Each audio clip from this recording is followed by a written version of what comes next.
The apocalypse has descended, and the undead roam freely. As a security guard, Qin Feng unexpectedly finds himself trapped in a room with a captivating female owner, a stunningly beautiful woman. In this dire predicament, Qin Feng inadvertently awakens a system that promises him great fortune. Day 1. The system arrives, and it is our duty to rescue the maiden. Day 2. What laws or morals? I will do as I please. Day 3. Beef noodles?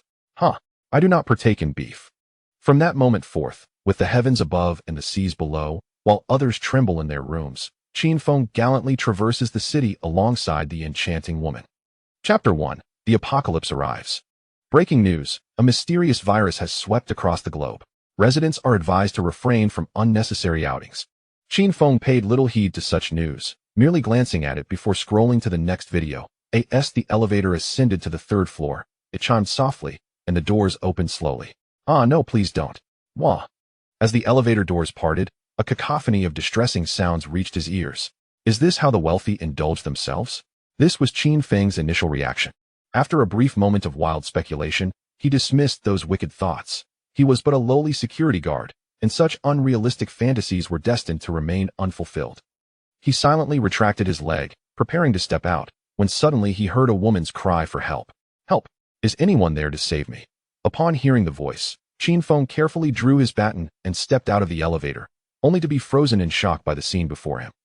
A woman in a blue and white qipao, voluptuous and alluring, was being pinned against the wall, subjected to unspeakable actions. In broad daylight, in the corridor? How desperate! Upon seeing Qin Feng, the woman screamed, help me! Her cheeks flushed, tears glimmering in her eyes. She appeared utterly terrified. Witnessing this, Qin Feng could not contain himself. Hey, let her go. I'm talking to you. Do you think I'm air? What the hell? Upon catching sight of the man's face, Qin Feng let out a scream, his body trembling. Without a second thought, he turned to flee. After all, a mere 3,000 a month was not worth risking his life. It was not that Qin Feng did not wish to be the hero, to ascend to the pinnacle of success. That it was simply that upon seeing the man's visage, eyes rolled back, a ghastly appearance, his face adorned with grotesque black markings, he resembled a zombie straight out of a horror film. The zombie-like man, hearing Qin Feng scream, released the woman and lunged towards him with a feral roar. What the hell is that thing? Cursing under his breath, Qin Feng turned the corner only to find several more creatures akin to the man before him. With danger ahead and behind, Qin Feng's mind raced. He swiftly turned and ran back. I'll take you on. Regaining his composure, Qin Feng gripped his baton tightly, steeling himself as he charged forward, delivering a powerful blow to the man's head. When the first strike did not incapacitate him, Qin Feng struck repeatedly, hammering down on the zombie's skull. Bang! Bang! Bang! The man's head caved in, a grotesque mixture of foul red and white oozing forth. The cacophony of blows attracted other zombies, and suddenly 3 or 4 of them were charging toward Qin Feng. Why are you still standing there? Run! My legs are weak. Wah! Damn it!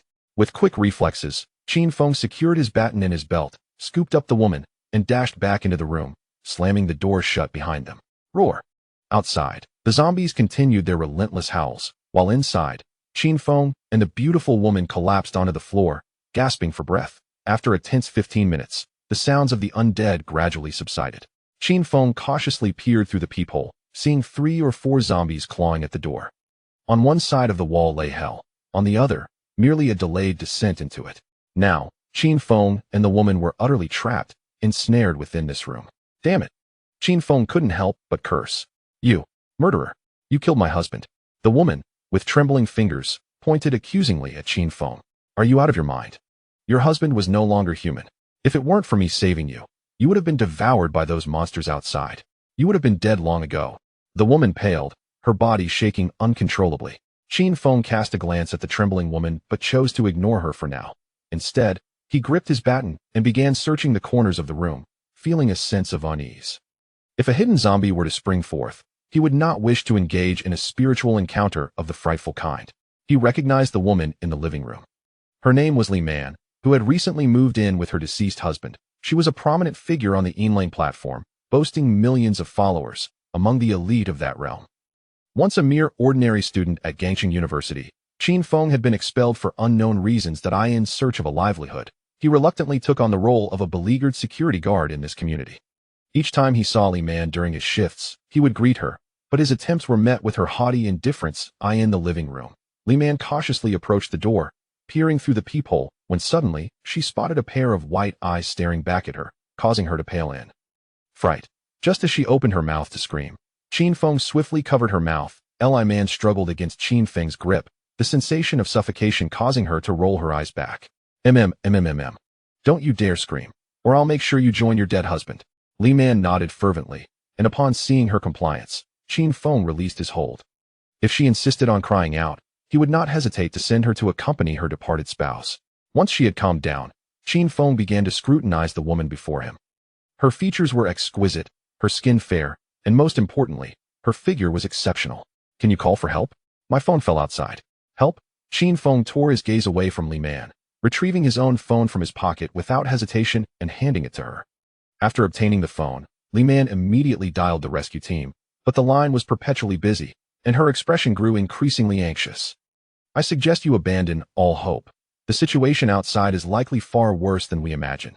The rescue team may have already succumbed to the chaos, and they cannot send anyone to save us. Hearing Qin Feng's words, the last flicker of hope in Li Man's heart was extinguished. What do we do? Who can save me? I don't want to die. Wah! Suddenly, Li Man grasped Qin Feng's arm tightly, commanding him with urgency, I am the owner here, and you must protect me diligently. As the security guard of this community, it is your duty to ensure my safety. I pay you a salary, and therefore you must heed my words. Otherwise, I shall lodge a complaint against you. Tonight, under the cover of darkness, draw the zombies away from the entrance, and afterward we shall convene downstairs. Li Man continued her incessant chatter. Qin Feng abruptly shook off her hand. Have you lost your senses? How dare you utter such words? Is it simply because of your ample bosom or long legs? You thoughtless fool, expecting me to risk my life for a meager 3,000 a month? What audacity you possess. Let me be clear, whether it's 3,000, 30,000, or 3 million, do not expect me to sacrifice myself for you. Step aside and do not obstruct my path. With a roll of his eyes, Qin Feng shoved Li Man aside. This act of defiance enraged Li Man. Never in her life had anyone dared to treat her in such a manner, especially not a mere security guard. Do not mistake my kindness for weakness, you filthy guard. I offered you the opportunity to protect me out of respect, and you dare to demand 3 million. Truly despicable. It is no wonder you are relegated to the role of a guard. Smack! Qin Feng pivoted and delivered a sharp slap across Li Man's face. Do you not take my kindness for granted? Do you really think I am a mere pawn at your disposal? When I greeted you in the past, you turned your back on me, and now you wish to command me. Dream on. If you provoke me further, I will not hesitate to deal with you right here. Furiously pointing at Li Man, Qin Feng unleashed his pent-up frustration. In this apocalyptic world, where zombies roamed freely outside, he was no longer the subservient guard of yesteryears. He would act according to his own will. Even in death, he would indulge in one last bout of freedom. Humph! Li Man cupped her bruised face, gazing at Qin Feng with soulful eyes, tears pooling in her autumn-like orbs. Throughout her life, she had never been struck, and she could hardly believe that this once docile guard now dared to lay hands on her. Ding! Detection of the apocalypse. Zombies rampant, population plummeting. The host has bound to the multiple blessings system. The objective is to rescue the abandoned young women in this desolate world. Upon successful rescue, the host shall receive rewards from the system. Chapter 2 The arrival of drowsiness brings a pillow to save the girl, and success in saving will earn rewards? How delightful! Qin Feng felt a surge of joy within him. His previously dismal mood had transformed, indeed a timely arrival akin to a pillow when drowsiness strikes. This system was incredibly fortuitous. Qin Feng's gaze towards Li Man began to take on a mischievous glint. Was she not the perfect candidate for rescue? Although there was but a single character difference between a girl and a young woman, Qin Feng declared, I desire them both. What was even more perilous was the thought of Li Man's angelic visage and her devilish, alluring figure, which sent a rush of blood coursing through his veins. Typically disregarded as a mere human, he now reciprocated that sentiment. Time was on his side. Qin Feng momentarily suppressed his inner desires and ventured into the kitchen to seek sustenance.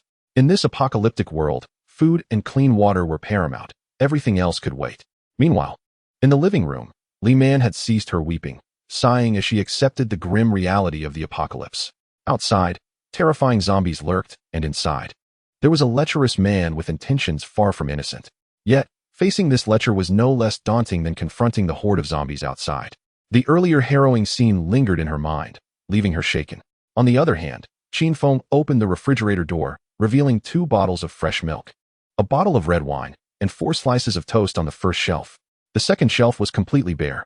The third shelf housed several jars of traditional Chinese medicine in transparent containers. After scrutinizing them, he discovered they contained potent remedies like cordyceps and saffron. Could it be? Qin Feng chuckled, his understanding dawning. Though these items might not satiate his hunger at present, they were invaluable treasures for the future. With this realization, he smirked. After rummaging through the kitchen corners, Qin Feng concluded that the only food available were the 2 bottles of milk and 4 slices of toast. Such meager provisions were hardly sufficient. Staring at the 2 bottles of milk and 4 slices of toast, he felt a wave of frustration wash over him. He had just noticed that the kitchen's gas stove was brand new, indicating that Li Man and her late husband had never cooked at home. It made sense. Individuals of their affluent stature likely dined out for every meal.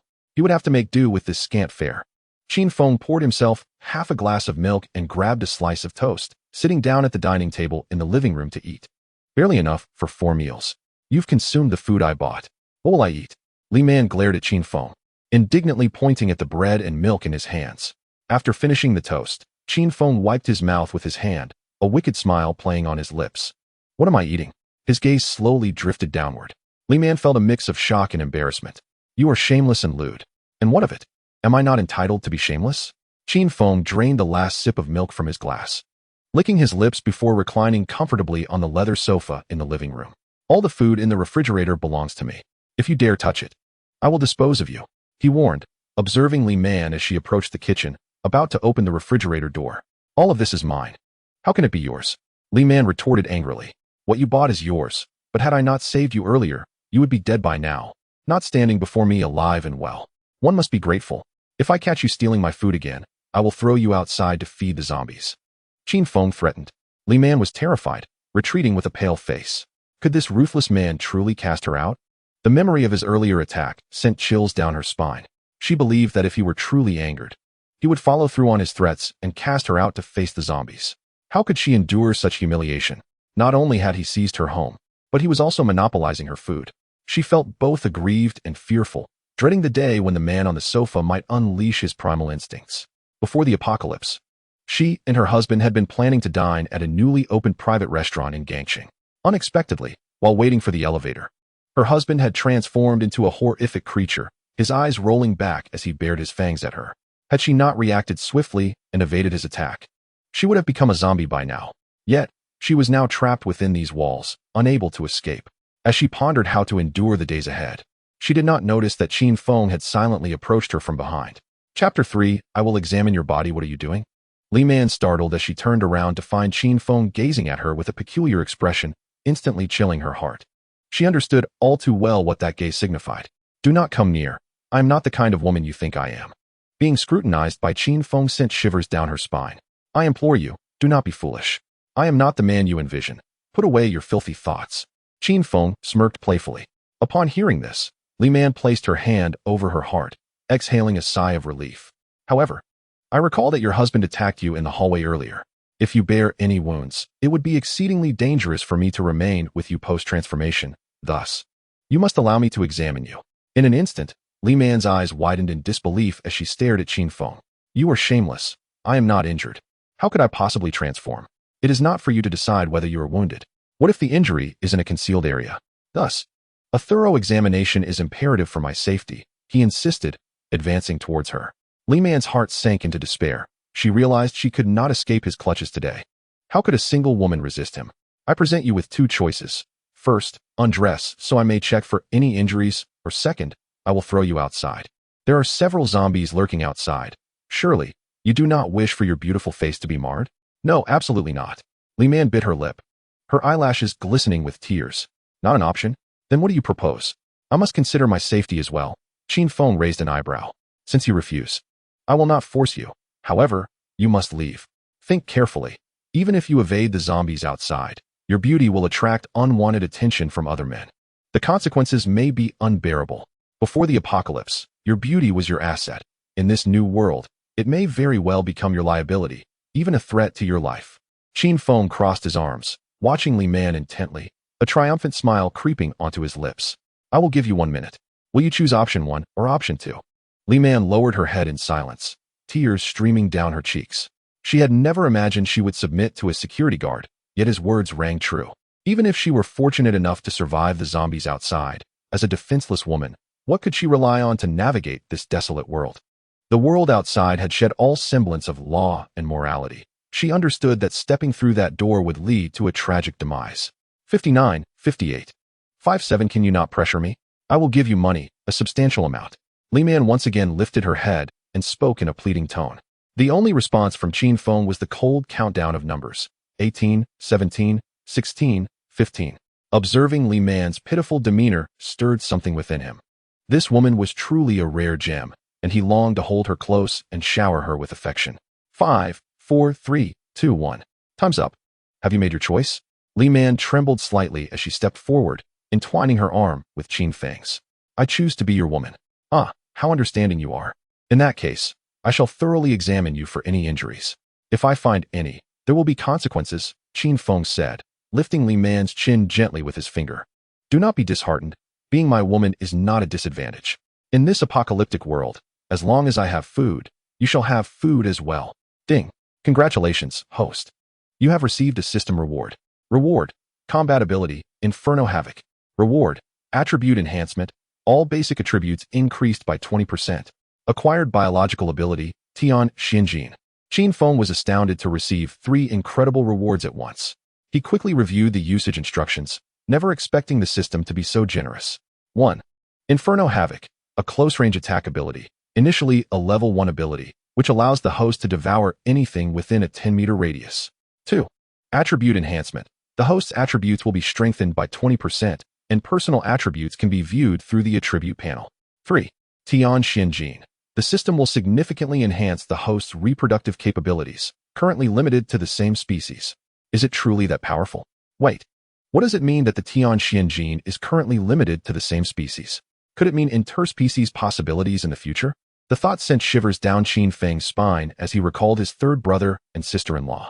It was a terrifying notion. As Qin Feng examined the Inferno Havoc ability, he felt a warm current coursing through his body, a sensation of heat as if flames were about to burst forth. To devour anything within a 10-meter radius simply by thinking of it. What a formidable power. He then checked the attribute panel mentioned by the system.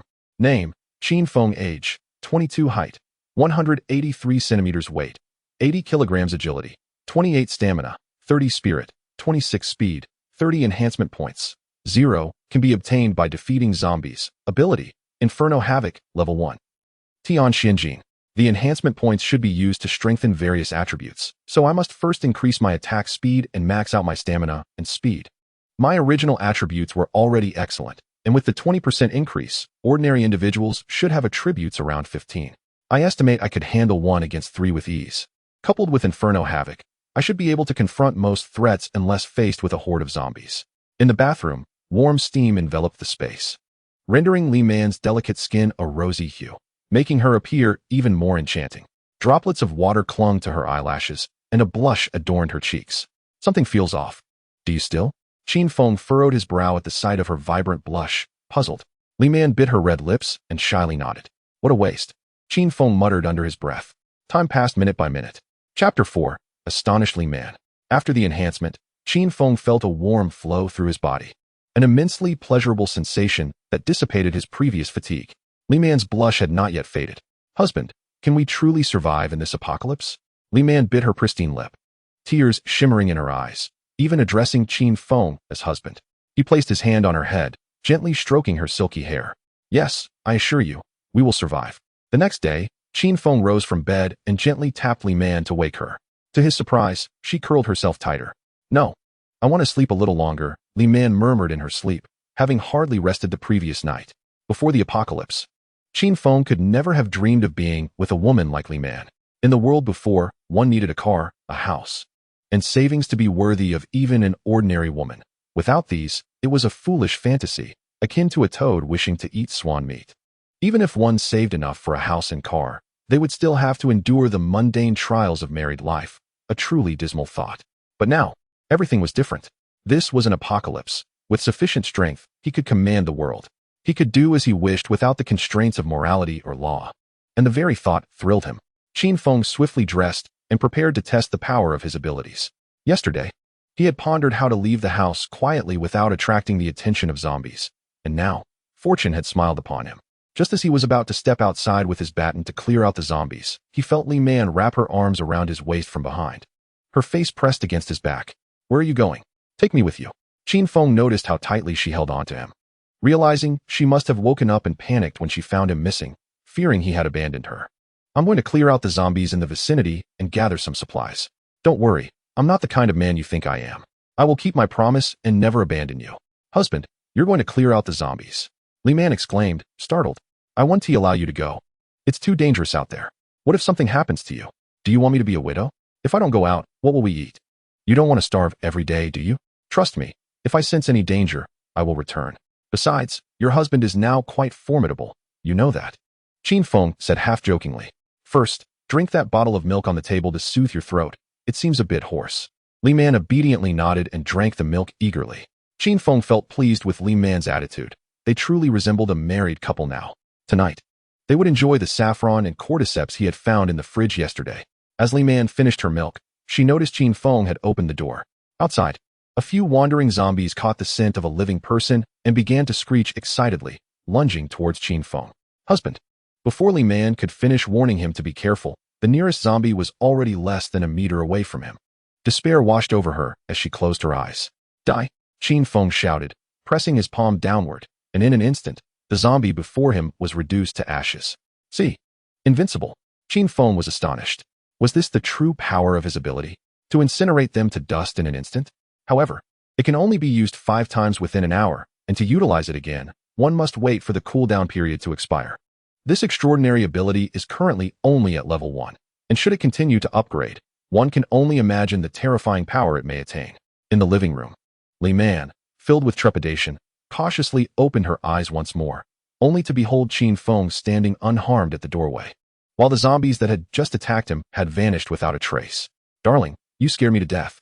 I thought I would never see you again," Li Man exclaimed, rushing into Qin Feng's embrace, tears streaming down her face, still shaken by the recent fright. "Where did those zombies go that attacked you? Why are they gone?" Li Man inquired curiously, her autumn-like eyes wide with wonder.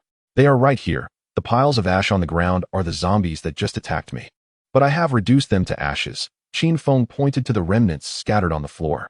"Reduced to ashes? Are you saying that the zombies that assaulted you have been incinerated?" Li Man could hardly believe it, her mouth agape as if it could accommodate a whole sausage. "Do you possess magical abilities? That is truly impressive." While Li Man was in awe, she was also exceedingly delighted. Qin Feng was her pillar of support, and she had never anticipated such prowess from him, affirming that she had not chosen the wrong person. Suddenly, 2 more zombies emerged from an unknown location, charging towards Qin Feng and Li Man. Once again, Qin Feng pressed his palm down slightly, and in an instant, the 2 zombies were reduced to ashes. "Darling, you are simply incredible. I adore you," Li Man exclaimed, standing on her tiptoes to plant a kiss on Qin Feng's cheek. "Stay safe at home and guard it well. I am going out to gather supplies. Do you understand?" "Understood. Just be careful, dear," she replied. "I will," Qin Feng assured her. As Li Man watched Qin Feng's figure disappear around the corner of the hallway, she closed the door and walked to the kitchen, pouring some cordyceps and saffron from the refrigerator into a bowl to soak, before grabbing a piece of bread and settling on the sofa to nibble, having been exhausted and nearly starving the night before. Ding! Congratulations, host, for slaying 7 zombies, earning 0.7 enhancement points. Chapter 5. Searching for supplies, one must persevere. Qin Feng mused as he made his way down the fire escape from the 2nd floor to the 1st. The current phase of the zombie outbreak was still in its initial stage. Essential utilities like electricity and water had not ceased operation, and the elevator was still functioning normally. However, Qin Feng opted not to take the elevator, fearing that upon opening the door, he might be met with a swarm of zombies, which would surely be fatal. Upon exiting the safe passage on the 1st floor, Qin Feng was met with a grim scene. The ground and walls were smeared with dried blood. The situation worse than he had anticipated. A zombie in the lobby, upon spotting Qin Feng, let out a chilling shriek as it lunged toward him. Qin Feng gripped his baton tightly and swung it fiercely at the zombie's head. Crack! The skull shattered, and blood mixed with brain matter oozed down the zombie's face, allowing Qin Feng to dispatch it with ease. With his attributes enhanced, he found that dispatching zombies had become far more efficient, a stark contrast to the previous day's struggles. Emerging from the lobby, Qin Feng entered the community's interior, where towering buildings still stood against the skyline, yet devoid of any sign of life. Once, he had dreamed of purchasing a cozy little nest here, not desiring grandeur. But even a modest abode would cost tens of millions. Despite working tirelessly for a lifetime, he could scarcely afford a down payment. Meanwhile, the wealthy scions born with silver spoons reveled in a life of luxury that the less fortunate could scarcely fathom, squandering endless wealth while Qin Feng was merely regarded as a lowly security guard, an insignificant ant in society. Now, however, they had become the very ants they once looked down upon, hiding in fear, enduring both physical and psychological torment. Yet, with the acquisition of a system and a remarkable woman like Li Man by his side, Qin Feng found himself residing in a luxurious apartment, his life infinitely more comfortable than before the apocalypse. Even the zombies that instilled terror in the living could be vanquished with a mere flick of his wrist. And in that moment, Qin Feng comprehended the essence of dignity, one that submits only to absolute power. In this new world, Qin Feng's philosophy was simple: to eliminate that which he found intolerable. This was not a crime. Rather, it was an act of liberation, for they would inevitably succumb to the fate of becoming zombies. He was merely expediting their release. The haunting cries of distant zombies jolted Qin Feng from his reverie. His objective was to reach a fresh grocery store within the community, which still held a trove of supplies such as rice, flour, cooking oil, and fresh produce prior to the outbreak. Cautiously, he approached the wall, assessing his surroundings. His current strength was not sufficient for a brazen advance. Should he encounter a horde, his own survival would be at stake. At present, Qin Feng was approximately 50 meters from the right side of the community's entrance, with the grocery store situated to the left, just inside the gate. Scattered along the route were 15 zombies, not congregated in one area, necessitating the use of his abilities at least 4 times to eliminate them all at once. Having already utilized his powers twice, he lacked sufficient energy to clear the path in one go, and any noise made during the process could attract other zombies, sealing his fate. He resolved to wait for half an hour until his abilities cooled down before proceeding to the grocery store. Firm in his decision, he retreated to the lobby on the first floor to scavenge. Approaching the security door, Qin Feng gently placed his hand upon it, and in an instant, the sturdy door crumbled into a pile of ash. Nodding cautiously, he stepped inside, only to discover the entire space was barren, save for a solitary incandescent bulb hanging from the ceiling, with debris strewn all over the floor. Damn it! Qin Feng kicked the sandy bags beneath his feet in frustration, feeling cheated after exerting such effort only to find the place completely empty. After more than half an hour, Qin Feng opened his attributes panel. Abilities: Liehua Jiesha, Level 1. 5 uses available, cooldown period expired. Stepping out of the lobby, Qin Feng observed the nearby zombies, his palms slick with sweat from anxiety. He needed to conserve at least one use of his abilities. Otherwise, confronting zombies inside the grocery store would spell trouble. Sensing the baton at his waist, he took a deep breath and unleashed his powers on the nearest zombie, pressing his palm down lightly. Instantly, 5 zombies before him were reduced to ash, unable to utter a sound. Attracted by the commotion, the remaining zombies began to shriek and stagger toward Qin Feng. Once more, he activated his ability, reducing another 6 zombies to ash. The situation was even better than he had anticipated. With just one more activation, he could eliminate the remaining 4 zombies. With determination, Qin Feng drew his baton, channeling all his strength into a powerful swing aimed at a solitary zombie ahead. With a resounding crack, the baton struck the zombie's forehead, shattering its brow and causing its face to cave in. Die! Qin Feng muttered darkly as he delivered a brutal blow, ensuring that the solitary zombie would no longer pose a threat, deeming it unnecessary to expend his abilities on it. The remaining 3 zombies were swiftly obliterated by Qin Feng's extraordinary powers, reducing them to mere ash. As he passed the entrance of the residential complex, the gruesome scene outside left him utterly stunned. Dismembered limbs, blood, and shattered flesh littered the ground, while a multitude of ghastly zombies loitered around cold, white bones. Cautiously, Qin Feng crouched down and stealthily made his way towards the supermarket entrance, knowing that disturbing the zombies outside could lead to dire consequences. The supermarket door stood ajar, smeared with splashes of vivid red blood, exuding a strong metallic scent.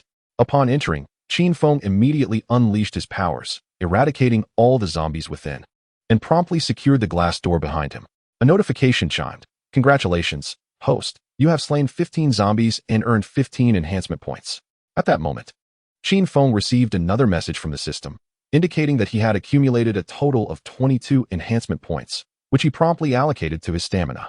The supermarket shelves were brimming with an array of delightful provisions: peanuts, sunflower seeds, bottled water, bread, instant noodles with ham, milk, rice, cooking oil, oranges, beer, and chicken legs. Qin Feng refrained from taking anything impractical, opting instead for high-calorie items that would satisfy hunger, such as bread, milk, and ham. He found a bag for rice in the store, filled it to the brim, and packed it tightly until there was no more room left. Satisfied, he realized these supplies would sustain both him and Li Man for several days. Suddenly, a noise emanated from the convenience store's partition. Chapter 6. Kneel and sing conquer. Who's there? Come out. Qin Feng gently placed the bag he had slung over his shoulder on the ground and nudged the partition door open with his bloodied baton. Inside was a storage room cluttered with various beverages and snack boxes. Scanning the area, Qin Feng noticed a pair of small black shoes hidden in a corner. Cough. Is anyone there? It seems I've been hearing things. Qin Feng pretended to exit the partition but instead crouched down, hiding in the corner outside. Waiting for the occupant of the partition. After a tense 10 minutes, a voice exclaimed, "I'm going to suffocate." It had been perilously close to being discovered. He was fortunate to have hidden in time. Inside the supermarket's partition, a beautiful girl, radiating youthful energy, removed a cardboard box from her head. Beads of sweat glistened on her forehead, dampening her bangs, while her chest heaved with each labored breath. Just as she relaxed her guard, she was startled by the sudden appearance of a man before her. You really can hold your breath. Your face is all flushed. Qin Feng tucked his baton into his waistband and slowly approached the young woman. Who are you, and what do you want? If you come any closer, I will scream. The girl trembled, clutching herself tightly, her eyes filled with immense fear. Scream away. Call those zombies over and let them mar your beautiful face. As Qin Feng advanced towards her, the girl despairingly shut her eyes, tears welling and dampening her lashes. Qin Feng stepped closer to scrutinize her face and was astonished to recognize Bai Mengjie, the belle of the university's literature department, an idol cherished by countless male admirers. Not only for her sweet and lovely appearance, but also for her enviable figure. He had fantasized about her in the past, but now, that fantasy could become a reality. With a smirk, Qin Feng gazed at Bai Mengjie. Bai Mengjie, he addressed her. You know me? She exclaimed in surprise. Who are you? Are you here to rescue me? Please, take me out of here. Tears of relief streamed down her face as the weight of the past few days bore down on her. During the initial outbreak, she had been inside the supermarket shopping and had witnessed a frenzied customer bite the owner's neck, sending her scurrying into the partition in fear. My name is Qin Feng. I was a student at Gangcheng University, but I am not here to rescue you. He shook his head. Qin Feng, can you at least help me escape? If you do, I might consider being your girlfriend. Bai Mengjie coyly wrapped her arms around his, displaying a shy demeanor. In her eyes, Qin Feng was not merely a lovesick fool, but a formidable one, having single-handedly dealt with several zombies in the supermarket, leaving her in awe. She had her own unique methods for handling infatuated suitors. By creating an enticing atmosphere and offering a taste of sweetness, she could easily command their obedience. Bai Mengjie gazed at Qin Feng, anticipating the moment he would submit to her will. All right, Qin Feng nodded. Indeed, he had not misjudged this Qin Feng. He was a true lovesick fool. A triumphant smile crept across Bai Mengjie's face, but just as she was about to issue her first command, Qin Feng preempted her. However, I do not need you to be my girlfriend. I want you to be my woman. If you obediently follow my instructions, I will ensure your escape. What? Bai Mengjie staggered back, disbelief etched on her face. She was the exalted campus goddess, pursued by countless suitors, including handsome boys and wealthy heirs. How could she possibly become the woman of someone like Qin Feng, whom she deemed a mere nobody? Impossible, absolutely impossible. I understand your reluctance, but this opportunity is fleeting. You can either submit and become my woman, or you may face the fate of being devoured by zombies or captured by other survivors, who may ravage and humiliate you. And in times of famine, perhaps even consume you. By becoming my woman, you will be spared from such horrors. All you need to do is keep me pleased.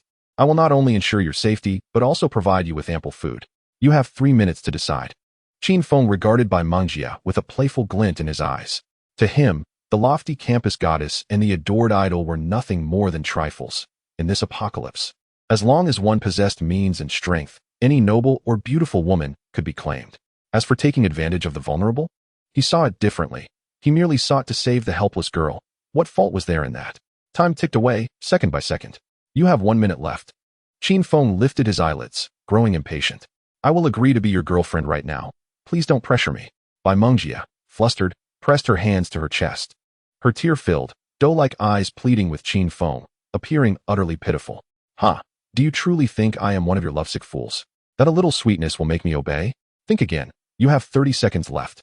Suddenly, anguished screams echoed from outside, chilling Bai Mengjie to the bone, causing her to tremble. 10 seconds. 10, 9, 8, 7, 6, 5, 4, 3, 2. "I agree to be your woman. Now that's more like it." Qin Feng replied with a knowing smile. Bai Mengjie appeared to acquiesce to becoming his woman, yet deep within her, there lingered an undeniable pride that needed to be thoroughly shattered. "I have already agreed to be your woman. How dare you bully me?" she uttered with a tone of grievance. "My woman must obey my commands, or I shall cast you out to feed the zombies," Qin Feng replied with a playful smile. "Now, sing me conquer." Bai Mengjie shot him an indignant glance, hesitated for a moment, and then began to sing, albeit somewhat off-key, likely due to her trepidation. Qin Feng nodded, reveling in the delightful experience of having such a stunning beauty sing for him, something he had never dared to dream of before. Ah, this is truly living. As night fell, Bai Mengjie, her knees aching, cast a shy and pitiful glance at Qin Feng, as if silently accusing him of his tyranny. Noticing her sorrowful gaze, Qin Feng chose to disregard her entirely. This woman certainly required some proper training. Her obstinacy was quite remarkable. Exiting the booth, he rummaged through the supermarket for a bag of grains and oils, roughly stuffing food from the shelves into it, until it was only half full. Mindful not to overexert Bai Mengjie, lest she be unable to cope later that evening. "You will carry this bag and follow closely behind me. Do not lose track of it." "What? You expect me to work?" Bai Mengjie pouted in discontent, tapping her foot lightly. "Stay close." Qin Feng secured his baton at his waist and turned to remind her. Hom. Bai Mengjie nodded vigorously, her heart fluttering with anxiety. "Let us go." Qin Feng lifted the bag filled with food and led the way. Fortunately, the path they had taken was devoid of zombies, and they encountered no dangers. "Hurry up. Why are you dawdling?" he called back. "Oh, coming." Bai Mengjie nodded, taking small steps to keep up with him. As they reached the entrance of the community, they faced no interruptions from zombies. Everything proceeded smoothly without incident. However, just as Qin Feng stepped through the gate, he suddenly halted. Spotting a dozen zombies feasting on the remains of a gruesome skeleton, its head bloodied and its outstretched arms frozen in a desperate plea, as if recounting its agony. Before he could utter a word, Bai Mengjie screamed in terror. "Oh, damn it, stop screaming. Do you want to get us killed?" Qin Feng shot her a furious glare and slapped her across the face. Outside the community, the startled zombies began to roar and surge towards them. Soon, a tide of the undead swarmed in from all directions, enough to obliterate any human, and even Qin Feng felt a surge of fear at the sight. If they were caught, there would be no escape. "Drop the bag and run." Qin Feng discarded the supplies and seized the stunned Bai Mengjie, sprinting forward. "There are more in front. We're doomed." Bai Mengjie trembled, pointing frantically at the drooling zombies approaching from various directions. "Damn!" Qin Feng cursed loudly. Glancing at the weeping Bai Mengjie and contemplating abandoning her, he could not risk his life for her. To the side, into that villa.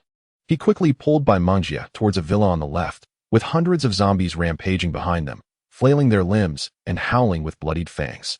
Suddenly, a zombie dog burst forth from the horde, barking and leading the throng of undead toward them, exuding an air of authority like a canine general. "A dog? No!" Bai Mengjie exclaimed, having been terrified of dogs since childhood after one had bitten her. "Get lost." Qin Feng could tolerate the zombies, but a dog joining in was intolerable. He spun around and kicked the zombie dog in the stomach, sending it flying with a yelp. As the undead closed in, Qin Feng focused intently, pressing his palm down. And in an instant, the zombies within 10 meters disintegrated into ashes, creating a semicircle and incinerating dozens of them. Goodness, running so fast. It's every man for himself in a crisis. I must train her properly tonight. Qin Feng turned to see that Bai Mengjie had already run more than 10 meters ahead, prompting him to chase after her. Outside the villa's walls, "Hurry up and climb," Qin Feng urged, pushing her upwards. "I can't. It's too slippery." Bai Mengjie looked back, frightened by the relentless swarm of zombies below, causing her to slip from his grip and land squarely on his face. Why has it suddenly turned dark? Qin Feng, exasperated, hoisted Bai Mengjie's rear, delivering a sharp slap. "Hurry up. Do you want to feed the zombies?" "I can't get up. It's too slippery." Ding. "Congratulations, host. You have killed 18 zombies and gained 18 skill points." The system's notification echoed in his mind, and Qin Feng allocated all 18 points to his stamina. Name: Qin Feng. Age: 22. Height: 183 centimeters. Weight: 80 kilograms. Agility: 28 stamina, 34 mentality, 26 speed, 30 enhancement points, 0 can be earned by killing zombies. Abilities: Fiery Execution, level 1. Tian Xinjin, with the previous enhancement, his stamina now stood at 34. Stop climbing. I'll carry you. All right. Bai Mengjie released her grip and touched her tear-stained face. Gazing at the ashes of the zombies, she rubbed her eyes, astonished by Qin Feng's display of power, which had completely redefined her understanding. Hurry up. Qin Feng assumed a stance and beckoned to her. Oh, okay. Bai Mengjie snapped out of her shock, wrapping her arms around his neck. Hold tight. If you fall, you'll be zombie food. As soon as he spoke, he felt her grip tighten around his neck, nearly choking him. Taking a deep breath, Qin Feng effortlessly vaulted over the 2-meter wall, landing with Bai Mengjie safely at his side, though her legs wobbled as if she could hardly stand. A cacophony of howls pierced the air, and something was amiss. Without a moment's respite, Qin Feng grasped Bai Mengjie's hand and dashed toward the villa. The number of zombies gathering beneath the walls increased rapidly, soon forming a wall of corpses that surpassed the height of the fence. Glancing back, Qin Feng was met with a terrifying visage, a face grotesquely decayed, with crimson flesh peeling away to reveal stark, white bones. Inside, Qin Feng's back was drenched in cold sweat, and his pace quickened with urgency. Fortunately, the villa's front door was wide open, allowing the two of them to rush inside and shut it behind them. The interior of the villa was deserted, leading Qin Feng to speculate that its owner had either met with misfortune or had already transformed into a zombie. The relentless pounding of the zombie horde against the door resounded like a death knell. Thankfully, the door was forged from sturdy metal, making it challenging for the undead to breach. Qin Feng pulled down the curtains on all sides of the villa and was astonished to observe that these zombies seemed to have gained a modicum of intelligence compared to yesterday. They were truly foolish for not attacking the villa's glass. Before Bai Mengjie could finish her words, a thunderous banging echoed around the villa. Qin Feng, what is that noise? Bai Mengjie whispered, her wide eyes darting around like a frightened little rabbit. Qin Feng approached a window near the entrance and slightly parted the curtains. Outside, the zombies were tirelessly assaulting the villa's glass. We need to go upstairs, Qin Feng said, a jolt of alarm coursing through him as he dropped the curtains and turned to Bai Mengjie with a grave expression.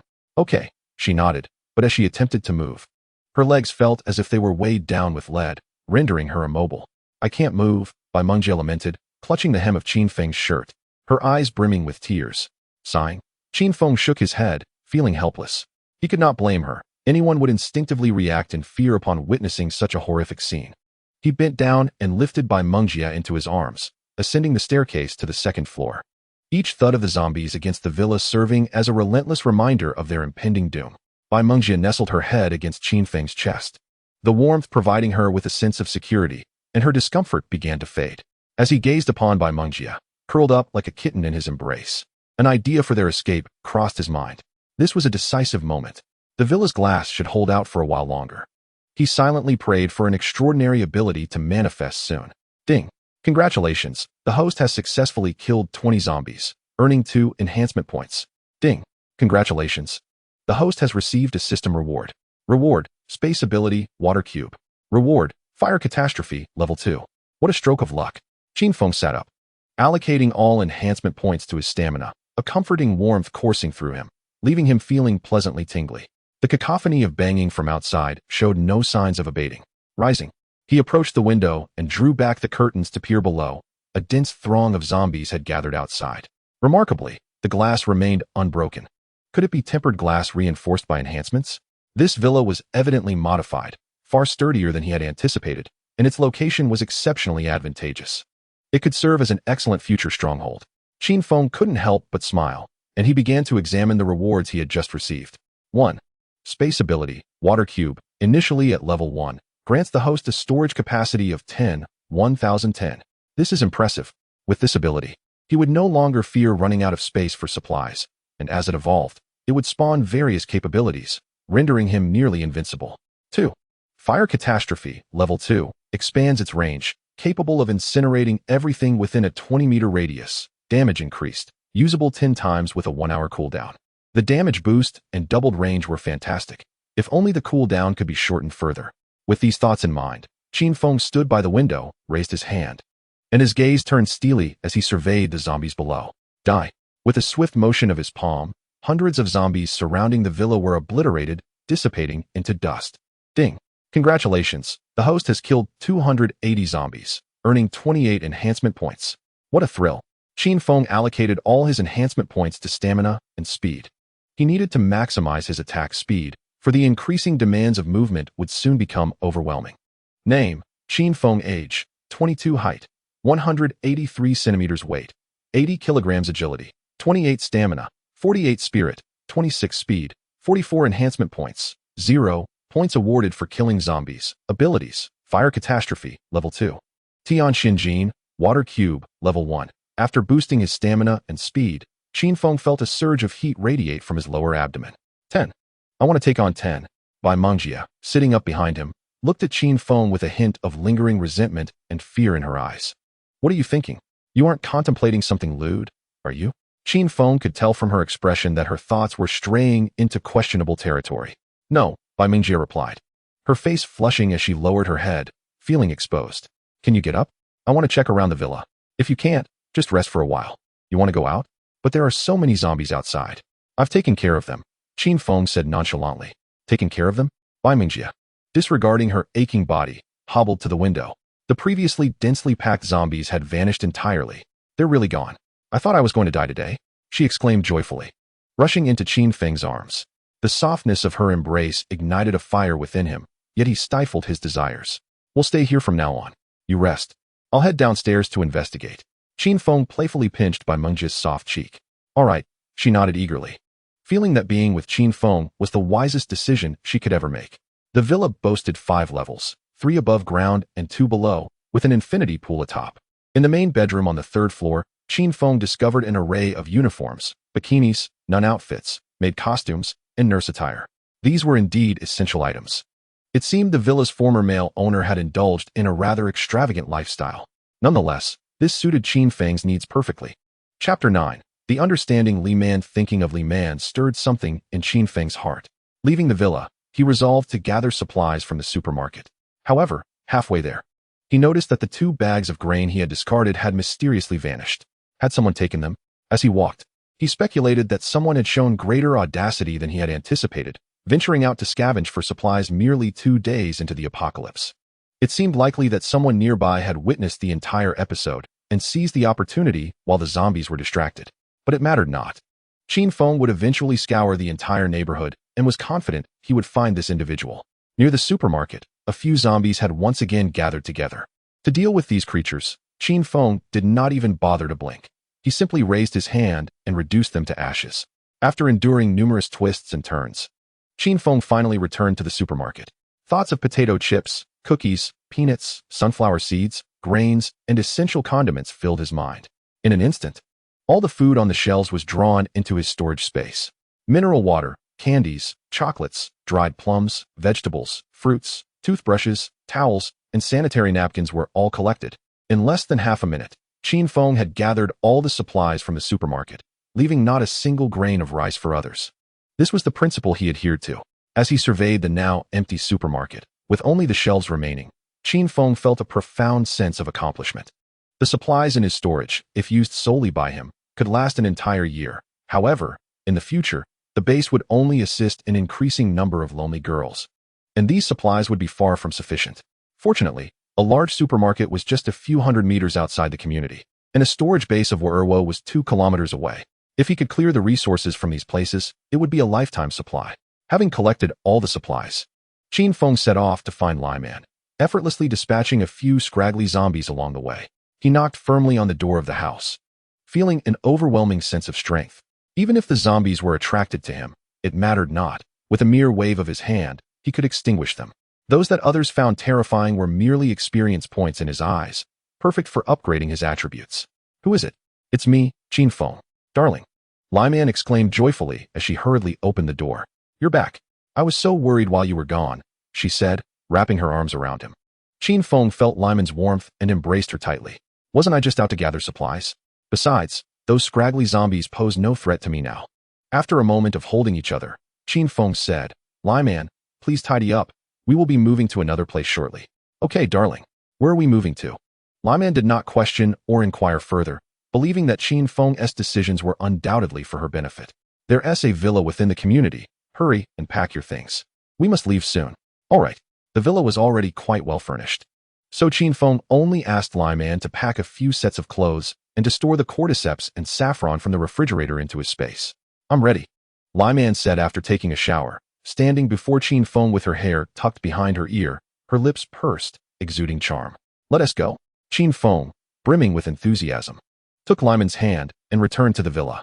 On the way, encountering a few zombies was as easy as slicing through vegetables. Lai Man was filled with astonishment. Realizing that Qin Feng had grown even more formidable, her man was truly the strongest in the world. Here we are, our new base. Qin Feng pointed to the villa. And as they entered, they heard Bai Mengjia's cheerful voice. Cough, Bai Mengjia, what are you shouting about? Ah, Qin Feng. The refrigerator in the kitchen has so many abalones and lobsters. Bai Mengjia stumbled out of the kitchen, but when she saw Lai Man beside Qin Feng, her smile froze, and her expression turned to one of shock. Upon noticing Bai Mengjia's peculiar gait, Lai Man understood everything. She had just experienced a similar situation. Her gaze towards Qin Feng now held a hint of disbelief. This meant that while he claimed to be out searching for food, he had actually been with this woman in the villa. Lai Man felt a sense of betrayal, tears glistening in her eyes like autumn water. Qin Feng, who is this woman? Bai Mengjia asked, pointing at Lai Man. She is my woman, Qin Feng replied. And what am I to you? Just a piece of clothing you can toss aside? You are also my woman. Both of you are my women. Bai Mengjia felt insulted. No way, I refuse to accept this. She retorted defiantly. If you refuse, you can leave. I will not keep you. Qin Feng's anger flared. If everyone were to act this way, it would drive him to madness. You're a bad person. A big bad person. A pervert. A huge pervert. Bai Mengjia cried as she sank to the ground. Standing beside her, Lai Man gazed at Bai Mengjia weeping on the floor and stepped forward to help her up. She had come to terms with the reality that a man as powerful as Qin Feng was not someone she could bind to herself. The number of women surrounding him would only increase, and if she were to act irrationally and make Qin Feng despise her or neglect her, allowing new women to overshadow her, it would indeed be a loss.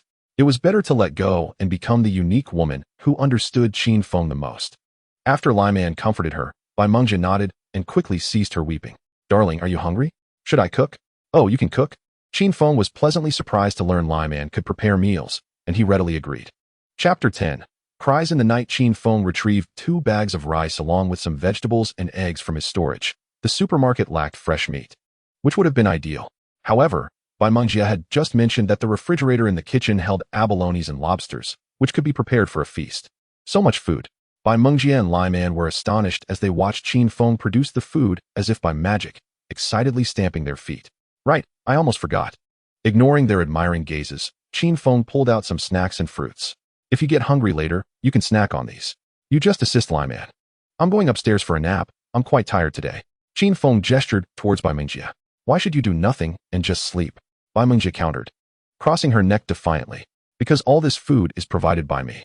If you want to eat 3 meals a day, you must contribute accordingly, regardless of where you are. That is my rule.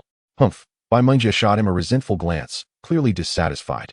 All right, everyone has their roles. Let us get moving. Qin Feng clapped his hands, urging them, while he headed upstairs to enjoy a refreshing nap. Darling, wake up. It's almost time to eat. Qin Feng opened his eyes to find a pure and alluring face before him, her beautiful eyes and red lips radiating an indescribable tenderness. She slightly parted her lips, her autumn-like gaze fluttering. After some time, Qin Feng took Lai Man's hand as they descended the stairs, while Bai Mengjia, having waited, had fallen asleep with her head resting on the table, drooling sweetly. On the table lay a sumptuous spread, spicy prawns, steamed lobster, braised abalone, seasonal stir-fry, and a pot of seafood porridge. Qin Feng leaned in to inhale the fragrant aroma of the seafood, a feast for the senses. Wake up. He poked Bai Mengjia's smooth forehead with his finger, and soon she opened her dreamy eyes and rubbed them. Have we eaten? Are you only thinking of eating and not working? Lai Man has worked hard to prepare such a grand feast. Hurry and sit down to eat.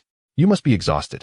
Qin Feng lauded the efforts of the day, yet Bai Mengjia, standing nearby, wore a somewhat aggrieved expression, raising her head and pointing to herself as if awaiting commendation like a schoolchild. What are you doing? Why are you acting like a child, anticipating something? Qin Feng, noticing Bai Mengjia's peculiar demeanor, furrowed his brows in confusion. Ah, do you not remember? I helped with this meal. I picked all the vegetables and washed the dishes. Bai Mengjia lamented, her bright eyes slightly reddening as she fought back tears. You have worked hard too. Quickly, sit down and eat. Qin Feng replied dismissively. Darling, wait. Li Man hurried into the kitchen and emerged shortly after, holding a bowl of seafood congee, which, unlike the others, contained strands of zhang honghua along with the seafood. "This bowl is for you. Please eat more," Li Man said, presenting the congee to Qin Feng. Bai Mengjie stifled a laugh, covering her mouth. Qin Feng stared at the bowl of congee in a moment of bewilderment. Was this a disdain for him? "Go ahead, laugh." Qin Feng shot a mischievous glance at Bai Mengjie, lifting the bowl to take a hearty sip, only to find the congee surprisingly delicious, better than some dishes prepared by renowned chefs. He was astonished, not expecting Li Man's culinary skills to surpass his own. Yet he was puzzled as to why her kitchen appeared so immaculate, unlike that of a frequent cook. Perhaps sensing the confusion in his gaze, Li Man spoke. "I used to study cooking." "Oh, no wonder." Qin Feng nodded in understanding. The meal extended into the evening, darkness enveloping the outside world. After a hearty belch, Qin Feng reflected on how hunger breeds a singular desire, yet once satiated, myriad desires emerge. He turned his gaze towards Bai Mengjie, who had just been laughing at him moments ago. Soon, she would understand why the flowers bloom so vibrantly. Reclining on the sofa, he caught sight of Li Man tidying the dishes, embodying the role of a dutiful wife. A glance shifted, and he saw Bai Mengjie stealthily ascending the stairs. "Where do you think you're running off to? Can you escape my grasp?" Qin Feng rose to pursue her. As the night deepened, he stood before the glass in his room, ruminating on life's transformations over these mere days. "Ah, tonight is the full moon. How radiant it is," he mused, gazing at the luminous orb overhead, then turning to observe Bai Mengjie frowning in her slumber on the bed. A smile crept across his face. Life was truly wonderful. Suddenly, a shadow flitted into his line of sight, hastily crossing the path beside the villa, illuminated by the moonlight as it headed towards the supermarket. "Ah, disappointment awaits." Qin Feng scoffed quietly, watching the man's silhouette enter the supermarket he had previously emptied. Mere moments later, the man emerged, furiously swinging his fists in the air, venting his pent-up frustration. A piercing scream shattered the tranquil night as the man froze in place, only to be ambushed by a zombie from behind. Qin Feng observed with clarity as the zombie, its eyes of vivid crimson, pounced upon the man. In an instant, the man was torn asunder, his cries echoing through the night sky. Soon, more zombies were drawn to the sound of his anguish, forming a circle around the crimson-eyed creature, hesitating to approach, seemingly wary of it. What was this red-eyed zombie? Qin Feng stood still, watching its every move until, satiated, it departed, allowing the others to swarm forward and feast upon the remnants of the man. The situation seemed dire. Had this zombie mutated? Did it have anything to do with the moonlight tonight? He lifted his gaze to the silvery glow. The moon was unusually bright, a luminescence he had never witnessed before. The circumstances were becoming increasingly enigmatic. Chapter 11. Clearing the villa area at dawn, Qin Feng rose from his slumber. "Knock, knock. Darling, may I come in?" "Come in." He hastily set down his hand, which had been resting on his waist. "Darling, I've prepared breakfast," Li Man said sweetly as she stood beside him. Nodding, Qin Feng followed her downstairs. Breakfast consisted once again of the seafood congee infused with cordyceps and zhang honghua. After the meal, Qin Feng resolved to clear the zombies from around the villa, establishing the entire neighborhood as his stronghold. Today, he aimed to begin by purging the immediate vicinity. "Are you going out again? Please be careful and return safely. I'll be waiting for you at home." Li Man expressed her concern, having come to regard Qin Feng as her entire world. Without him, she felt she would have perished long ago, and she wouldn't have known the joys of womanhood. She had become utterly reliant on him. After acknowledging her, Qin Feng grasped the police baton, its bloodstains long dried. The community consisted of over 30 villas and a dozen single-story homes, and today he aimed to clear the nearby villas first. With ease, he vaulted over the outer wall of a villa, brushing off the dust from his hands. With a thought, a police baton appeared in his grasp. He chose not to damage the grand entrance of the villa, knowing that in the future, his number of companions would only grow, and one villa would not suffice for shelter. These residences could serve as homes. Once inside, Qin Feng cautiously began his search from the ground floor, gripping the baton tightly. The layout of the villa complex was uniform, ensuring that even if he had never been there before, it felt familiar. After searching the first villa, he found nothing of significant value. While there were many expensive items prior to the apocalypse, post-apocalypse, valuable jewels, exquisite porcelain vases, and luxury watches were non-existent, rendering them less valuable than a mere package of instant noodles. In the second villa, after incinerating the transformed butler, maid, and the homeowner's family, he began to search for supplies. To his delight, the kitchen held an abundance of meat and food, precisely what he needed for sustenance. It was as if sleep had delivered a pillow for his needs, and he took everything. Approaching the third villa, Qin Feng heard lively music emanating from within. Could there be someone inside? The windows were drawn tight, obscuring any view from the outside. With a gentle lift of his hand, the sturdy door melted away, creating a large opening sufficient for entry. As he stepped inside, a horde of zombies charged at him, their forms both male and female, all scantily clad, with undergarments and various props strewn across the floor and sofa. Is this a party? These youngsters certainly know how to have a good time. Qin Feng mused with a hint of exasperation, deducing that someone must have transformed while they were reveling, sealing the door and cutting off their final hopes, turning the villa into their grave. As the horde of zombies approached, Qin Feng transcended their physical existence, hoping they would refrain from engaging in such sordid acts in their next life. After rummaging through the villa for a while, he found nothing but a few intriguing items and some foreign wines and fruits. The entire mansion had been transformed into a playground for the wealthy elite, with ambiguous pink and purple lights casting a soft glow throughout. The fourth villa, the fifth, the sixth, the seventh. Breathe. This was the 18th villa. Yet, astonishingly, Qin Feng had not encountered a single living soul. Had everyone perished? However, he quickly dismissed this notion. After all, it was only the third day of the apocalypse. If all humans had succumbed, it would imply the zombies were far more formidable than he had anticipated. Aside from the peculiar red-eyed zombie from the previous night, the rest were merely average adults who could be dispatched with relative ease. Moreover, aside from the villas housing zombies that contained food, the others devoid of inhabitants yielded not a grain of rice. This was indeed peculiar. Perhaps these survivors had congregated together. It was plausible, considering that those who resided here before the apocalypse were the creme de la creme, and their wits remained sharp even in these dire times. He mused on whether such astute individuals were men or women. If they were women, how intriguing. If men, he would send them on their way, for the presence of such individuals would deprive him of sleep. Upon reaching the 19th villa, Qin Feng discovered that the main gate was ajar, with several zombies wandering about the courtyard.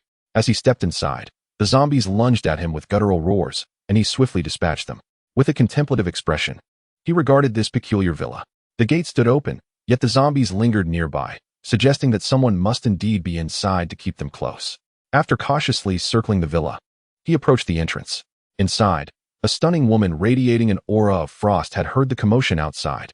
She cautiously pulled back a corner of the curtain and caught sight of Qin Feng dispatching 3 zombies with remarkable efficiency.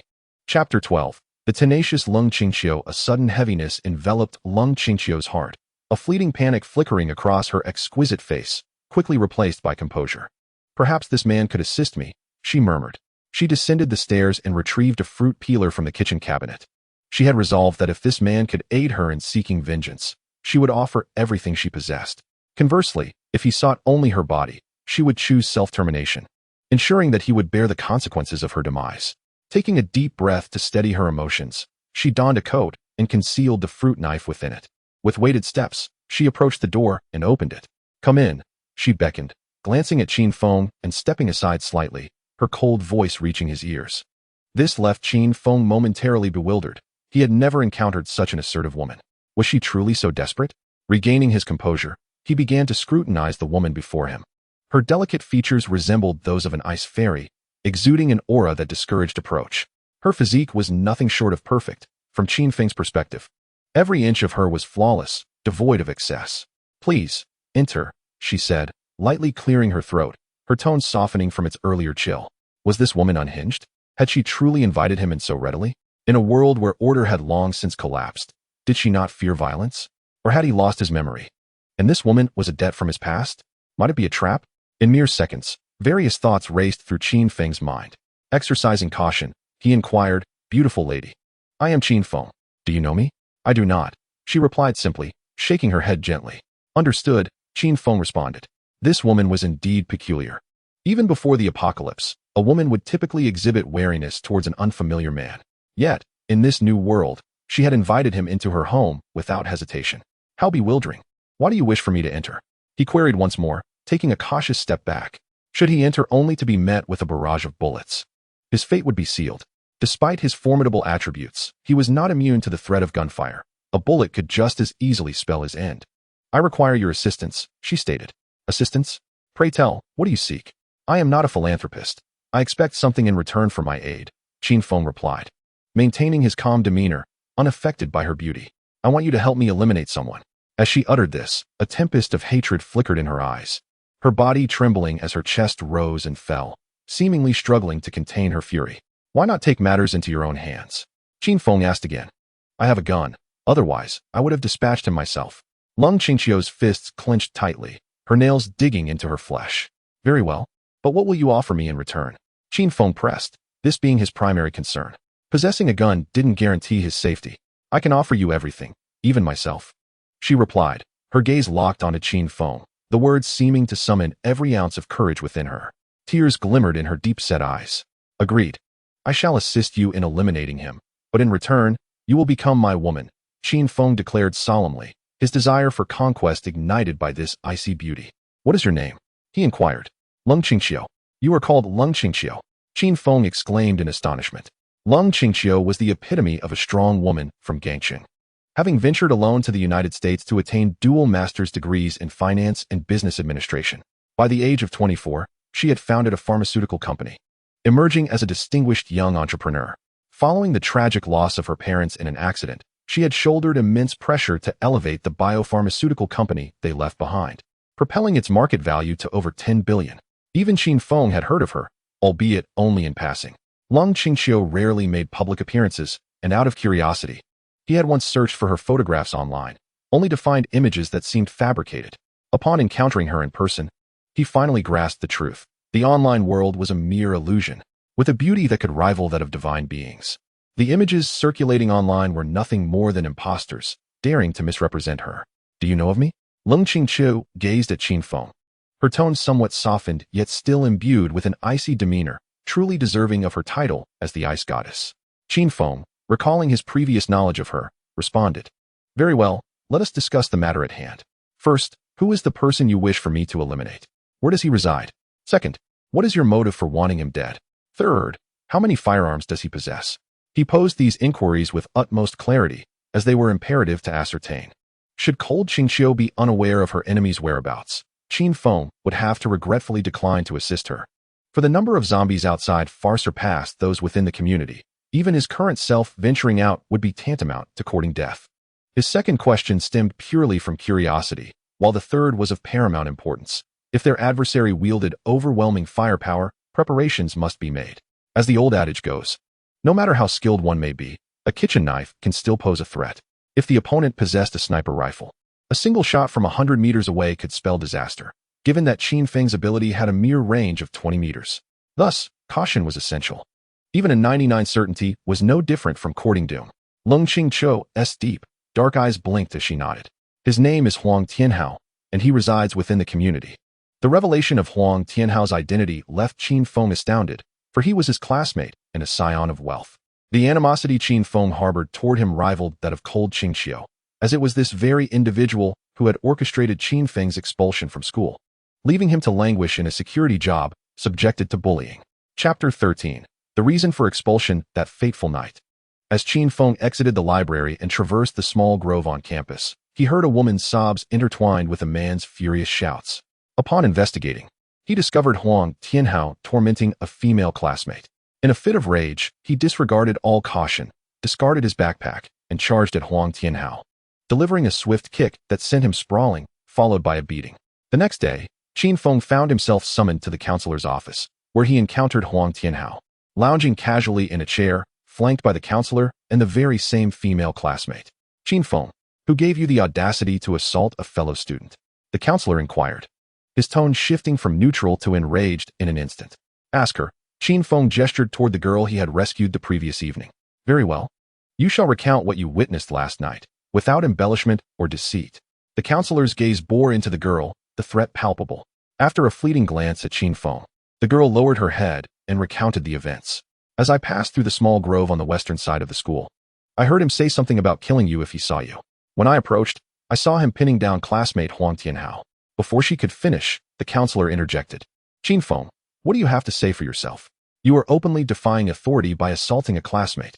It is beyond me how you gained admission to Gangcheng University. You have brought shame upon our institution. Pack your belongings and leave. You have been expelled. Seated in the chair, Huang Tianhao chuckled softly, his gaze laced with disdain. You, fool, how dare you accuse me without understanding the situation? You are nothing but a shallow, materialistic individual. What right do you have to judge me? You hold no authority to expel me. Qin Feng retorted, venting his frustrations upon the contemptible counselor. And you, ungrateful wretch, I saved you yesterday. Yet you come here to slander me. I truly regret saving you. You deserve to be victimized by this beast. After unleashing his pent-up emotions, Qin Feng felt a sense of relief, yet it was a decision he would come to regret during his impetuous youth. Following the girl's testimony, Qin Feng was expelled for the unprovoked assault without being afforded a chance to defend himself. On the day of his expulsion, a group of thugs armed with steel pipes and knives awaited him at the school gate, where they mercilessly beat him. That day, he was left bloodied and nearly lifeless. And had it not been for a compassionate soul who called for help, he might have perished. From that incident onward, Qin Feng learned a valuable lesson. Do not be a saint, and do not let compassion run rampant. The lives you risk to save are often those of ungrateful wretches. Qin Feng. Cold Qingqiu's uniquely chilly voice pulled him back to reality. I apologize for my momentary distraction. Please continue explaining your motive for wanting him dead. Because he deserves to die? Cold Qingqiu's teeth clenched tightly, the word die seeming to emanate from her throat. After quelling her rage, she continued, this beast killed my sister. At this point, Cold Qingqiu could no longer contain herself, tears streaming down her cheeks. He killed my sister. Wu, I will help you kill this beast, I promise. Qin Feng approached and gently patted her back, feeling her cool skin against his palm. Yes, please continue. He possesses a handgun. If I hadn't created a disturbance that attracted the zombies outside, he might have captured and tortured me alive. A handgun? Qin Feng was unperturbed by a pistol, but a rifle would warrant caution. Very well, let us seek him out. I will assist you in eliminating him. No, I want to kill him myself. Cold Qingqiu's exquisite face flashed with a hint of vengeance. Then let us proceed to eliminate this beast.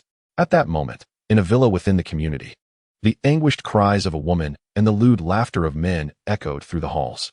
Ha ha ha, how dull, yet another one has died. Huang Tianhao emerged from the room, clad in pants, accompanied by two other men. On the bed lay a naked woman, her body marred with wounds, her vacant eyes betraying immense fear and a hint of defiance as she faced her demise. Brother Tian, the women at our base are dwindling. We must conserve them. There are zombies everywhere, and finding women is no easy task. Since the apocalypse began, Huang Tianhao had reveled in his power, enjoying the freedom to wield life and death as he pleased. He thrived in this newfound existence, indulging in pleasures he had once shunned. The only source of frustration for him was the presence of Cold Qingqiu. He had sacrificed several brothers for her sake and vowed that if he were to possess her, he would relish torturing her to death. Brother Tian, Cold Qingqiu is here. A subordinate gasped at the villa's entrance. What did you say? Cold Qingqiu has arrived. Huang Tianhao seized the subordinate by the collar, his excitement palpable. Haha, Brother Tian, perhaps Cold Qingqiu has come to her senses. Make sure to enjoy yourself. His subordinates chimed in. I told you, Cold Qingqiu can't resist men. It hasn't been 2 days, and she's already yearning for one. Rest assured, once I've had my fill, I shall share the spoils with you. Huang Tianhao chuckled, reveling in the flattery from his subordinates. However, in this apocalyptic world, securing absolute loyalty from his underlings required more than mere threats. It necessitated undeniable benefits. Brother, following you is indeed a blessing, he laughed heartily. But wait, Tiangu. Lung Qingqiu claims she has come to kill you, and she is accompanied by a man. Damn it, can you not speak in fragments? Huang Tianhao roared in fury, kicking the messenger to the ground. With a cold sneer, he declared, kill me? Let us see how capable she truly is. Move. Soon, at the villa entrance, Huang Tianhao encountered Lung Qingqiu and the man she was with. Lung Qingqiu, it has been several days. I have missed you dearly. Why not come with me? My brothers and I will treat you exceptionally well. Brothers, don't you agree? Huang Tianhao scoffed, jesting with his comrades. Do you still recognize me? She retorted. You are Huang Tianhao. Who do you think you are? I am your father, Qin Feng. Chapter 14. This life is short, the next is long, Qin Feng. It truly is you, old classmate. I have missed you greatly after all these years, Huang Tianhao said mockingly, his eyes brimming with disdain, believing Qin Feng to be the same incompetent fool who could do nothing but rage. There are so many fools in this world. First, it was Lung Qingqiu. And now it's you. Is living not enjoyable? Huang Tianhao's gaze turned sinister. You killed my sister. Today, I will certainly kill you. Lung Qingqiu glared at Huang Tianhao, wishing to rip him apart. Kill me? Lung Qingqiu, are you out of your mind or simply foolish? You actually sought such a simpleton to do the job? How utterly laughable. Huang Tianhao cackled madly, intoxicated by the thrill of wielding life and death. Tiangu, allow me to take care of this brat first. Then I will seize the woman for your pleasure. One of the subordinates cracked his knuckles, brandishing a machete and grinning wickedly at Qin Feng, his face contorting with malice. All right, Lao Lu, after I'm done, you will be next. Upon hearing this, Lao Lu's face lit up with a lewd grin. Kid, it's your own fault for being so brainless and seeking death. Qin Feng's eyes narrowed as he swiftly drew his baton, striking forward. Before anyone could react, the machete-wielding subordinate's head burst open, his body crumpling to the ground. Tiange Lao Lu is dead. Two of Huang Tianhao's remaining subordinates stammered, shivering in fear. The recently deceased Lao Lu had been the strongest among them, yet he had been felled in an instant, leaving them in shock. What the hell? Calm down. I still have a gun. No matter how skilled you are, can you surpass a bullet? Can you move faster than a bullet? Huang Tianhao's face twisted with rage, his eyes bulging in disbelief as he stared at Qin Feng. Qin Feng, you are formidable, but I possess a gun. Huang Tianhao pulled out a firearm from his waist, its dark muzzle aimed directly at Qin Feng. Didn't he expect this, did you? You, a rat scurrying in the shadows, should have hidden away when you had the chance. You shouldn't have appeared before me today. Neither you nor Lung Qingqiu will escape. Watch out. Lung Qingqiu screamed, instinctively positioning herself in front of Qin Feng. Qin Feng, when I count to 3, we charge together. You hide behind me and take your chance to eliminate Huang Tianhao. I'm sorry, but I may have to break my promise about being your woman. Thank you. In the next life, I will surely be yours. With arms wide open, she turned her head towards Qin Feng. Having lost all her loved ones in this world, living held no meaning for her. To die shielding Qin Feng from a bullet was all she could do.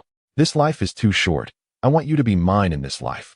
Qin Feng whispered into her ear, unable to resist kissing her exquisite profile. Ah, what a pair of star-crossed lovers. Huang Tianhao sneered in rage, feeling utterly disrespected by Qin Feng. I have changed my mind. I will first break your legs, then have my way with her right before your eyes. How thrilling that would be. Are you insane? Qin Feng thought Huang Tianhao had lost his sanity, wondering where he found such confidence. Stay behind me and see how capable your man is. With that, Qin Feng pulled Lung Qingqiu behind him, gazing at Huang Tianhao with amusement. Die! Huang Tianhao bellowed. Pulling the trigger, a bullet erupted from the dark muzzle, racing towards Qin Feng's forehead. Die! Huang Tianhao and his remaining subordinates wore expressions of sheer exhilaration. No matter how skilled one might be, in the world of survival, power and background matter. After all, he was just a brash young man. How could he compare to the might of a bullet? Qin Feng, watch out! Lung Qingqiu cried out, her heart racing with dread. In an instant, expressions shifted in the crowd as the bullet that should have struck Qin Feng vanished from sight. Exhaling deeply, Qin Feng realized his experiment had succeeded. Just as the bullet neared within 5 meters, he activated his spatial ability, Water Cube, effortlessly drawing the bullet into his power space. Had he failed, he would have needed to unleash his fiery wrath. Impossible. Huang Tianhao was on the brink of collapse, the fired bullet inexplicably disappearing, shaking him to his core. Not just him, the other 3 present were equally astonished. Bang, bang, bang. Huang Tianhao pulled the trigger 3 times in rapid succession. Instantly, 3 bullets shot forth, aiming at 3 different parts of Qin Feng's body. Die! As the bullets approached, Qin Feng activated his spatial ability once more, causing them to vanish before his eyes. No way. What are you, human or ghost?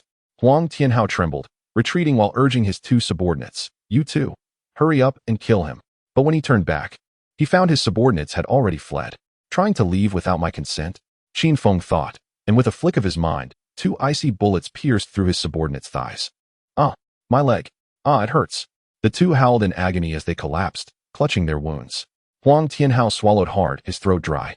Horrified at the sight of his subordinate's plight, cold sweat drenching his back. Another 2 icy bullets shot forth from the spatial realm, silencing the 2 fallen subordinates as blood splattered, their heads punctured with gory holes. No.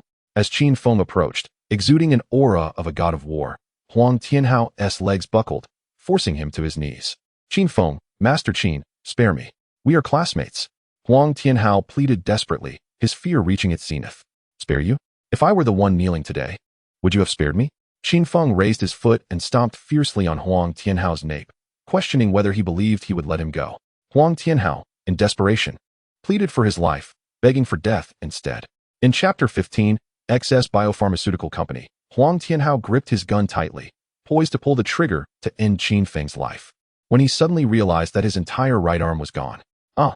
Huang Tianhao howled in agony, clutching his charred arm with his left hand as he rolled on the ground, while Qin Feng slowly lowered his right hand. The pain was unbearable.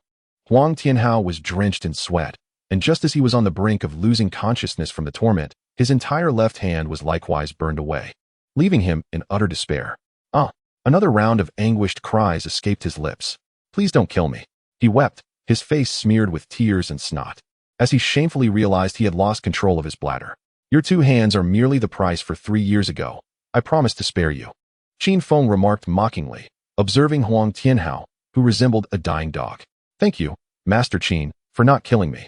From this day forth, I shall never appear before you again. Consider me as nothing more than a fleeting thought," Huang Tianhao babbled, overwhelmed with gratitude upon hearing that his life would be spared. Qin Feng did not interrupt him. As one's hopes grow, so too does the potential for disappointment. "I have agreed to spare you, but she has not agreed to let you go."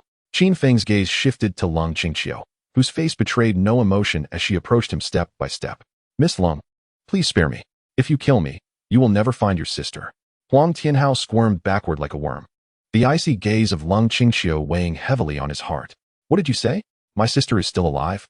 Lung Qingqiu's eyes sparkled with a glimmer of hope as she seized Huang Tianhao by the collar, demanding answers. "Your sister, Lung Ruoyou, is alive.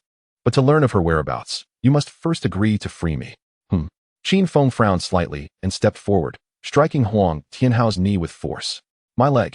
Huang Tianhao's face contorted in pain, beads of sweat rolling down his forehead. "Speak quickly. You have no right to negotiate unless you wish to die right now." Qin Feng threatened ominously. "Go ahead and kill me if you dare. Otherwise, you will never learn the truth." Huang Tianhao understood this was his last chance at survival. Revealing the secret would certainly lead to his demise. He clenched his teeth, adopting a demeanor of defiance. Qin Feng looked at Lung Qingqiu and nodded, entrusting the decision to her. "I will spare you. Tell me where my sister is, and if you dare lie, I will surely kill you." Lung Qingqiu's eyes turned red, emanating an aura of chilling rage. Her sister, Lung Ruoyou, was the most precious person in her life. "Lung Heir, your sister was taken by XS Biopharmaceutical Company. As for where they took her, I do not know." Huang Tianhao gritted his teeth, enduring the excruciating pain. "XS Biopharmaceutical Company," Lung Qingqiu murmured. This company had only emerged in Gangcheng a month prior, shrouded in mystery. Lung Qingqiu had sent people to investigate its background, but they uncovered nothing. "Why did they take my sister?" "I do not know." Lung Qingqiu nodded slightly, retrieving the handgun that lay on the ground, pointing its dark muzzle at Huang Tianhao. "Miss, you promised not to kill me. A gentleman's word is his bond. You cannot go back on your word. I am no gentleman. From the moment you harmed my sister, your fate was sealed." Lung Qingqiu pulled the trigger, and with a bang, the bullet pierced Huang Tianhao's skull, blood splattering everywhere. The light of life faded from Huang Tianhao's eyes as he slumped to the ground, his murky blood pooling around him. Qin Feng, witnessing this scene, could not suppress the furrowing of his brow. So brutal. He approached and embraced Lung Qingqiu, whispering words of comfort. "Do not worry, we will surely find our sister." Lung Qingqiu rested her head against Qin Feng's chest. She had promised to kill Huang Tianhao in exchange for becoming Qin Feng's woman, and with Huang Tianhao now dead, she naturally would not go back on her word. She did not demand that Qin Feng take her to find her sister immediately. Knowing that her sister, Lung Ruoyou, was alive was the best news she could receive. Since Qin Feng had vowed to find her sister, she believed it would come to pass. "Let us take a look inside." All right. In the kitchen on the first floor of the villa, there were numerous packages of food, which Qin Feng collected without hesitation. Upon reaching the second floor, they discovered a woman lying naked on the bed, her body marred with bruises.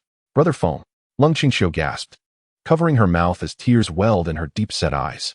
In chaotic times, women are like withered grass, struggling to find a place to belong. Seeing the woman's tragic state ignited a sense of sorrow in Lung Qingqiu.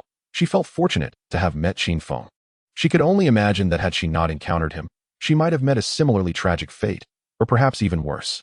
These beasts. Qin Feng clenched his jaw, unable to contain his anger at the sight before him. He stepped forward and covered the woman with a garment, granting her a semblance of dignity in death. As Qin Feng descended to the basement level of the villa, he discovered some survivors who appeared dazed, their eyes void of life. Upon seeing Qin Feng, they instinctively began to plead for mercy, indicating that the 4 beasts had tormented them mercilessly. Qin Feng scanned the room, noting that among the survivors were 3 women and a number of men. The women were notably attractive. The 4 beasts have been dealt with. All men must leave this community, but the women must stay. Qin Feng commanded sharply. Upon hearing that the 4 beasts had perished, the survivors felt a moment of relief. But when they learned that the men were to leave, their relief quickly turned to panic. Leave the community? Are you trying to get us killed? The streets are overrun with zombies. Where do you expect us to go? To the zombies? A portly man voiced his discontent. Exactly. Are you trying to condemn us? Aren't you just the community as security guard? Then hurry and find us some food. We've been locked up for 2 days and are starving. A short, rotund man recognized Qin Feng's identity and began to issue commands. Chapter 16. The stirred crowd. I will repeat myself. All men must leave the community, and the women shall remain. You have 1 minute. Qin Feng's gaze was icy as he directed it at the short man who had spoken. You've got quite the audacity. Do you know who I am? You are merely a filthy security guard. If it were any other time, I would have beaten you to a pulp. The short man clenched his fists, his face contorted with malice as he swung his arms at Qin Feng. Indeed, are we to be afraid of just one man? The portly middle-aged man stood beside the short man, equally displeased. He is merely a contemptible security guard. Do not be afraid of him. His demand for us to leave the community is tantamount to wishing for our demise. Do you wish to die? Yes, let us all unite. I refuse to believe this fellow can overpower us all. Yes, together. Let us first eliminate this wretched guard. The crowd's emotions were incited by the two. Their gazes filled with animosity towards Qin Feng, their faces contorted with rage. Kill him. He is no better than those beasts who bullied us days ago. They rallied. Let us take down this detestable guard. Bang! A gunshot rang out, and the short man froze momentarily before crumpling to the ground. The crowd turned in shock to the shooter. At the stairwell's corners stood Lung Qingqiu, her left eye narrowed, right hand gripping a gun, poised to aim. The term heroic immediately surfaced in Qin Feng's mind. Who dares to harm my man? Lung Qingqiu's tone was frigid as she strode confidently to Qin Feng's side, raising the dark barrel of the gun towards a rotund man in the crowd. With a thud, the man fell to his knees. Please spare my life, it was him. He incited it all. The man, pallid, pointed at the corpse on the ground. It was all his doing. I am blameless. He cast a sidelong glance at the ominous black pistol, his mind racing with thoughts. If he could seize that gun, he could return to the carefree days before the apocalypse, nay, even surpass them. The thrill of wielding life and death was intoxicating. Merely contemplating it sent shivers of excitement through him. With this pistol, the woman before him would undoubtedly submit. Please, don't shoot, spare me. The man kept bowing his head while sizing up Lung Qingqiu, determining that the moment she let down her guard, he would dash forward to snatch the gun, intending to enslave all the men present and turn the women into his concubines. Brother Feng, are you all right? Lung Qingqiu lowered her gun. Concern etched on her face as she addressed Qin Feng. What could happen to me? Remember, your man is quite formidable. The middle-aged man, still on his knees, saw Lung Qingqiu lower her weapon, and a manic grin spread across his face. Seizing the opportunity, he lunged forward and wrested the gun from her grip. Ha! The gun is mine now. From this moment on, anyone who defies me will face a bullet. He waved the dark barrel erratically towards a woman in the crowd, mocking her with a sneer as he reveled in the terror he instigated. Kneel down. Crawl to me like a dog. Turning to face Lung Qingqiu, he pointed the gun at her, raising an eyebrow as a lewd grin crept across his face. In your dreams, you repulsive pig. Lung Qingqiu regarded the rotund man with disdain, unable to tolerate his lewd gaze lingering on her. Very well, let us see how you beg me to spare you. The man, gritting his teeth, spat at Lung Qingqiu, cursing her. After a moment, he redirected his aim at Qin Feng. I shall kill your man first, then have my way with you. Qin Feng let out a light chuckle, his gaze icy as he regarded the rotund man who dared to set his sights on his woman. In his eyes, the man was already dead. The last person who uttered such words had long since met Yama. What are you laughing at? I'll blow your head off right now. The man shouted furiously, his finger hovering over the trigger. In that fleeting moment, Qin Feng's fingers curled slightly, and with a mere thought, the man's entire body ignited in flames. Since his ability, the fire catastrophe, had upgraded to level 2, he could now manipulate the flames at will. Help! Help me! The man writhed on the ground, the searing heat consuming every inch of his flesh, the agonizing pain penetrating to his very bones. Water! Water! Save me! Within a minute, he was reduced to a charred blackened husk. The horrifying spectacle instilled great dread in the onlookers, who now regarded Qin Feng with palpable terror, trembling in the corners. I shall reiterate, men must leave, women may stay. Qin Feng stepped on the charred remains, crushing them into a fine powder. Now depart. The remaining men, quaking with fear, cautiously made their way past Qin Feng and Lung Qingqiu, not daring to breathe. Wait, I will personally see you out, Qin Feng said in a low voice. The group halted, forcing strained smiles as they turned to him. Brother, There's no need for you to trouble yourself. We can leave on our own. Indeed, brother. You needn't escort us. We will exit ourselves. Qin Feng returned their smiles. That cannot be. I must see you out personally. Do you have any objections? Fearful. They shook their heads vigorously, glancing at Qin Feng's raised hand, nearly on the verge of tears. They had witnessed him incinerate the middle-aged man with a mere gesture. None dared to provoke the wrath of this harbinger of death, fearing a similar fate. Good. I was beginning to think you had grievances. Qin Feng smiled once more. He held no fondness for these individuals, who had just moments ago sought his demise. It was a mercy not to kill them, rather than a swift demise. He preferred to subject them to both mental and physical torment. Chapter 17. Despairing multitude outside the community. The air was thick with the stench of blood. Fragments of shattered bones and flesh littered the ground, swarming with writhing maggots. Puddles of dark red liquid pooled everywhere, creating a scene reminiscent of a hellish purgatory. Roar. The zombies, feasting on the remnants of flesh and bone, spotted a few men at the community entrance and charged at them with frenzied howls. Run, someone shouted, prompting the rest to turn and flee into the community. The last man, turning back, was immediately tackled to the ground by a zombie. Help me, he cried out, reaching desperately towards the others, but they merely glanced back in terror before hastening their escape. Before long, more zombies pounced on him, and the others had barely covered 10 meters when he was left as nothing but a skeleton. Help! Ah, save me! Soon, the last remaining individual was overwhelmed. His flesh torn piece by piece, blood pooling around him. As he felt the suffocating pain, he sensed his life ebbing away. No! With his bloodied tongue, he screamed this final plea, despair and hatred directed at the distant Qin Feng, until he closed his eyes for the last time. Qin Feng observed the unfolding scene with indifference. These individuals were of no consequence to him, especially since they had just clamored for his death. He bore no compassion for enemies in this apocalyptic world. The most dangerous trait was to be overly merciful, until the last person was devoured. Countless zombies fixed their gaze upon Qin Feng. The grotesque faces, with skin flapping, fell upon his sight, yet not a hint of panic marred his countenance. He remained as composed as ever. Turning to his side, he observed Lung Qingqiu, only to discover that she was even more unperturbed than he. Qingqiu, are you afraid? Not afraid. She shook her head resolutely. Surprised, Qin Feng was left momentarily dumbfounded. According to the usual narrative, she should have expressed fear and sought refuge in his embrace. A ferocious roar from the zombies jolted Qin Feng from his stupor. As he beheld the advancing horde, he merely raised his hand with a sweeping gesture, causing the howling zombies to freeze in place, their terrifying visages dissipating like dust scattered by the wind. Noticing the astonishment on Lung Qingqiu's face, a faint smirk of pride flickered across Qin Feng's features. Meanwhile, 3 women huddled together behind him, sobbing incessantly. The gruesome scene they had just witnessed had left them paralyzed with fear. Upon sensing Qin Feng's gaze upon them, they trembled in unison. Stop crying. I do not harm women. Lift your heads, he commanded coldly. One woman's tears were already burdensome, and 3 at once was too much for Qin Feng to bear. Upon closer inspection, he found that the 3 women possessed striking features and fair, delicate skin, each showcasing their unique charm. While they could not compare to Li Man, Bai Mengjie, or Lung Qingqiu, they would still be deemed beauties in the eyes of ordinary folk. Clearing his throat, Qin Feng addressed the 3 before him. I offer you a path. Follow me and obey my every command, or you shall leave this community at once. The women ceased their weeping, their hearts racing at the thought of confronting the terrifying zombies. They exchanged glances, each nodding in agreement. I agree. I will listen to you and never defy you. I also agree. Agreed. Uncertain of the tribulations that lay ahead, they felt as though they had narrowly escaped a wolf's den only to stumble into a tiger's mouth.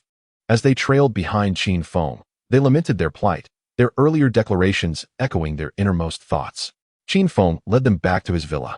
Upon entering, he found Li Man waiting at the door. Darling, you're back. Li Man's eyes widened in surprise as she noticed the 4 women standing alongside Qin Feng. Darling, who are they? She asked, pointing incredulously at the newcomers.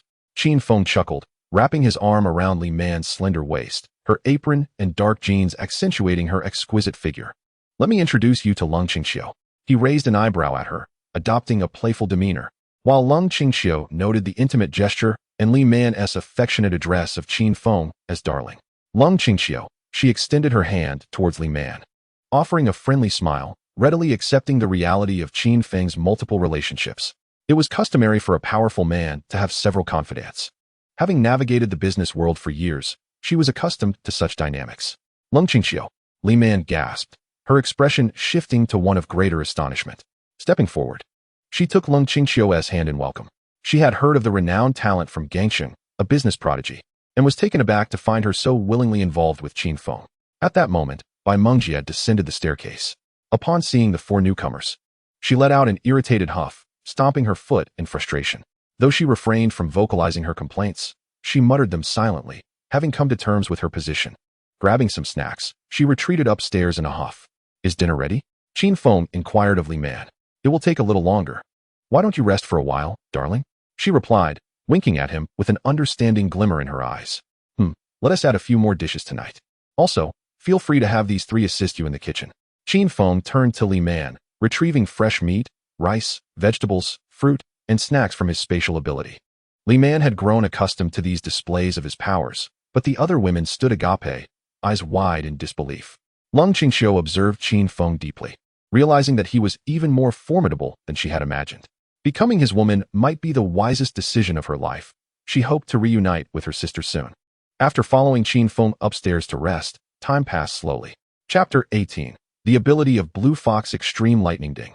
Congratulations to the host for receiving a system reward. Reward: Combat Ability, Blue Fox Extreme Lightning. Acquired Auxiliary Ability, Fusion. Ding. Congratulations to the host for killing 140 zombies, earning 14 enhancement points. As the system's notification resonated, Qin Feng promptly allocated the 14 enhancement points to his strength and speed. Name: Qin Feng. Age: 22. Height: 183 centimeters. Weight: 80 kilograms. Agility: 28 strength, 55 spirit, 26 speed, 51 enhancement points. 0 can be earned by killing zombies. Abilities: Fiery Retribution, Level 2.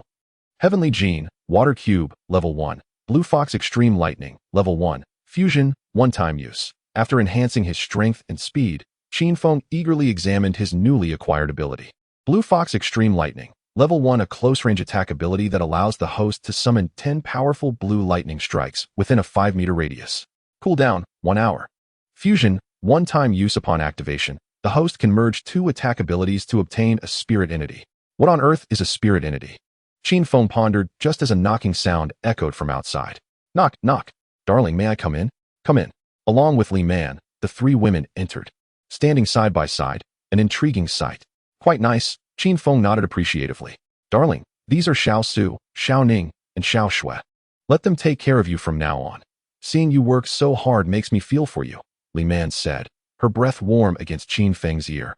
Filled with allure. All right, I will heed your wishes. Qin Feng pulled Li Man close, causing her to squeal in surprise, her face flushing with embarrassment, a picture of beauty. I'll step out for now. Hurry down for dinner. Li Man managed to escape his grip, leaving the room with the 3 waiting women. Once outside, they finally exhaled the breath they had been holding. Inside the room, Lung Qingqiu lowered the blanket that had covered her head, revealing her eyes. After ensuring that only Qin Feng was present, she released a sigh of relief. Emerging from her cocoon, she wrapped her arms around the edge of the bed. Looking at him intently, Brother Feng, you will take me to find my sister, Wan Tiyu? Lung Qingqiu gazed at Qin Feng with pleading eyes, tears glimmering in her gaze. She was acutely aware that her inquiry was exceedingly selfish, yet she could not suppress her emotions. Her sister, Lung Ruoyu, was her last remaining kin in this world.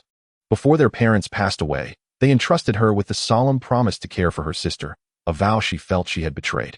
Rest assured, I will fulfill my promise. I will certainly find our sister, Qin Feng softly assured, gently patting Lung Qingqiu as he embraced her. All right, let's head downstairs for a meal.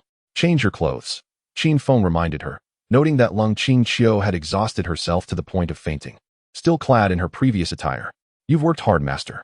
As Qin Feng descended the stairs, he was greeted by Xiao Su, Xiao Shui, and Xiao Ning, who stood in unison, while he noticed Li Man stifling a laugh behind her hand. You are in for it tonight, Qin Feng mouthed silently to Li Man. Yes, you deserve it for daring to joke with him, he thought, though he still felt a sense of joy in her playful antics. Let us eat. The dining table was laden with an array of delectable dishes, the aroma delightful. After the meal, Qin Feng luxuriated as Xiao Ning and Xiao Shui massaged his legs, reclining comfortably on the sofa while observing the women bustling about in the living room. The television broadcasted recent news. Today's report, zombies may have mutated. The rescue team has suffered heavy losses. The situation is critical and beyond control. Residents are advised to evade zombies. Shortly thereafter, the television signal was lost. Zombies have mutated? Could it be related to that red-eyed zombie we encountered? Qin Feng pondered. The situation was deteriorating rapidly. He needed to enhance his strength swiftly to survive in this apocalyptic world. For days had passed since the onset of the apocalypse, and he anticipated that power would soon be cut off. It was imperative to locate a generator and stockpile diesel and gasoline. Otherwise, life would become exceedingly difficult without electricity. After bolstering his abilities in the coming days, he would venture out. As he contemplated, a soft hum escaped his lips. The comfort was overwhelming, and gradually, he drifted into slumber. Hubby.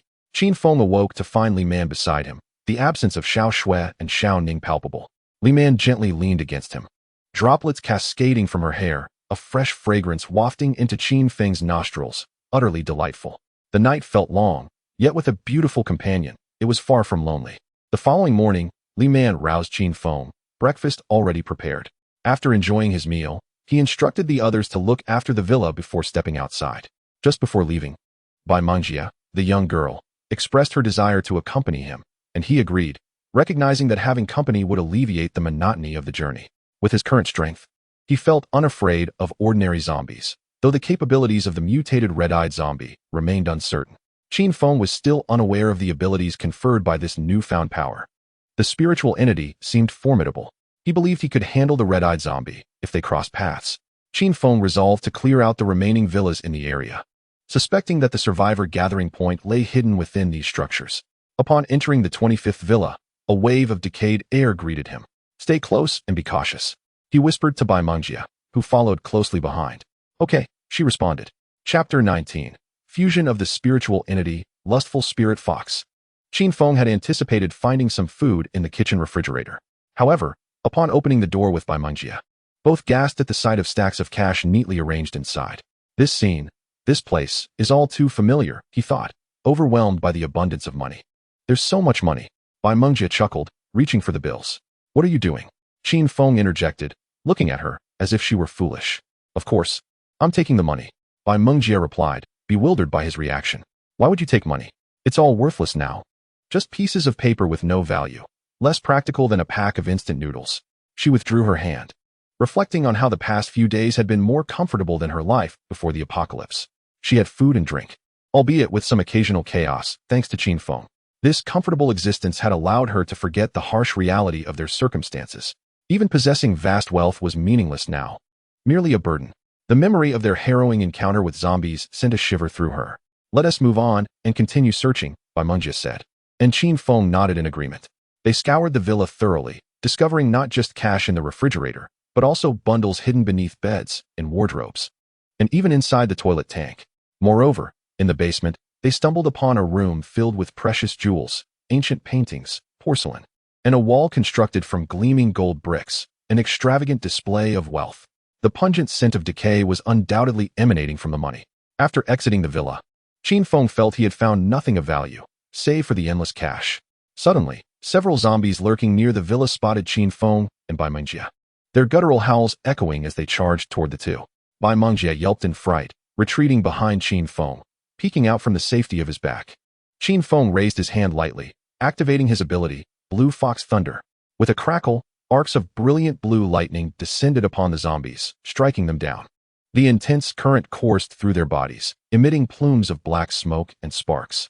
With a series of deafening explosions, the charred remains of the zombies burst apart, akin to ripe watermelons exploding, juices splattering everywhere. How powerful, Qin Feng mused, feeling the residual electricity tingle at his fingertips. He wondered what might happen if he combined his fire ability with Blue Fox Thunder. With a thought, he opened his palm, and a glowing blue sphere materialized, which he grasped tightly, allowing its energy to infuse his hand. Success! The lustful spirit fox has fused successfully, level 1. The host can now activate both abilities simultaneously without cooldown, with each summoning consuming only the usage count of both basic abilities. Triumph! A smile spread across Qin Feng's face. More are coming. Quickly zap them, Bai Mengjie urged, tugging at his shirt. Looking up, Qin Feng noticed a horde of zombies drawn by the commotion, rushing toward them. Just in time, he thought, flicking his wrist and facing the oncoming zombies. He clenched his fist.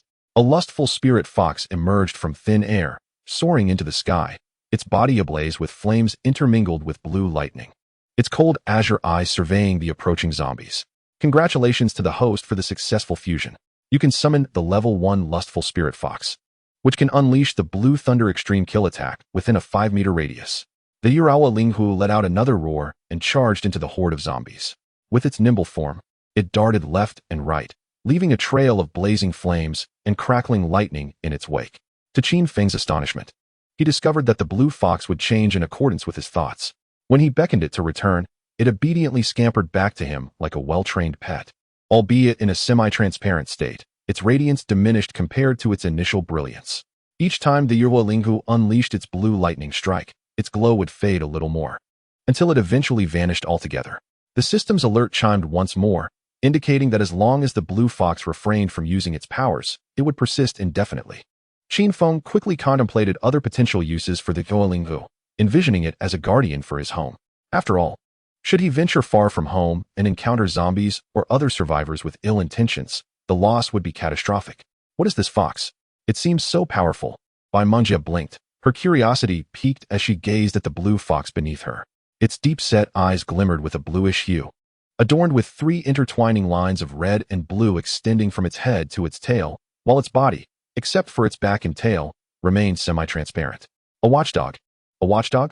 It looks remarkably like a fox to me. Bai Mengjie tilted her head, a frown creasing her brow, her eyes brimming with intrigue. Indeed, a dog. You're deceiving me. It is clearly a fox. Bai Mengjie retorted, hands on her hips. Qin Feng shook his head, realizing that Bai Mengjie had yet to fully submit to him. She still exhibited some rebelliousness that required his guidance. The villa at Building 26 exuded an aura of strangeness. With curtains drawn tightly, even on the second floor, Qin Feng found it peculiar. His first thought was that there might be survivors inside, but if that were the case, why would they cover the windows so securely? Something was undoubtedly amiss. Stay close. Qin Feng called back to Bai Mengjie with a serious expression. Okay, she nodded earnestly, also sensing the oddity of the villa as she glanced anxiously inside. At that moment, the blue fox let out a cautious whimper, resting atop Bai Mengjie's head, its ethereal form offering no tangible weight. If there are zombies inside, do not wander off. If things go awry, just flee and do not cause me trouble, understood? Qin Feng instructed sternly, only satisfied when Bai Mengjie responded with a firm affirmation. I'm not a burden. I'll find plenty of food, she exclaimed, feeling aggrieved as she stomped her foot at Qin Feng's retreating figure. Chapter 20. An overwhelming sense of suffocation upon entering the villa. A powerful stench of blood assaulted Qin Feng's senses, nearly causing him to retch. The interior was shrouded in darkness, a chilling sensation creeping over every inch of his skin. Danger. That word surged to the forefront of Qin Feng's mind, a wave of unease washing over him. After taking a few steps, he felt a sticky, slippery sensation beneath his feet. Lifting his foot, he discerned, through the dim light, something resembling slime adhering to his shoe, which was decidedly uncomfortable. Could this be blood?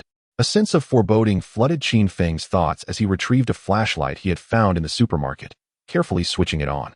Even though he was mentally prepared, the gruesome scene that unfolded before him sent chills down his spine.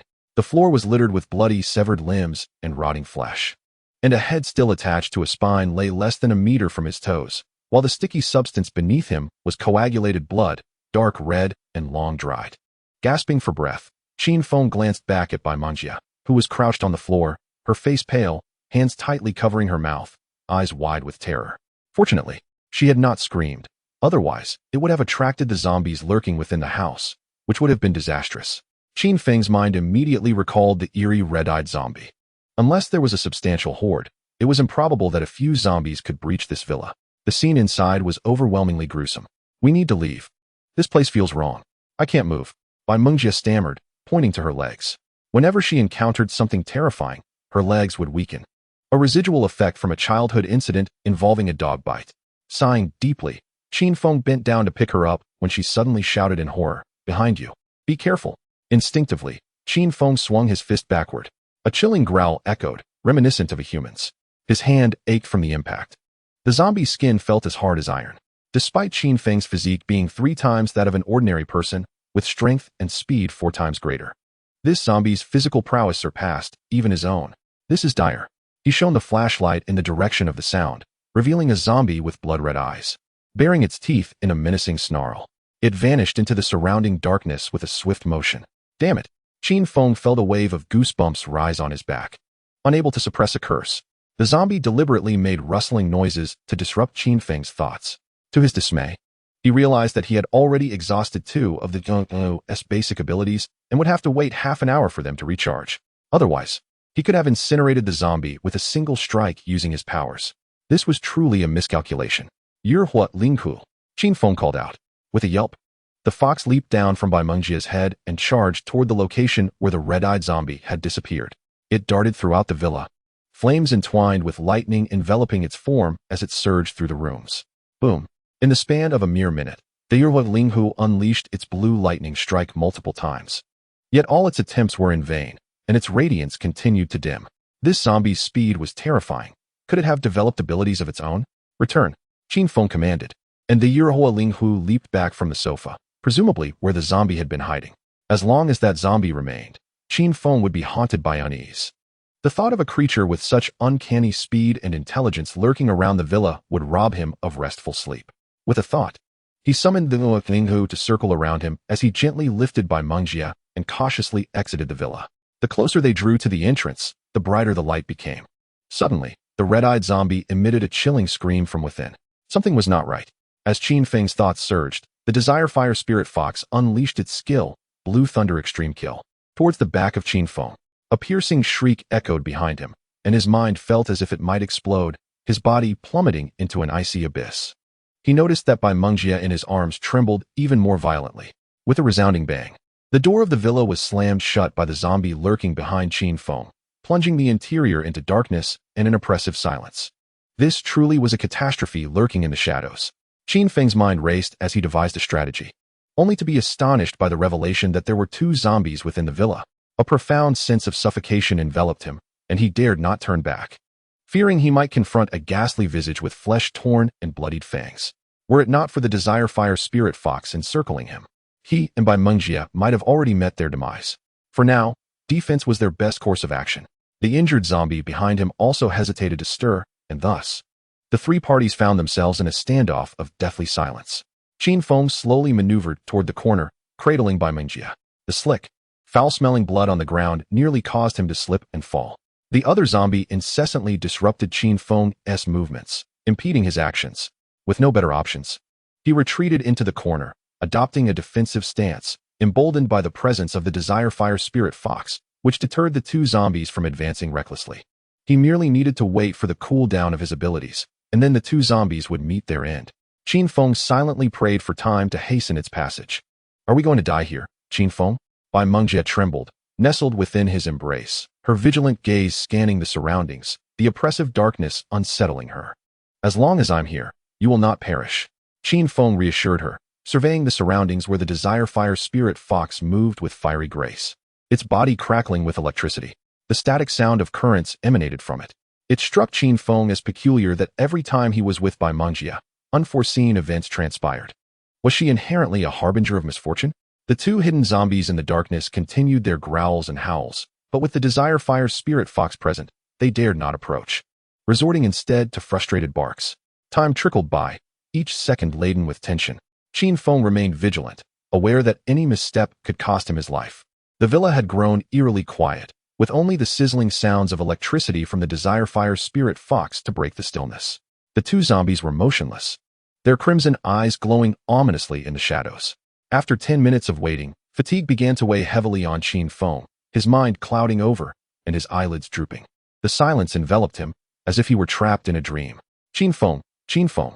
Through the haze, Bai Mengjia's voice reached him, jolting him awake. Huh? What happened? Qin Feng scanned his surroundings, panting heavily, astonished to realize he had dozed off. How strange it all seemed. Fortunately, nothing had transpired during that time. The 2 zombies remained still in the darkness, their blood-red gazes piercing through the gloom. Wait. A chill of realization washed over Qin Feng. He had never actually seen the other zombie. What if its eyes were not red? Chapter 21, The Watcher in the Shadows. Qin Feng had just made a presumptuous error. Thump, thump. He could hear his own heartbeat. Suddenly, a red-eyed zombie concealed in the darkness let out a roar and began to charge forth with unusual aggression. Qin Feng's flashlight flickered, illuminating the shifting form of the zombie, which moved erratically, darting between the shoe cabinet, the entrance, and the living room sofa. He swallowed hard, observing the approaching threat with a calm demeanor. This zombie was acting strangely. Could it be providing cover for the other? If it intended to attack him, surely they would strike together for a greater chance of success. Why was the other zombie still inactive? A drop of liquid plummeted to the floor. Was there a leak from upstairs? Bai Mengjie curiously glanced upward, but the dark ceiling appeared unblemished. Water? How could the ceiling possibly leak? This was not a bathroom. The layout of the villa's rooms was identical. If Qin Feng's deduction was correct, the area above must be a closet or bedroom, certainly not a bathroom. No. A terrifying thought flashed through Qin Feng's mind as he raised the flashlight to the ceiling. Ah! Bai Mengjie screamed in fright, and Qin Feng gasped in shock. There, dangling from the ceiling, was a humanoid creature devoid of eyes, its hollow sockets fixed intently upon them. Its skin was non-existent, revealing raw, crimson muscle, leaving them unable to discern whether it had once been human or something else entirely. Get back! As the creature lunged at Bai Mengjie, Qin Feng instinctively pushed her aside. But he could not evade in time and was tackled to the ground by the monstrosity. Struggling, he pressed against the creature's muscular arms, initially intending to summon the Desire Fire Spirit Fox, but then he caught sight of the other zombie lunging towards Bai Mengjie and abandoned that thought. With a swift mental command, he directed the Desire Fire Spirit Fox to intercept the approaching zombie. The creature unfurled its foul, elongated tongue, its grotesque teeth stained with fresh blood and dark hair. Just as the crisis peaked, Qin Feng's abilities cooled down. Inferno Annihilation. He hastily activated his ultimate move. A blood-curdling scream erupted from the creature as its raw red sinew became saturated with crimson. Blue Fox Extreme Thunder. Seeing the creature still alive, Qin Feng unleashed his skill once more. Streams of intense blue electricity surged through the creature's body, causing it to convulse violently before exploding. Inferno Annihilation. Once more, Qin Feng activated his powers, and the zombie that had been threatening Bai Mengjie was reduced to ash with a final anguished cry. That was perilously close. Exhausted, Qin Feng collapsed to the ground, gasping for breath. This encounter had been infinitely more harrowing than his previous one with Bai Mengjie. He had narrowly escaped death. After a brief respite, Qin Feng helped Bai Mengjie to her feet. Her complexion was pale, even more so than before. He approached the window and pulled aside the curtains. The sudden influx of light was jarring after his prolonged exposure to darkness, and he shielded his eyes for a moment. Gradually adjusting, he finally surveyed the living room of the villa. A hellish nightmare awaited him. The walls were smeared with dark red handprints and bullet holes, while dismembered limbs, broken bones, and scattered flesh littered the floor, alongside several rifles and a plethora of spent shell casings. Gagging, Bai Mengjie crouched down, unable to suppress her vomit at the horrific sight. Guns, bullet holes. These people had rifles, indicating some form of organization behind them. Could it be a rescue team? The gun barrel was equipped with a silencer, which explained why Qin Feng had not heard any noise within the residential area. The weaponry of these individuals was exceptionally sophisticated. Propping his chin on his hand, Qin Feng pondered the scene before him. The wall was riddled with bullet holes, extending all the way to the electrical meter box inside the villa. It appeared that the two zombies had stealthily infiltrated the villa from the outside, but were discovered by the occupants inside, leading to the destruction of the villa's power supply. In the pitch darkness of the villa, the prowess of those two zombies had resulted in a one-sided massacre. Reflecting on this now sent chills down his spine. Qin Feng had not anticipated that these two zombies had mutated to such an extent, even developing supernatural abilities and a semblance of human intelligence. The red-eyed zombie had likely evolved a speed-based power, while the other creature possessed an ability related to hallucinations. What was this? Qin Feng picked up a hexagonal blue crystal from the ground, which emitted a ghostly blue glow. Could it have been dropped by the previous zombie? As he speculated, the voice of the system echoed in his mind. Ding! Congratulations, host, you have acquired a corpse crystal. By consuming this crystal, the host can enhance their own strength, and it can also aid those without abilities in awakening their initial powers. A corpse crystal? It can enhance strength. System, how do I use the corpse crystal? The host merely needs to hold the crystal in their hand and silently chant in their mind. The energy within the crystal will automatically transfer into the host's body, and once fully absorbed, the crystal will become colorless and transparent. The difficulty of obtaining this corpse crystal is considerable. Even I nearly perished at the hands of those two zombies. Ding! The host has obtained a ghostly blue corpse crystal, classified as a level 2 corpse crystal. A level 1 corpse crystal will materialize within ordinary zombies after the next full moon. Full moon. It seems the moon is indeed a crucial factor in the zombie's mutation. However, since ordinary zombies can also produce corpse crystals, does that mean everyone will be able to awaken their powers in the future? This situation is becoming increasingly complex. The icy touch of the corpse crystal inexplicably stirred a sense of unease within Qin Feng, prompting him to place it in the left pocket of his trousers. I will go take a look, you stay here. Qin Feng left the Yuhua Linghu by Mengjia's side and ascended to the second floor alone. The conditions on the second floor were even more gruesome than the first. Blood splattered the walls, and dismembered body parts lay scattered, revealing deep, white bones. It was terrifying. Absolutely horrifying. If those two zombies had stealthily entered the villa while Qin Feng slept, it would have been a nightmare beyond comprehension. After searching the second floor with little success, he found a substantial stockpile of food and drinking water in the kitchen on the first floor. Qin Feng stored everything in an alternate space, and before leaving, he gathered several rifles from the ground. With those, he could form a female patrol team. Meanwhile, after Qin Feng and Bai Mengjie departed, a concealed surveillance device in the chandelier of the villa flickered red twice. Chapter 22. Returning home in an underground base in Gangqing. Two men clad in hazmat suits and goggles fixated on the screen before them, displaying footage of Qin Feng eliminating the two zombies in the villa. Suddenly, the image on the screen flickered, and a man's silhouette appeared. Find him. If necessary, eliminate him. Ensure his body is brought back at any cost. On the way back to the villa, Qin Feng sighed, feeling the heat of the sun overhead. Dizziness nearly caused him to collapse. Was the hallucination ability of that zombie truly so potent? It felt as if his body no longer belonged to him, a sensation of lightness overwhelming him. I need to rest. Qin Feng weakly called out to Bai Mengjie behind him before trudging over to a bench within the residential area, where he sat down exhausted. Leaning back, he slowly closed his eyes, his breathing becoming increasingly labored. Qin Feng, what is wrong? Bai Mengjie sat beside him, pressing the back of her hand against his forehead. Hissed so hot, Bai Mengjie exclaimed, her concern growing as she watched Qin Feng drift into slumber, shaking his arm urgently. Qin Feng, do you have a fever? Your forehead is burning. No fever, just tired. Qin Feng wearily opened his eyes, his consciousness growing hazy. Qin Feng, your eyes. What is wrong with my eyes? They are so red. Bai Mengjie stammered, trembling. Red. The realization jolted Qin Feng awake. Quickly, check my back for wounds. Hurry. Gasping, Qin Feng felt an overwhelming sense of dread, even more suffocating than when facing those two zombies. With his extraordinary physique, it was impossible for him to be feverish. Oh, Bai Mengjie nodded vigorously. Qin Feng's earlier fury had terrified her, but she now recognized the gravity of the situation. Trembling, she gingerly pulled aside the tattered fabric of Qin Feng's shirt, revealing a horrifying gash that spanned half his back, dark and grotesque.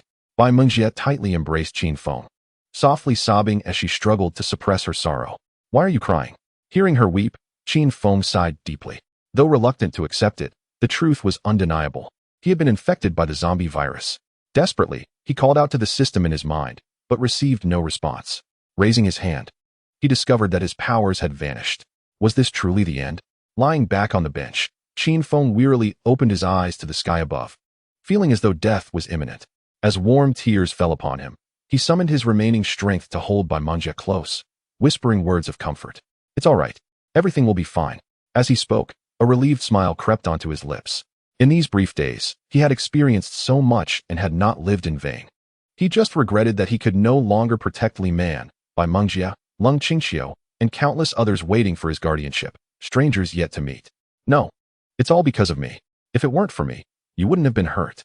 Bai Mengjie shook her head vigorously, clutching Qin Feng tighter, her face stained with tears. You've turned into a mess. Get up before you crush me.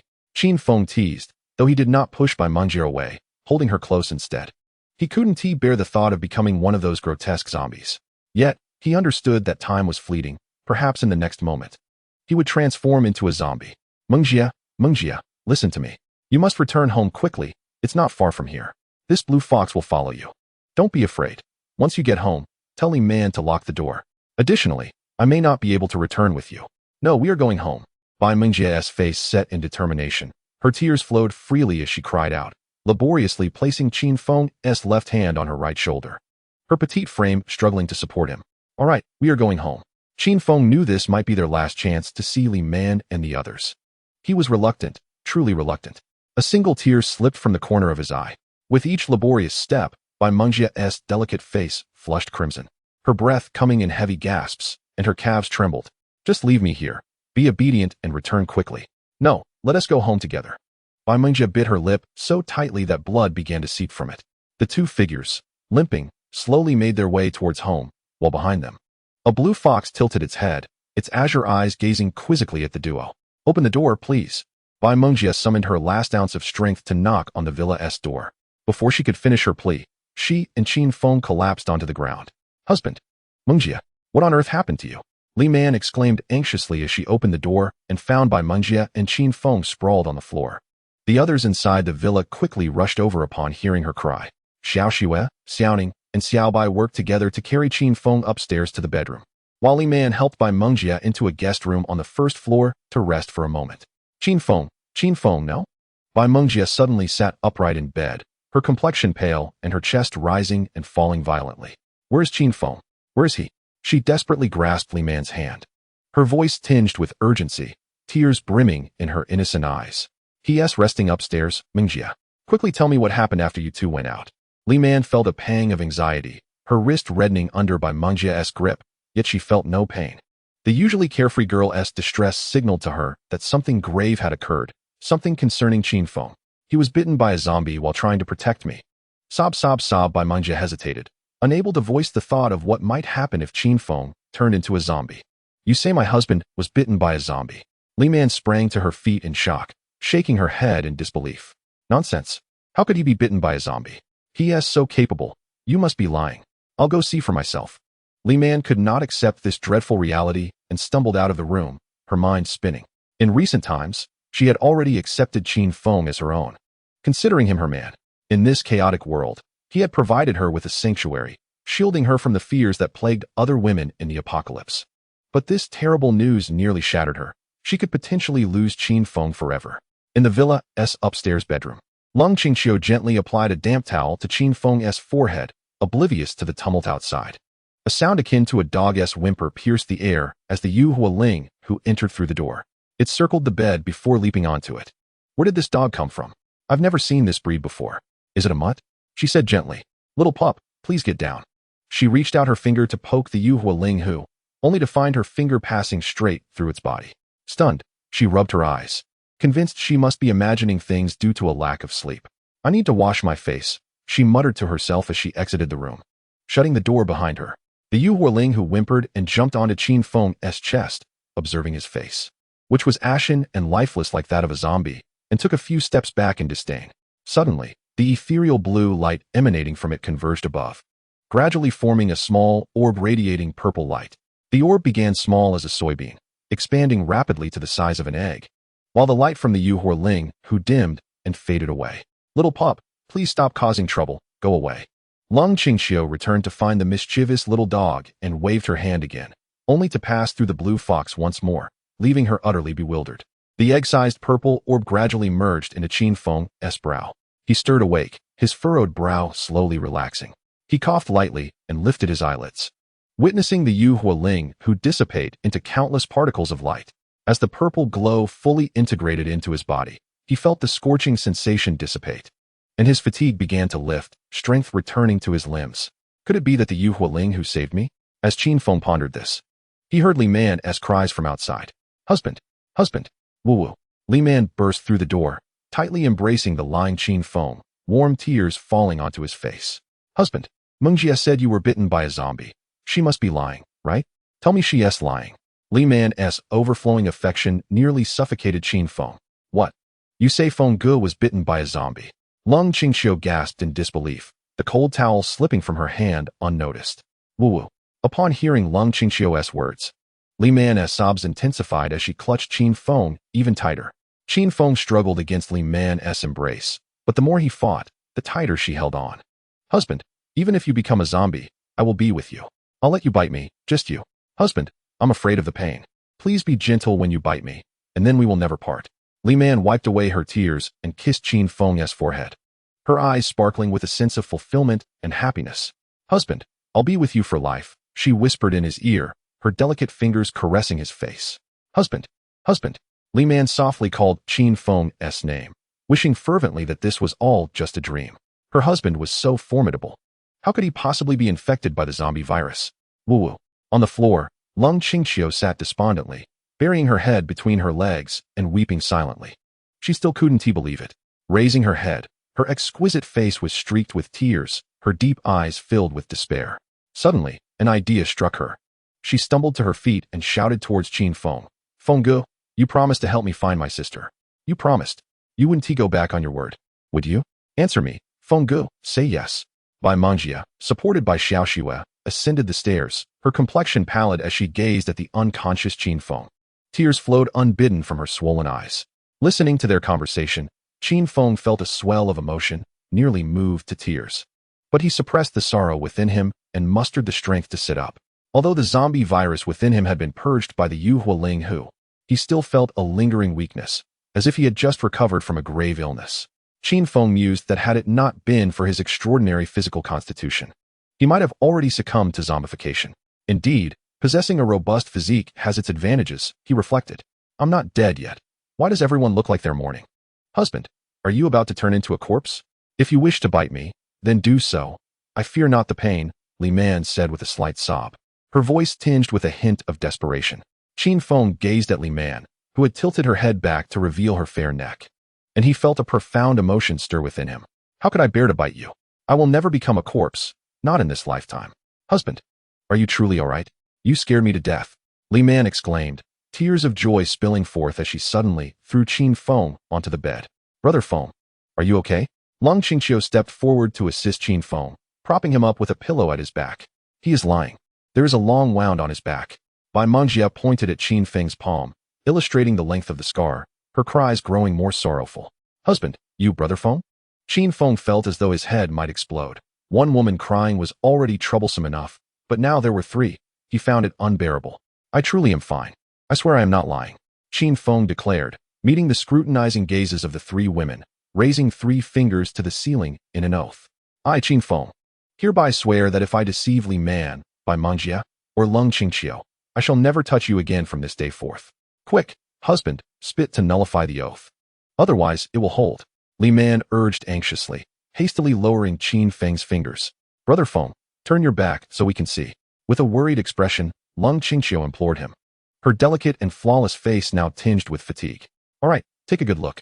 Qin Feng complied, slowly lifting his shirt to reveal his back, knowing that if he did not show these 3 women, they might consume him in their concern. Bai Mangjia squeezed herself between Li Man and Lung Qingqiu, peering closely at Qin Feng's back. How is this possible? She gasped, covering her mouth in disbelief as the ghastly scar that had once marred his back had vanished without a trace. Well, did I deceive you? I am truly fine, Qin Feng said, a smile playing on his lips. He had initially thought his demise was inevitable, but to his surprise, the Yu Hualing who had also eradicated the zombie virus within him, he had mentally prepared himself for the moment he would turn into a zombie, intending to end his life before losing his consciousness to that filthy, terrifying creature. However, he had not anticipated that the Yu Hualing who would save him. Truly, there is always a glimmer of hope. Seeing that there were no wounds on Qin Feng's back, both Li Man and Bai Mangjia exhaled deeply, which meant that Qin Feng would not turn into a zombie. Husband, you are truly fine? Li Man gently caressed the skin on his back with her smooth and delicate palm, tears cascading down her pristine eyes. She had been so frightened, terrified of losing Qin Feng forever. I am perfectly fine, Qin Feng chuckled, feeling as though everything that had transpired was but a dream. Surviving such an ordeal made him appreciate life all the more. This experience also revealed the true nature of the 3 women. He had not realized how deeply they loved him. With such a devoted wife, what more could a husband desire? However, a lingering worry gnawed at Qin Feng's heart. Had the system truly vanished? Would his powers ever return? After being infected by the zombie virus, he had attempted to summon the system within him, but to no avail. There was only a void of silence in his mind. He feared that the system had disappeared. If it had indeed vanished, how would he survive in this treacherous apocalypse? Not only facing the threat of mutated zombies, but also the predatory gazes of other survivors? Most importantly, his spatial ability, Shui Li Feng, had amassed a considerable stockpile of resources. If he could not find a way to retrieve these supplies, the meager food within the villa would not sustain him and the 6 women for even a week. System. Qin Feng called out internally, but received no response. Only a haze of confusion and silence filled his mind. No, could it be that the system has truly disappeared? His heart raced, and he mentally repeated mineral water several times, yet it no longer materialized before him as it once did. He then turned his gaze to a ginkgo tree in the villa's yard, looked down at his palms, and gently raised them. Outside, the ginkgo tree showed no reaction. only the sound of its leaves rustling in the gentle breeze. Qin Feng's expression grew increasingly anxious, and the women in the room noticed his agitation. "Husband, what is wrong? Do you feel unwell?"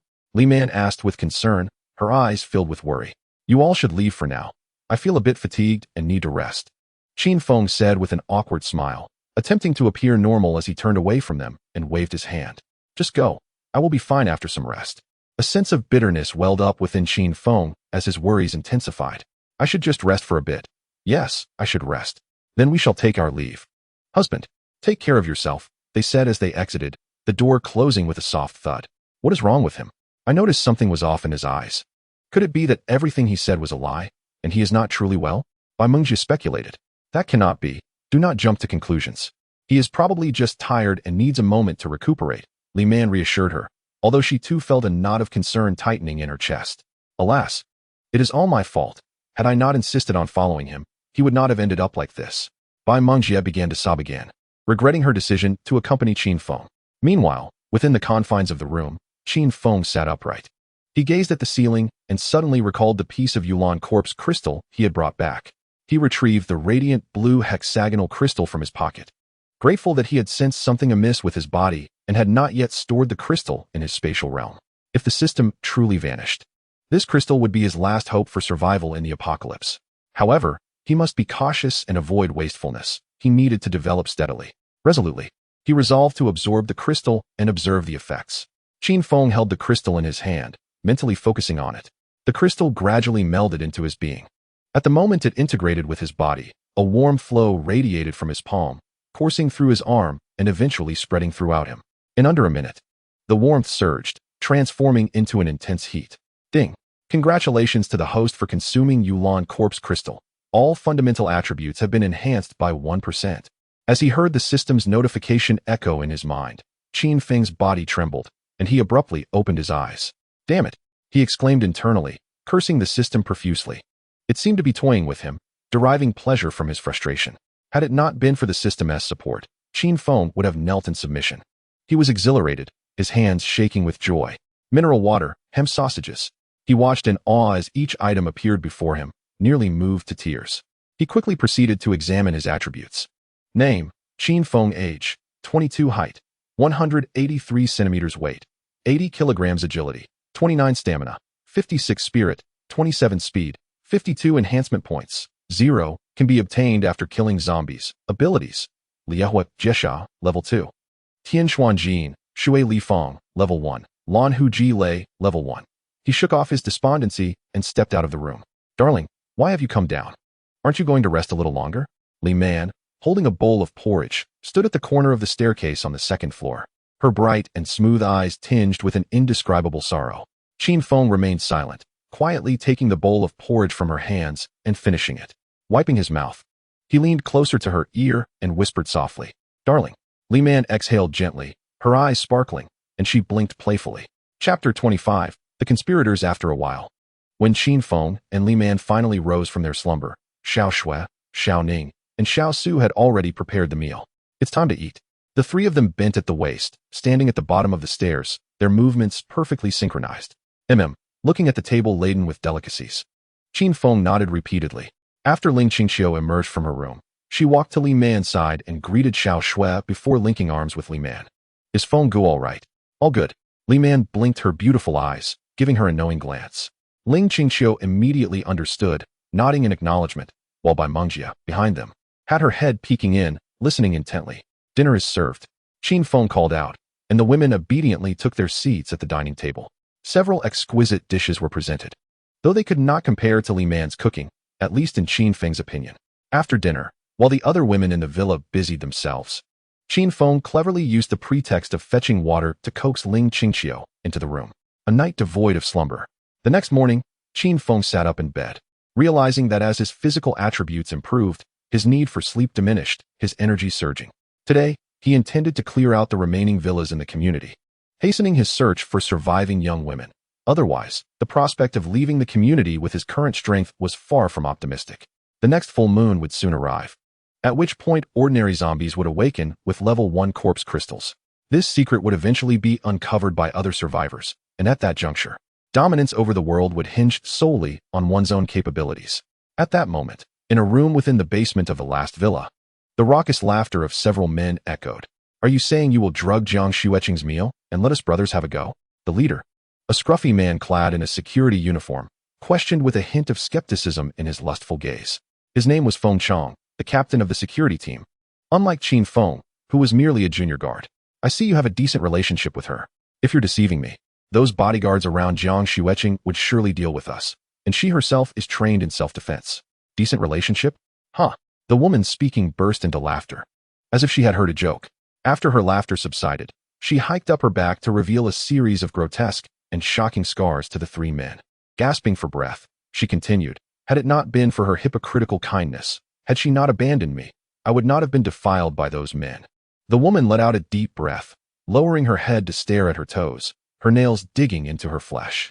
Then she raised her head, narrowing her eyes at the three men before her. The bodyguards around Jiang Xueqing were bitten and killed by zombies 2 days ago. She is all alone now. You all have been eyeing her for a long time, haven't you? With her looks, what man wouldn't he have thoughts about her?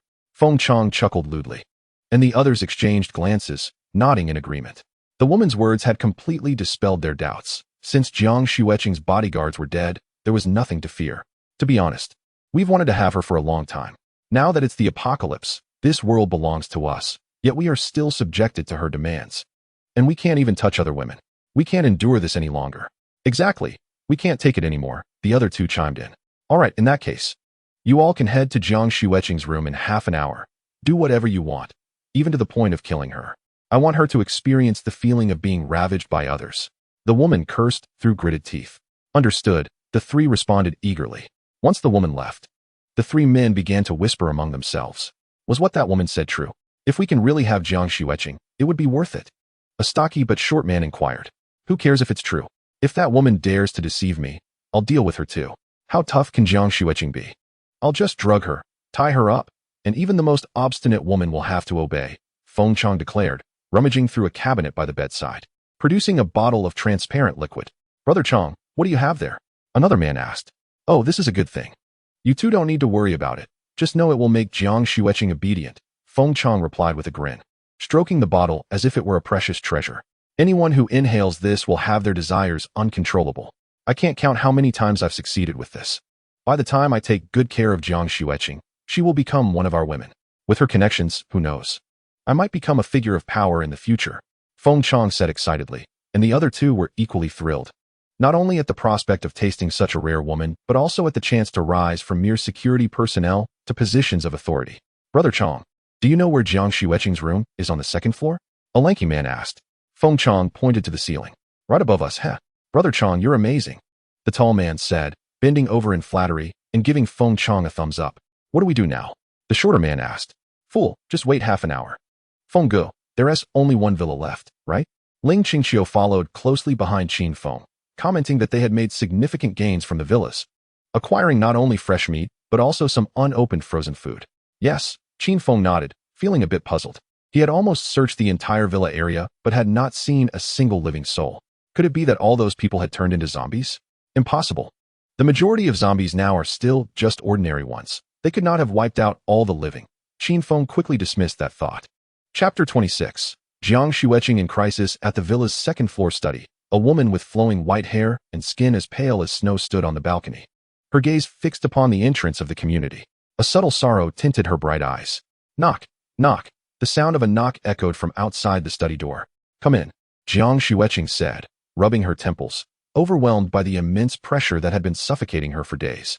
Xueqing, eat something, Chen Yao urged, presenting a bowl of rice porridge before her.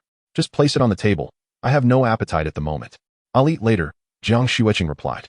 Xueqing, our food supply is dwindling. It will last us at most another week. If we do not receive supplies by then, we will be utterly trapped.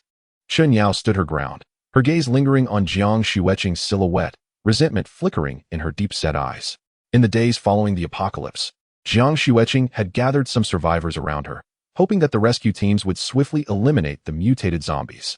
However, a week had passed, and she had seen on the news that the mutated zombies were overwhelming the rescue teams, causing dozens of cities to fall. Panic spread among the survivors in the villa. 2 days ago, she organized a group to venture to the only supermarket in the community. To their dismay, they found that all supplies had vanished.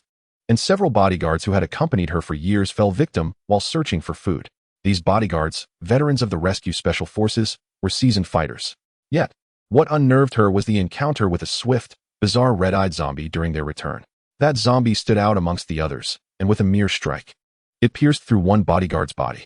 Jiang Xueqing watched in horror as he collapsed in agony, devoured by the other zombies. His last words a desperate plea for her to run. Reflecting on that scene filled her with both dread and guilt. Why had the food in the supermarket vanished without a trace? Had it been looted? Yet, it seemed implausible that anyone could clear out the supermarket amidst the presence of zombies. How could everything in the supermarket disappear in just a few days? Jiang Xueqing murmured to herself, unable to fathom the mystery. Xueqing, please eat a bite. Your health is paramount. If you do not eat, you will collapse, Chen Yao persisted. Knowing she had added something to the porridge, and if Jiang Xueqing refused, her plan would be thwarted. Fine. Seeing Jiang Xueqing acquiesce, Chen Yao handed her the bowl. As she lowered her head, the malice in her eyes deepened. Chen Yao watched intently as Jiang Xueqing slowly consumed the porridge, silently counting down to when the effects would take hold. Why do I feel a bit dizzy? Moments later, Jiang Xueqing felt a wave of dizziness wash over her. She steadied herself against a nearby bookshelf, beads of sweat forming on her forehead, feeling uncomfortably warm. Xueqing, what is wrong? Let me help you to your room to rest. Chen Yao offered. I don't know. I must have slept poorly last night. A short rest should suffice. Jiang Xueqing waved her hand towards Chen Yao, indicating her need for rest. Meanwhile, on the first floor of the villa, 3 men waited anxiously for what felt like an eternity. Let us head upstairs. We mustn't let anyone discover us. The 3 men stealthily ascended to the second floor, encountering Chen Yao at the corner. Hurry inside, the middle room, she instructed before hastily descending the stairs, glancing around before slipping out through the side door of the villa. Upon reaching the second floor, the trio opened the central room. The sight that met their eyes was Jiang Xueqing sprawled upon the bed, her long, jade-like legs gently caressing one another, her enchanting eyes captivating. As her fingers traced her pristine neck, any man witnessing such a seductive scene would find it impossible to resist. The springtime allure ignited a fervor within the 3, excitement surging through them. Brother Chong, she truly did not deceive us. She has indeed become, exclaimed the shortest one, unable to contain his excitement. Shut up and close the door quickly. This woman has forbidden us from touching any other women in the villa these past few days. Today, I shall unleash all my pent-up frustration upon her. Brothers, do not hold back. Let us enjoy ourselves. Brother Chong grinned, rubbing his hands together. Once the door was shut, they hastily shed their pants, leering at Jiang Xueqing. Bang! A loud noise startled the 3 men. What was that? Go check. Brother Chong growled, instructing the others while casting a wary glance at Jiang Xueqing, fearful that she might awaken. This woman was no ordinary individual. She was skilled in combat, and if they disturbed her, they would stand no chance against her. To be safe, Brother Chong pulled out a bottle of clear liquid from his pocket, pouring it into his palm as he reached toward Jiang Xueqing. Brother Chong, there's another beautiful woman outside. 2 men rushed in, unable to hide their smiles. Another beautiful woman? Brother Chong's eyes gleamed. One Jiang Xueqing was already enough pleasure. Now another had presented itself, double the delight. Brother Chong, that woman is accompanied by a man we all know. Guess who it is? The slender man leaned closer, a mysterious smile on his face. Spit it out already. Don't dawdle like a woman. I'm eager to enjoy myself. Brother Chong shot a glance at Jiang Xueqing, whose exquisitely alluring feet continually stirred his desires. Had it not been for the interruption, he would have already succumbed to the urge to ravage her. Qin Feng, you must be mistaken. That fool is still alive. Brother Chong frowned, glancing skeptically at the slender man. In his memory, this lad was a submissive fool who allowed others to bully him, never daring to retaliate. Brother Chong, Qin Feng is with a stunning woman. I have never seen anyone as beautiful as her aside from Jiang Xueqing, the slender man insisted. Indeed, Brother Chong, she is not any less than Jiang Xueqing. If we could seize that woman and make them our playthings, it would be absolutely delightful. The short man chimed in with a lewd grin. Let us go take a look, Brother Chong said, his mind racing, momentarily forgetting his doubts about how Qin Feng and the beautiful woman dared to roam freely in this apocalyptic world, as his thoughts were consumed by lust and the flattery of his companions. As Brother Chong stepped through the door, he found Qin Feng and the beautiful woman entering. He beheld Lung Qingqiu, whose stunning beauty and graceful figure emanated an aura of coolness that drew him in more than Jiang Xueqing ever had. Qin Feng, you still haven't greeted me upon seeing me? Do you wish to die? Brother Chong's gaze turned cold. a hint of mockery reflected in his eyes as he regarded Qin Feng. Chapter 27. We are saved. Feng Jian still regarded Qin Feng as the same foolish individual who had once been easily bullied. He raised his head, his gaze filled with disdain and scrutiny. Indeed, Qin Feng, how dare you not greet your captain? Are you courting death? The thin man rolled up his sleeves and growled in a low voice, as if he were about to step forward and incapacitate Qin Feng. Beautiful lady, I advise you to obediently kneel and crawl to my feet. Otherwise, when we kill him, it might frighten you. The group of men grinned maliciously at Lung Qingqiu, their eyes roving over her form with reckless abandon. In terms of figure and appearance, Lung Qingqiu was no less than Jiang Xueqing, who lay in bed. One could only say that each possessed her own charm. What a day this is, to encounter two exquisite beauties at once. It would surely be delightful. The other two men laughed in agreement. Suddenly, the smile on Feng Jian's face froze, and he trembled as he stared at the gun aimed at his forehead. You're quite bold, aren't you? You want to kill me? As he spoke, Qin Feng was about to pull the trigger. Master Qin, spare me. For the sake of our past as colleagues, I am not human. I am a beast. I even dared to lay a hand on you. Feng Jian slapped his own face, his voice rising in panic. Sing Shi Yang Yang and Huolong Jing 20 times. Don't underestimate me just because I am a sheep. The intelligence of sheep is unimaginable. Are you two just watching? Qin Feng twisted his wrist, directing the gun at the thin man and the short one, who immediately knelt down in terror, trembling. One must admit, this gun was indeed effective at any time, possessing a formidable deterrent power. Watching the three men's comical display, Lung Qingqiu stifled a laugh. Qin Feng stepped forward, pressing the gun against Feng Jian's forehead, and forcefully slapped his left cheek. Do you remember how you used to bully me? During night shifts, you made me do the work of 3 people, not only exploiting me, but also berating me. At that time, Qin Feng had no choice but to bow to life. A moment of impulsiveness 3 years ago had cost him the bright half of his life. Master Qin, this has nothing to do with me. I was unaware, it was all him. Feng Jian pointed at the short man, shifting the blame onto him. I have offended you in other minor ways and failed to recognize your greatness. From now on, I will be your servant. You say east. I will not dare to go west. You say north. I will not dare to go south. Please spare my worthless life. Feng Jian kowtowed on the ground, his pleas flowing smoothly. No wonder he had managed to become the security captain in this community. Spare you? That is the business of the king of hell. I am only responsible for sending you to meet him. With a click, the trigger was pulled. Feng Jian gasped in horror, feeling faint. His face turned as pale as paper, yet he realized he was still alive. Had he just heard the sound of the trigger being pulled? Was there no bullet in the gun? Feng Jian looked over suspiciously. Don't be foolish. There are no bullets in my gun. Qin Feng, I will kill you. Feng Jian roared in fury, attempting to rise and harm Qin Feng, only to be terrified as he discovered that Qin Feng had somehow acquired another gun.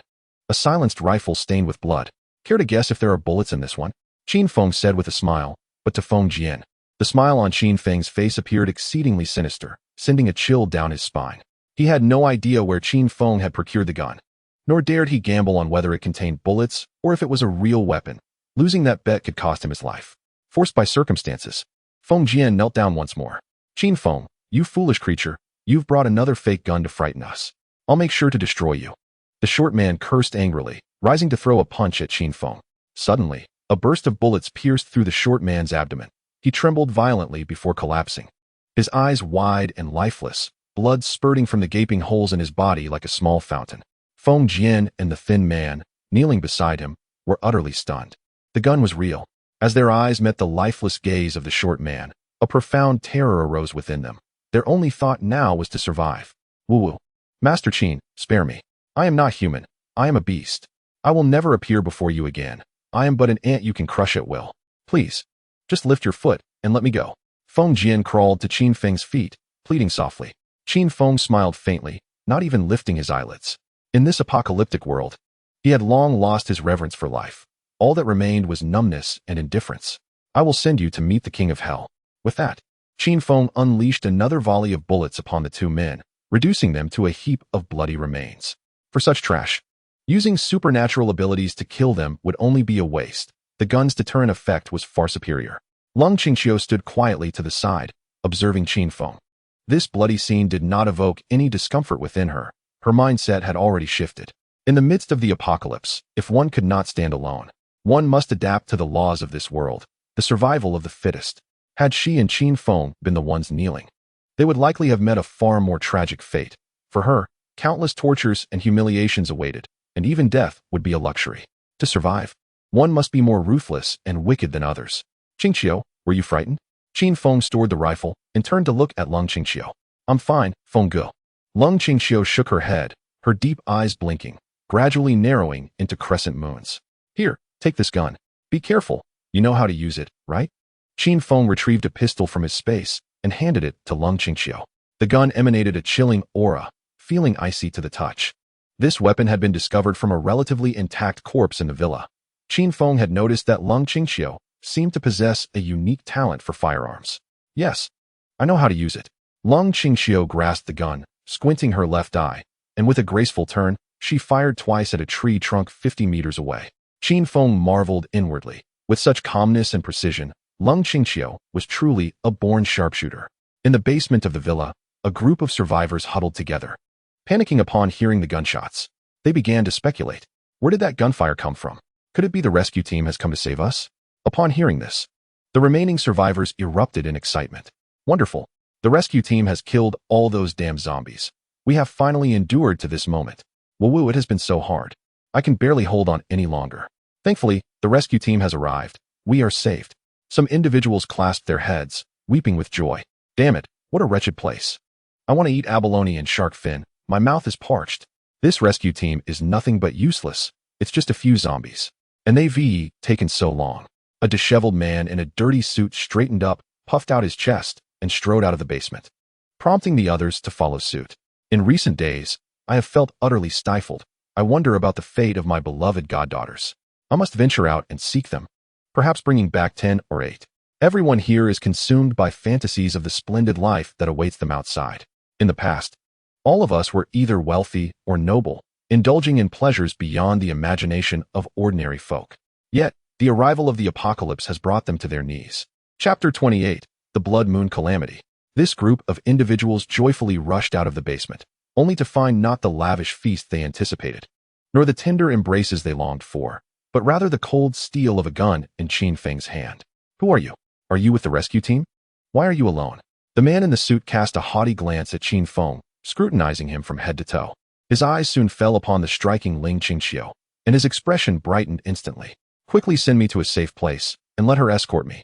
The suited man arrogantly gestured towards Ling Qingqiu. When Qin Feng remained unmoved, the man cleared his throat and continued, I advise you not to make a foolish mistake. I am acquainted with Li Gang of the Hongqing rescue team. If you offend me, you shall face dire consequences. Dream on, Qin Feng retorted, unleashing a volley of bullets that transformed the man into a bloody skull. He was left speechless. How could these people still act like fools in this apocalyptic world? Nonetheless, one must admit that the gun felt exhilarating in his hands. The clang of metal and steel reverberated, stirring the hearts of every man who had wielded it. Someone is dead. Help! The rescue team is killing people. It was only then that the group noticed the lifeless bodies of Feng Jian and his companions. Their cries filled Qin Feng with irritation, prompting him to silence the loudest among them with another burst of bullets. This man, wailing and tiptoeing in despair, seemed to weep as if mourning a beloved grandfather. Be quiet, or you shall meet the same fate, Qin Feng warned, pointing his gun at the bloodied man on the ground. The others trembled and shrank away to the corners of the room. First, I am with the rescue team. If you wish to survive, remain on the ground. Second, behave yourselves. If anyone dares to move, I will shoot you without hesitation. Qingqiu, keep an eye on them. If anyone dares to act out, shoot them dead. Turning to the quaking crowd, Qin Feng assured them, rest assured, if you cooperate, I shall release you. He spoke the truth. He intended to free them, but by you, he meant the women. As for the men, their demise was inevitable, merely a matter of timing. In this community, he would tolerate no other men, not even a single male dog. What are you doing? I ask you, what are you doing? Qin Feng's fury erupted as he aimed his gun at a balding man cowering in the corner. My backside itched. I just scratched it. Nothing more, the balding man stammered, a nervous smile on his lips as he trembled. Come out. Do you wish to die? Qin Feng demanded. And the crowd parted to allow the balding man to step forward, his expression a mix of terror and hesitation. Turn around and walk towards the door with your hands on your head. The chubby man suddenly turned, falling to his knees at Qin Feng's feet. Grandfather, please don't kill your grandson. I do not wish to die. He wiped his tears, snot dripping from his nose. I shall not kill you, do not worry, Qin Feng said, poking the man's head with the gun barrel, a smile on his face. Thank you, grandfather. The chubby man, after bowing 3 times, joyfully scurried towards the exit, even sporting a gleeful expression as he passed by the others. Hey, my goddaughters, I'm coming for you. Just as the man took his final step outside, gunfire erupted, and a volley of bullets turned him into a grotesque sight. In truth, Qin Feng was unsure why he had killed him. It was merely a matter of personal disdain. After exchanging a few words with Ling Qingqiu, he ascended to the 2nd floor. Suddenly, soft, seductive voices echoed, prompting Qin Feng to cautiously use his gun to push open the door to a room in the middle of the 2nd floor.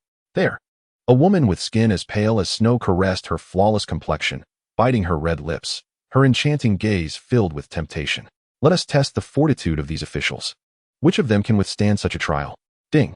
Congratulations, host, on receiving a system reward. Reward, combat ability, Blood Moon Calamity. Ability, Red Fox Thunder, level 2. Quickly, Qin Feng examined his newfound powers. 1. Blood Moon Calamity, a long-range attack ability of immense power, with a cooldown period of 30 minutes. Capable of unleashing a blood moon for 5 minutes. 2. Red Fox Thunder. Upon activation, the host can unleash a powerful red lightning strike within a 10-meter radius. Cooldown time, 30 minutes. Gazing at the rewards above, Qin Feng smiled, realizing the toil had indeed been worthwhile. One reaps what one sows. Diligence shall not betray any who strive earnestly. He increasingly resonated with this truth. Can you still walk? Does it hurt? I can walk, though it is somewhat painful. Jiang Xueqing replied, biting her lip, her features scrunching in a delicate expression of distress. Ah, it hurts. You wrapped your arms around my neck as soon as you came in. You are truly something. Qin Feng leaned closer to Jiang Xueqing, his warm breath sending a shiver down her spine, causing her cheeks to flush once more, her skin radiating a rosy glow. By the way, I noticed earlier that you seemed affected by something. Did you notice anything unusual? Curious, Qin Feng inquired, though he had already suspected Feng Chang as the potential culprit. I remember that after Chun Yao gave me a bowl of porridge, I felt a bit dizzy. Then, in my daze, I sensed 3 people entering the room, one of whom seemed to have made me inhale something before you arrived. It appears that this Chun Yao drugged your porridge. She must have conspired with Feng Jian and his companions to plot against you while you were incapacitated. Ah, Chun Yao, Jiang Xueqing murmured, disbelief etched across her features. Chapter 29, The Tool. A series of heavy breaths echoed through a narrow path. It was Chun Yao, who had passed through the side entrance of the community and was making her way to the end of the path. This cobblestone path was quite lengthy, nestled between 2 communities and surrounded by dense foliage. Chun Yao had been walking for some time, and burdened by what seemed to be a heavy load, she struggled, stopping frequently to catch her breath. Suddenly, a pale hand dangled from the edge of an otherwise empty wall, startling Chun Yao into wide-eyed terror. She clamped her mouth shut, her gaze fixed on the ominous shadows above. Trembling, Chun Yao cautiously retreated, concealing herself within the underbrush beside the path. After what felt like an eternity, with silence reigning above, she cautiously peeked out from the foliage. However, as soon as she turned, she was met with a pair of lifeless eyes staring back at her, a face half covered in greenish corpse spots, appearing utterly horrific. Roar! Ah! The scream mingled with the growls of the undead as a zombie lunged at Chun Yao, knocking her to the ground. Meanwhile, inside a nearby villa, Qin Feng and Jiang Xueqing descended the stairs one after the other. Though Jiang Xueqing's gait appeared somewhat peculiar, her head spinning with disbelief that it was indeed Chun Yao. Qingqiu, Qin Feng approached Lung Qingqiu, inquiring whether anything untoward had occurred with these individuals. No, Feng Gu, she replied, a subtle smile gracing her lips, leading Qin Feng to wonder if he was merely imagining things. He surveyed the survivors, identifying 4 women among them, 2 of whom appeared to be around 30. However, given that the residents here were affluent, they maintained a youthful appearance akin to women in their 20s. As the saying goes, an old Audi is still an Audi. It would be a commendable choice to take them back for cooking, chores, or simply to provide a soothing massage. The other 2 women appeared to be in their 20s and resembled Xiao Su and her companions, possessing an appealing charm that was enduringly attractive, perfect candidates to be taken away. As for the men, Qin Feng counted roughly a dozen, a number significantly exceeding that of the women, which was to be expected, as men typically had a higher chance of survival in such apocalyptic circumstances. This, however, posed a dilemma for Qin Feng. Should he bestow upon them a round of ammunition or evict them from the community to fend for themselves? He leaned towards the latter option, deeming it unworthy to waste ammunition on these individuals. Perhaps it would be prudent to let them test the mutation levels of the zombies outside. Qin Feng contemplated how to maximize the utility of this group, lacking any semblance of compassion for them. Those capable of residing here had likely engaged in unsavory deeds, the details of which only they were privy to. Qin Feng's objective was simply to aid those whom they had once tormented in seeking justice. Upon sharing his intentions with Lung Qingqiu, she expressed her full agreement. Having once helmed a publicly traded company, she possessed a deeper understanding of these individuals' sordid affairs and harbored no sympathy for them whatsoever. You take Jiang Xueqing and those 4 women back to the villa area. I will have the lustful fire spirit fox accompany you. Feng Gu, please be cautious, she cautioned, her deep-set eyes reflecting concern. Subsequently, Qin Feng utilized 2 abilities to fuse and create a new lustful fire spirit fox, vastly different from its previous form. The blue arcs of electricity that once enveloped its body transformed into vibrant red, emanating as if erupting from within. The 3 luminous blue stripes that extended from its head to its back had also changed to red. It appeared that as his abilities, Inferno Slaughter and Blue Fox Thunder, advanced in level, the lustful fire spirit fox underwent corresponding transformations. Feng Gu, is this the lustful fire spirit fox? I saw it in your room before, and I thought it was a dog, Lung Qingqiu remarked, torn between laughter and exasperation. A dog? If you wish to call it that, so be it. After all, it serves to guard the premises. Qin Feng then turned his attention to the remaining survivors, raising his weapon. Do not be afraid. I am from the rescue team, sent by the commander to save you. The surrounding zombies have been eradicated, and a helicopter awaits outside. Please follow me to safety. Additionally, I ask that you refrain from discussing the events that transpired earlier. Upon hearing of the helicopter's arrival, the faces of the people lit up with joy. However, as Qin Feng's tone shifted, their smiles abruptly froze, their gazes instinctively drifting towards the bodies of the suited man and the hefty individual.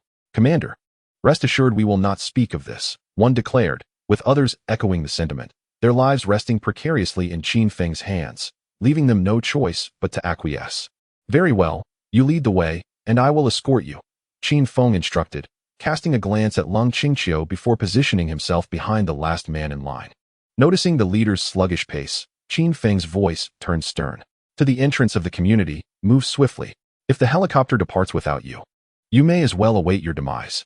Move faster, or do not hinder us. A heated argument erupted among the crowd. Frustrated by the commotion, Qin Feng discharged a volley of bullets at the foremost individual. Silence fell over the group as they trembled in fear, their eyes reflecting sheer terror at the sight of Qin Feng, who appeared as a harbinger of doom. What are you arguing about? If you continue, I will not hesitate to shoot, he threatened, striking the man ahead with the butt of his gun. You, move to the front. The struck man let out a pained yelp, nearly dislocating his shoulder, yet he suppressed his agony and stumbled forward. Just wait. Once I am free, I will ensure you pay dearly, he muttered through clenched teeth, while those nearby dared not breathe, dutifully following behind him. Yet, within their hearts, a tempest of hatred brewed against Qin Feng. Before the apocalypse, each of them had been esteemed individuals, reveling in the disdain for life that power and wealth afforded them. Yet now, Qin Feng treated their lives as trivial, slaughtering them at will, and they swore that once they reached safety, he would pay the price for his actions. As they approached the community entrance, they encountered several zombies along the way, their heads obliterated by Qin Feng's gunfire, leaving a chaotic mess of green slime and decaying limbs strewn about. Those nearest were splattered with the foul-smelling fluids of the deceased. Upon arriving at the entrance, some began to sense that something was amiss. Commander, where are the reinforcements? Are you the only one? Qin Feng pondered for a moment before raising his weapon and dispatching the Inquisitor. He understood that if panic spread, the group might flee before they could even exit the community, complicating the task of clearing them out later. Listen to me, and you will survive. The helicopter is about to leave, and you have only 10 minutes. If you do not make it in time, you may as well await your doom. Head towards the nearby square. With a mix of threats and intimidation, the survivors had no time to ponder and followed the route Qin Feng designated. As they exited the community, a horde of zombies, drawn by the commotion, suddenly surged towards them, their once clumsy, rigid bodies now moving with alarming ferocity, mouths agape, filled with bloodied teeth poised to pounce on the foremost individual. Witnessing this terrifying scene, despair washed over the survivors, prompting them to close their eyes. Bang! Bang! The sound of gunfire echoed as Qin Feng swiftly dispatched the 2 leading zombies, their heads exploding, greenish brain matter splattering onto the ground. Despite the fallen zombies, more surged forth from behind. In exasperation, Qin Feng activated his abilities, having specifically waited half an hour for his powers to cool down before setting out. At this moment, He devised a plan to use these individuals as bait to attract the zombies, while he ventured 500 meters away to a supermarket to gather supplies. He realized that if all the bait perished, his plan would be compromised. In the midst of a blazing inferno, a hushed command echoed forth, freezing the previously frenzied horde of zombies in place, only to disintegrate into mere dust moments later. The sharp crack of gunfire resounded, and the remaining undead met their demise at the hands of Qin Feng. Fortunately, the firearm was equipped with a silencer. Otherwise, the noise would surely have attracted every zombie within several kilometers. How splendid it was. All the zombies had been vanquished. Yet, upon opening their eyes, the survivors were greeted by heaps of ash at their feet. They jubilantly celebrated their survival in the aftermath of calamity. But their joy was quickly quelled by the ghastly sight of severed limbs and rotting flesh, causing many to retch uncontrollably. We must move quickly. Those who wish to perish can remain here, Qin Feng urged, having already expended his powers twice within a mere few dozen meters. The rapid depletion of his abilities was alarming, especially with a densely populated residential area ahead, teeming with even more zombies. Let him protect us as we board the aircraft. Once we reach safety, he shall pay the price. One among them schemed, casting a glance at a woman he had noticed earlier, musing that had it not been for the apocalypse, he would have commanded her to kneel and worship him. What are those rescue teams doing? It seems quite simple to eliminate these zombies. Under Qin Feng's escort, the group traversed unscathed, leading them to believe that the zombies were not as formidable as they had imagined, even fostering a misguided sense of invincibility among them. Qin Feng gritted his teeth in frustration, witnessing the folly of their laughter as if they were on a leisurely excursion. Let us move. The helicopter is about to depart, he urged once more, for they were nearing a densely populated area, and he dared not advance recklessly. Spotting a square pillar adorned with a sculpture nearby, he stowed his weapon and swiftly scaled it. From his elevated vantage point, Qin Feng surveyed the scene below. The streets were littered with abandoned vehicles, putrid corpses, and a multitude of zombies swarming like ants, including several formidable red-eyed variants. It was evident that Gangsheng had fallen completely. Damn it, Qin Feng cursed, casting a reluctant glance at a nearby shopping center, realizing it was beyond their reach for now. He would have to bide his time to bolster his strength before contemplating further action. Nonetheless, he could not overlook the small convenience stores in the vicinity and resolved to search them.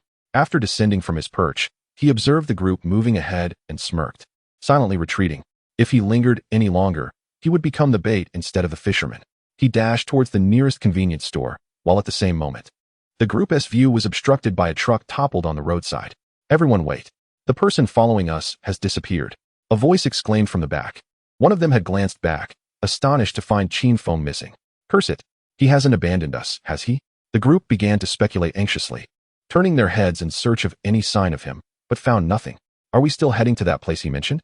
Panic began to seep into the voices of the unarmed survivors, as they trembled in uncertainty. Fear not. The bold thrive while the timid perish. We charge forward together. Once we reach safety, we can return to our previous lives. Retreat is death, so we must press on. The man, struck by Qin Feng earlier, urged, clutching a piece of iron from the ground. I see those zombies are not as terrifying as we thought. If we unite, we can surely break through. He slowly retreated to the back of the group, as none were eager to be the first to perish, understanding that those who lingered at the rear would have a greater chance of survival. Why are you retreating to the back? Someone questioned with discontent. But the man replied nonchalantly, I will check for dangers behind us. Suddenly, the atmosphere shifted as fear gripped the crowd, who pointed in horror at something behind the man. Realizing the danger, he turned swiftly, but it was too late. A grotesque, corpulent zombie, its grayish skin marred by stitches, seized him with a vice-like grip. Its mouth, adorned with a spiked bite guard, oozed a foul green liquid that dripped ominously to the ground. The immense strength of the undead shattered the man's bones with a sickening crunch. Ah! He screamed in agony, blood streaming from his eyes as he succumbed to unbearable pain. After several moments, his cries ceased, and the zombie discarded him like refuse, trampling him into the ground. The remaining survivors, transfixed by the gruesome spectacle, momentarily forgot to flee. By the time they regained their senses, another among them had already been captured by the relentless horde. As they navigated past the truck, their final hope was swiftly extinguished by the sight before them. A tidal wave of zombies surged towards them, their pupils dilating in terror. In mere moments, the street fell silent once more, now scattered with the remnants of bones. Meanwhile, 500 meters away, Qin Feng had cleared several convenience stores and was racing back to the villa, only to be met with a delightful surprise prepared by the women within. one that would excite any man. Upon arriving at the villa's entrance, he found several women waiting expectantly. "Darling, dinner is ready. Please enjoy." Li Man beamed warmly, her eyes brimming with affection. "Welcome home, master," the women chimed in unison, their hands gracefully placed on their abdomens as they bowed, their youthful and alluring voices harmonizing beautifully. On the left stood the youthful trio, Xiao Su, Xiao Ning, and Xiao Shui, adorning charming maid outfits, while on the right were the alluring women in Qi Pao, the very ones Qin Feng had rescued earlier. After a touch of grooming, they exuded a captivating allure, their figures accentuated by the elegant attire, and their soft features glimmering enticingly in the light. Though the two styles were distinct, Qin Feng found himself enamored by both. The mature women, while slightly older, possessed a wealth of understanding. As he lifted his foot to enter, the two women knelt before him, removing his shoes and replacing them with soft slippers. "Ah, how considerate," Qin Feng nodded appreciatively, reveling in this dreamlike existence that he had never dared to imagine before the apocalypse, now effortlessly realized. "What are your names?" he inquired. "Master, I am Ru Shui." One replied. "I am Lu Yi," said the other. "Ru Shui, Lu Yu, got it," Qin Feng acknowledged, proceeding to the dining table adorned with a sumptuous feast. The aroma of the delectable dishes wafted enticingly toward him. "Where are Xueqing and Mengjia?" he asked, surveying the room. "Darling, they are upstairs taking a bath. They have become quite close in such a short time," came the response. At this, Qin Feng's eyes lit up. "Please enjoy your meal. I shall go upstairs to check on them. Do ensure they don't catch a chill." As a wave of laughter resonated within the villa, a series of disdainful glances were cast toward a certain individual. Outside the side entrance of the community, Chen Yao, bloodied and battered, struggled to rise from the ground. She gazed at the lifeless corpse of a zombie, its skull shattered and gaping. The scissors, stained with flesh and blood, slipped from her grasp as she sank to the ground, silently weeping. Her throat bore a gruesome wound from the earlier encounter, rendering her voice a mere whisper, incomprehensible to the ear. Pain, excruciating pain, surged through her. Her face paled to an ashen hue, her features contorted in agony. As she regained her footing, a white substance began to encircle the edges of her once dark pupils.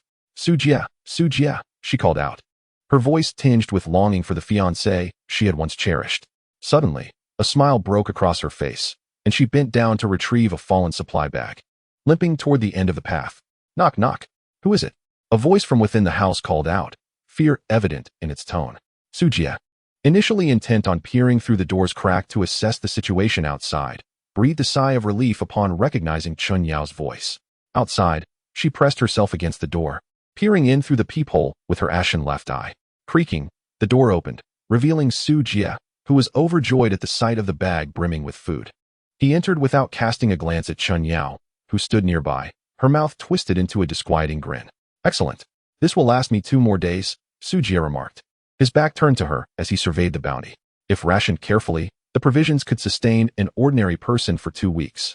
However, in this apocalyptic world, many survivors had exhausted their supplies, resorting to trading their wives, girlfriends, or even daughters for sustenance, often exchanging a loaf of bread for a single encounter or 2 buckets of instant noodles for 2. Su Jia had long coveted a strikingly beautiful woman from the owner's group of the building, though her price was steep, 3 loaves of bread per meeting. With these supplies, he thought, he could indulge in a night of pleasure. Contemplating the blissful life he envisioned with Chen Yao, he suddenly felt a warmth at his neck, swiftly followed by a sharp pain. Warm blood flowed down his neck as he turned in horror to see a pair of gray-white eyes. Chen Yao had bitten into his throat. "How could you, Chen Yao? Have you lost your mind?" he shouted, pushing her away with all his might. Watching in terror as she transformed into a creature of the undead. Grasping his bleeding neck, he trembled, desperate to flee the room. Yet, Chen Yao, with a swift twist of her neck, lunged at him, her sharp claws tearing open his abdomen, spilling his innards onto the floor. With a final, unwilling closure of his eyes, Su Jia felt his body being slowly torn apart until he succumbed to darkness. Requesting backup. "I am Z. The female zombie has entered the 1st floor. I am stationed at the entrance.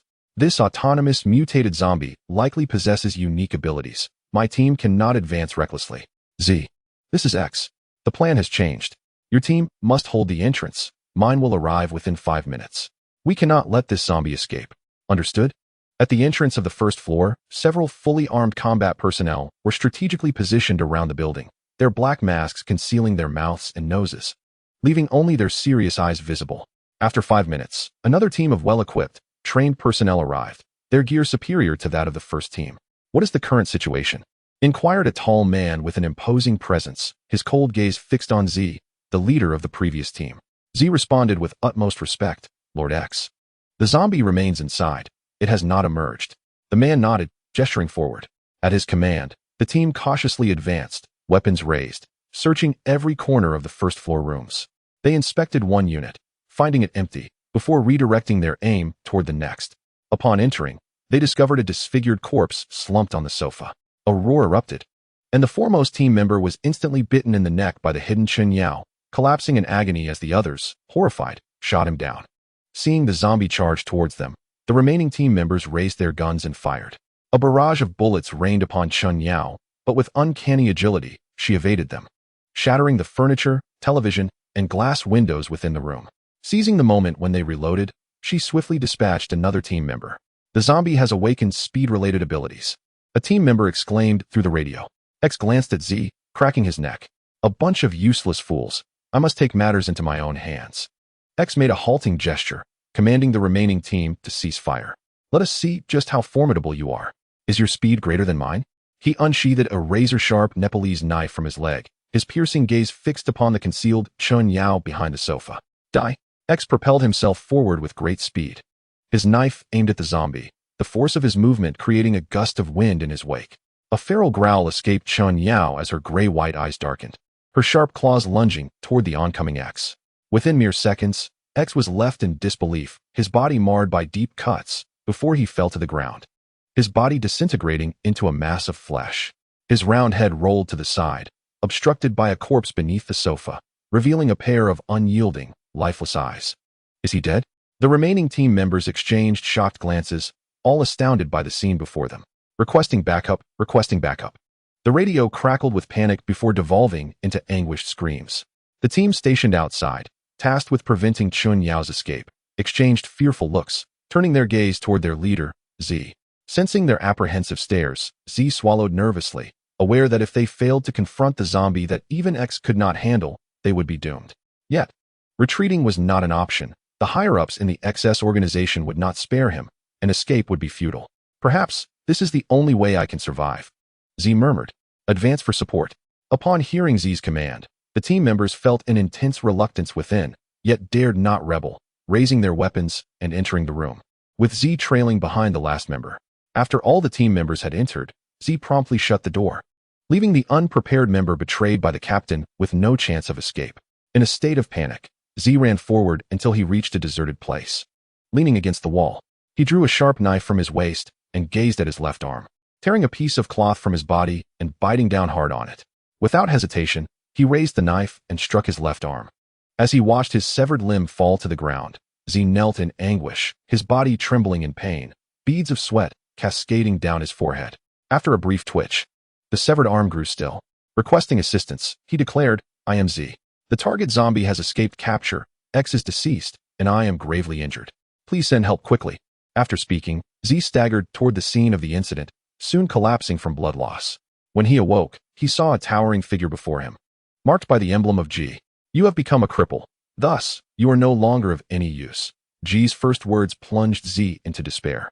No, I do not wish to die. Z fervently shook his head, retreating in fear against the wall. Terrifying roars echoed above him, and upon looking up, he saw a humanoid creature sprawled against the wall, its hollow eye sockets fixated upon him, its skin entirely absent, exposing raw, crimson muscle to the air.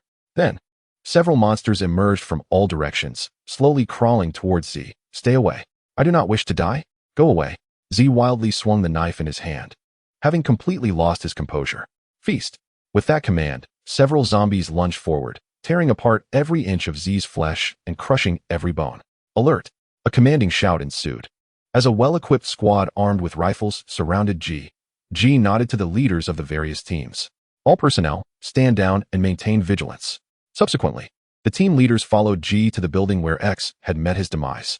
Most of these leaders bore the insignia of YZ. However, after scouring the entire house, they found no trace of the female zombie mentioned in the intel. The mission has failed again. This time, it was my miscalculation regarding the combat prowess of that female zombie. But what of last time? You all allowed that girl to escape. One of the leaders began to explain, but was abruptly silenced as a chilling ice needle pierced through his brain, his pupils dilating before he collapsed lifelessly. I do not wish to hear excuses. Inform Q to come and search for the traces of this zombie. I will personally lead the team. If we do not capture this female zombie, you will all perish. Understood, my lord. The leaders knelt before him, the overwhelming pressure emanating from G nearly suffocating them. The night sky was shrouded in darkness, fully enveloping the surroundings.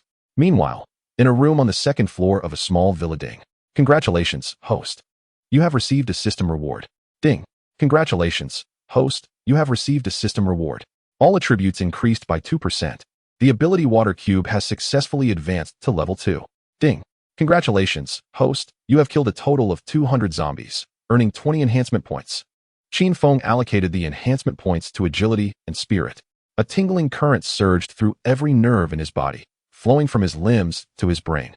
After the sensation subsided, Qin Feng silently lit a cigarette, took a deep drag, and walked to the window to exhale a cloud of smoke. Inside the room, Xiao Ning and Xiao Su were still sound asleep. Qin Feng is quite the lecher. Mengjie, do tell me. That was by Mengjie's voice. And the other one belonged to Jiang Xueqing. Qin Feng realized that with his enhanced mental capacity, his hearing had become exceptionally acute, and his vision had also drastically improved, allowing him to see clearly even from a kilometer away. He checked his personal attributes panel. Name, Qin Feng. Age, 22. Height, 183 centimeters. Weight, 80 kilograms. Agility, 40 stamina, 58 spirit, 40 speed, 54 enhancement points. 0 points can be earned by killing zombies. Abilities, Flame Catastrophe, level 2. Tianxin Jin, Water Cube, level 2. Red Fox Thunder, level 2. Blood Moon Catastrophe, level 1. Those two dare to speak ill of me in secret. They must be punished thoroughly. Just as by Mengjie's injuries have healed, it is time for a severe reprimand. Chapter 33. From Maiden to Matron. The following morning, Qin Feng sat up in bed, stretching his waist. He still needed to clear the remaining areas in the community.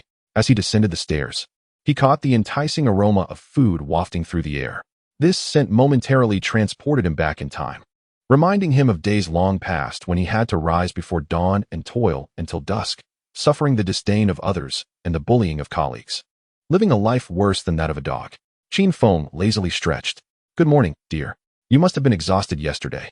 Li Man emerged from the kitchen, carrying a pot of nourishing soup made with cordyceps, and playfully teased Qin Feng as she noticed him in the living room. Are you hinting at something? Keep your voice down. There are girls present. Li Man shot a lingering glance at Qin Feng, stealing a glance at the kitchen where Xiao Shui and Xiao Hui were helping to prepare vegetables. Suddenly, dozens of lustful fire spirit foxes rushed into the villa's yard, flocking towards Bai Mengjie, surrounding her feet.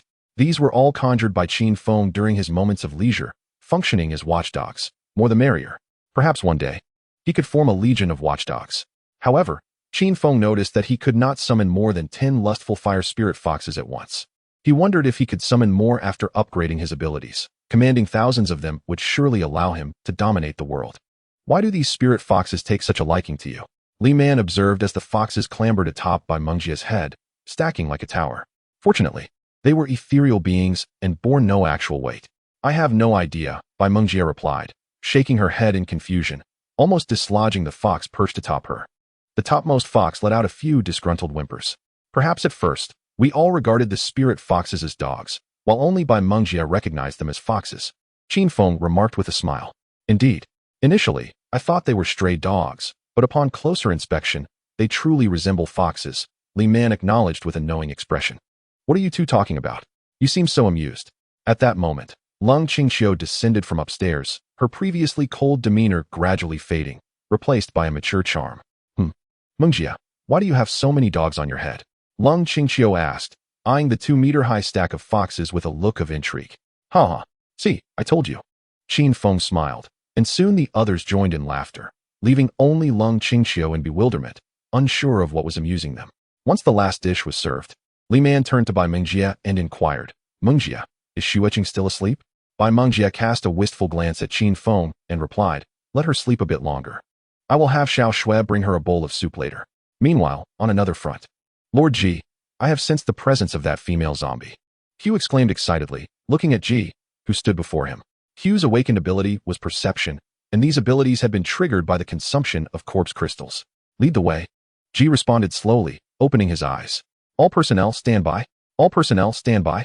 At the command of the team leaders, a squad of armed personnel formed orderly ranks and, under Q's guidance, advanced towards Chun Yao's hiding place. Half an hour later, outside an abandoned factory. Lord Ji, the scent here is most pungent. Ji nodded slightly and waved his hand. The sound of hundreds of bullets being chambered echoed through the air. Go forth and flush it out. With a series of roars, several tormentors scaled the factory roof, their razor-sharp claws leaving ghastly marks on the walls, producing eerie screeches. Once atop the roof, the tormentors clawed through the thin metal sheet, descending one by one like spiders.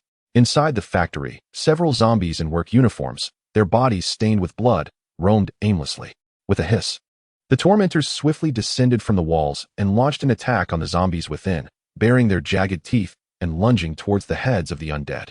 In mere moments, several headless zombies fell to the ground, their mangled bodies oozing green liquid.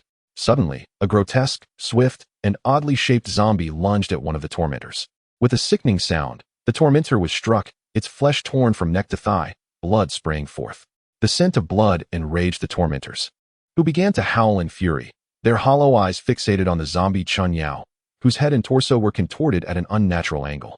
Her once bright eyes dimmed. Dark lines etched into her face as her skin began to decay. After a series of horrifying shrieks, several tormentors, resembling four-legged spiders, rapidly surrounded Chun Yao, leaping towards her. Within a few minutes, her limbs were firmly seized by four tormentors, dragging her out of the factory as she struggled desperately, emitting agonized cries. This zombie still retained a semblance of human consciousness. How intriguing. A hint of a smile crossed Ji's face as four ice crystals materialized and floated beside him, piercing Chun Yao's limbs. Soon, the ice spread across her body, encasing her entirely, like a frozen sculpture, capturing her final struggles. Take her back. If anything goes awry, you will not survive. Understood. Now we proceed to the next mission. Chapter 34. An encounter with the peculiar in the community. Honey, slow down. Li Man, hands on her hips, her face flushed with fatigue, wore a pair of red-soled high heels paired with black stockings, her professional attire accentuating her graceful figure. Hurry up. You're dawdling like an old lady, Qin Feng teased, giving her a playful slap on her peachy backside, a sensation he found utterly delightful. With only 2 buildings left to clear, Qin Feng resolved to finish them today, hoping to discover some end-of-the-world beauty in need of rescue.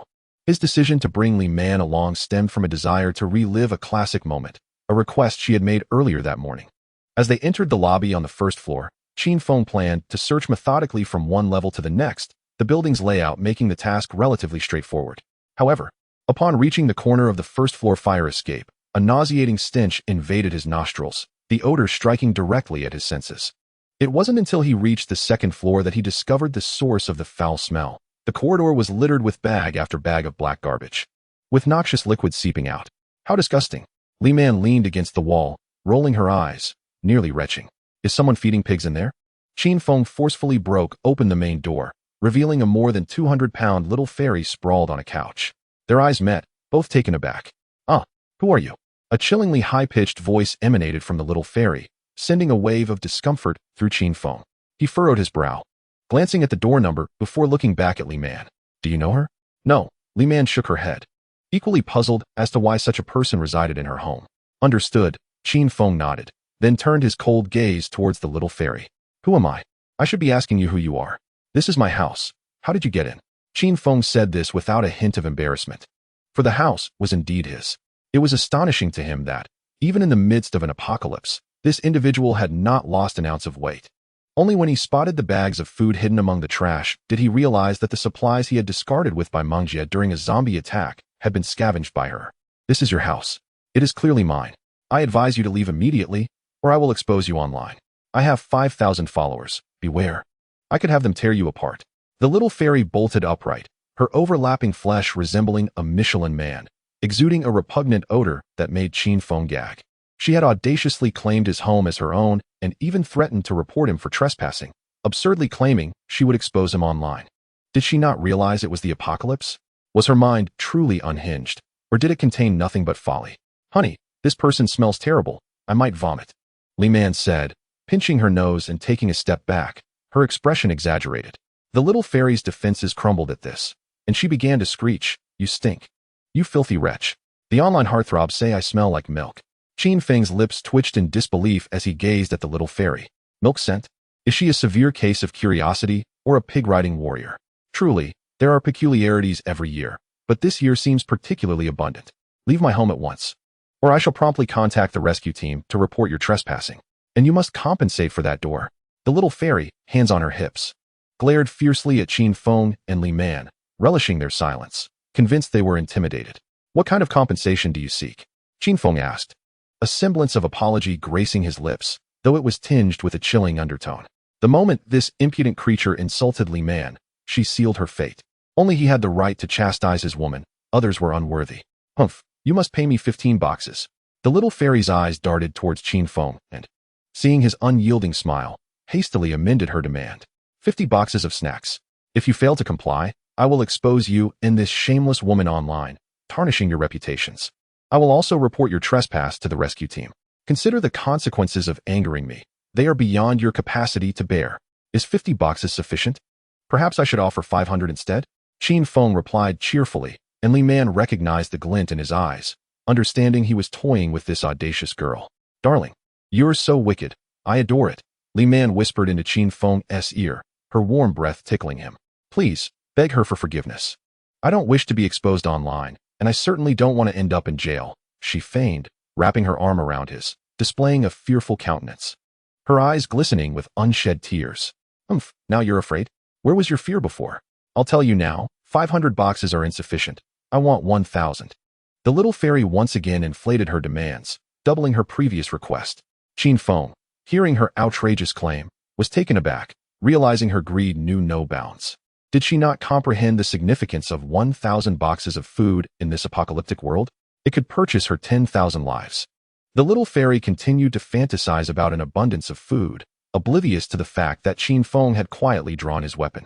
He deemed that dealing with such a deranged individual did not warrant him getting his hands dirty.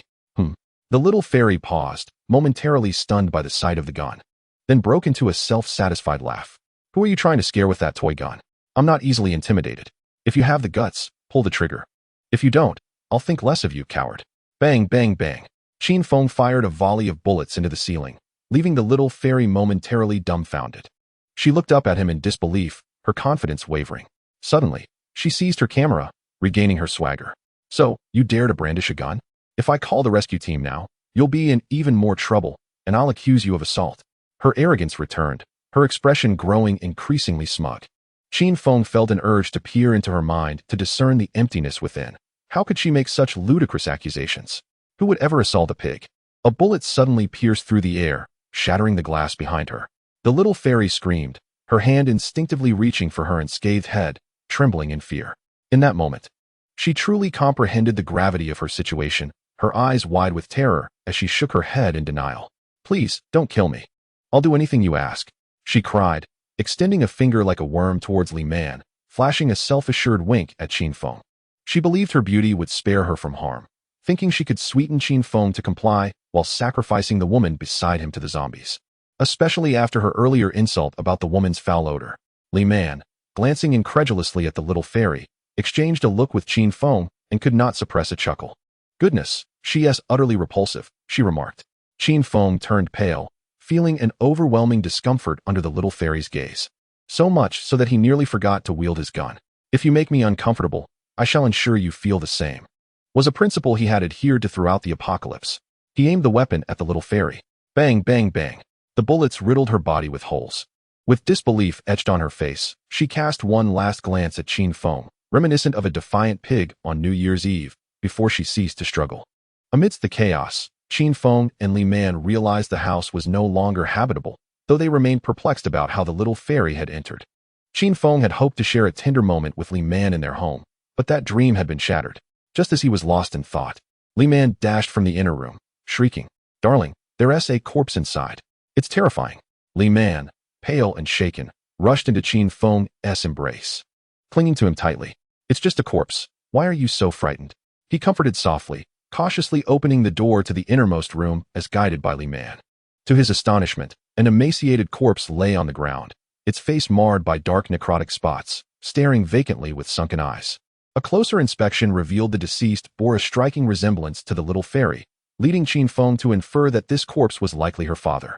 The degree of decomposition suggested he had been dead for several days. Fortunately, the open window and cooler temperature had prevented an unbearable stench from permeating the room. Moreover, the deceased seemed to have suffered prior injuries. Bloodstains marred his left pant leg, and drag marks were evident, with multiple contusions on his legs and feet. Did the little fairy remain oblivious to her father's demise? No, she must have known. Darling, what is going on? Why is there such a horrifying corpse in there? Li Man peered into the room, her voice trembling. He starved to death, Qin Feng replied. Starved to death? But just a moment ago he surmised that it must be related to the hefty woman in the living room. The scattered snack bags indicated a surplus of food. Yet this man had indeed starved. His sunken eyes and prominent cheekbones testified to that grim fate. The 2 bags had not been collected by the woman, but by this man, who had likely sustained injuries while struggling to return home, only to face his daughter's inhumane treatment, which led to his tragic end. Another father ruined by excessive pampering, Qin Feng lamented. Ah, my dear, why is that woman so malevolent? Despite having an abundance of food, she could not bring herself to share even a morsel with her own father, leading to his slow and agonizing death from starvation. It is truly despicable. Li Man incessantly berated the now-deceased woman in the living room, unable to fathom how anyone could treat their biological parent in such a manner. Yet, the grim reality often requires one to witness it firsthand to believe it. There are countless instances that are even more outrageous and shatter one's moral compass. As Qin Feng and Li Man lamented this tragic situation, several fully armed squads arrived at the entrance of their community. What a coincidence, Ji mused, observing the radar coordinates on his electronic device. His gaze was profound as he surveyed the scene littered with corpses at the community gate. A flicker of unusual light flashing in the corner of his eye. Simultaneously, within the desolate room of the villa, a black handgun exuding a chilling aura revealed specks of red light shimmering beneath its grip. Stay vigilant. Advance in combat formation. The leaders of each squad barked orders, urging their teams to maintain alertness and proceed into the community. The sounds of grotesque beings clawing at the walls echoed like spiders scaling the perimeter. The pockmarked surfaces marred by their sharp claws, leaving behind traces reminiscent of a bulldozer-esque path. Soon, the wretched creatures vanished into the dark corners of the community. Mengjia, do you hear any sounds? Jiang Shueqing queried, her brow furrowed with concern. Their villa was not far from the community gate, and from the third-floor window, they could discern the general situation outside. It sounds like something akin to zombies. Mengjia was all too familiar with such sounds, having experienced 2 harrowing encounters that left indelible marks on her psyche. The 2 approached the window and beheld several fully armed personnel advancing into the community. Could it be a rescue team? Mengjia exclaimed in delight. No, Mengjia, look. Jiang Shueqing stammered, pointing ahead with trembling fingers. What is it? Mengjia turned in confusion, only to witness several crimson monstrosities scaling the outer wall of the community, crawling toward their villa.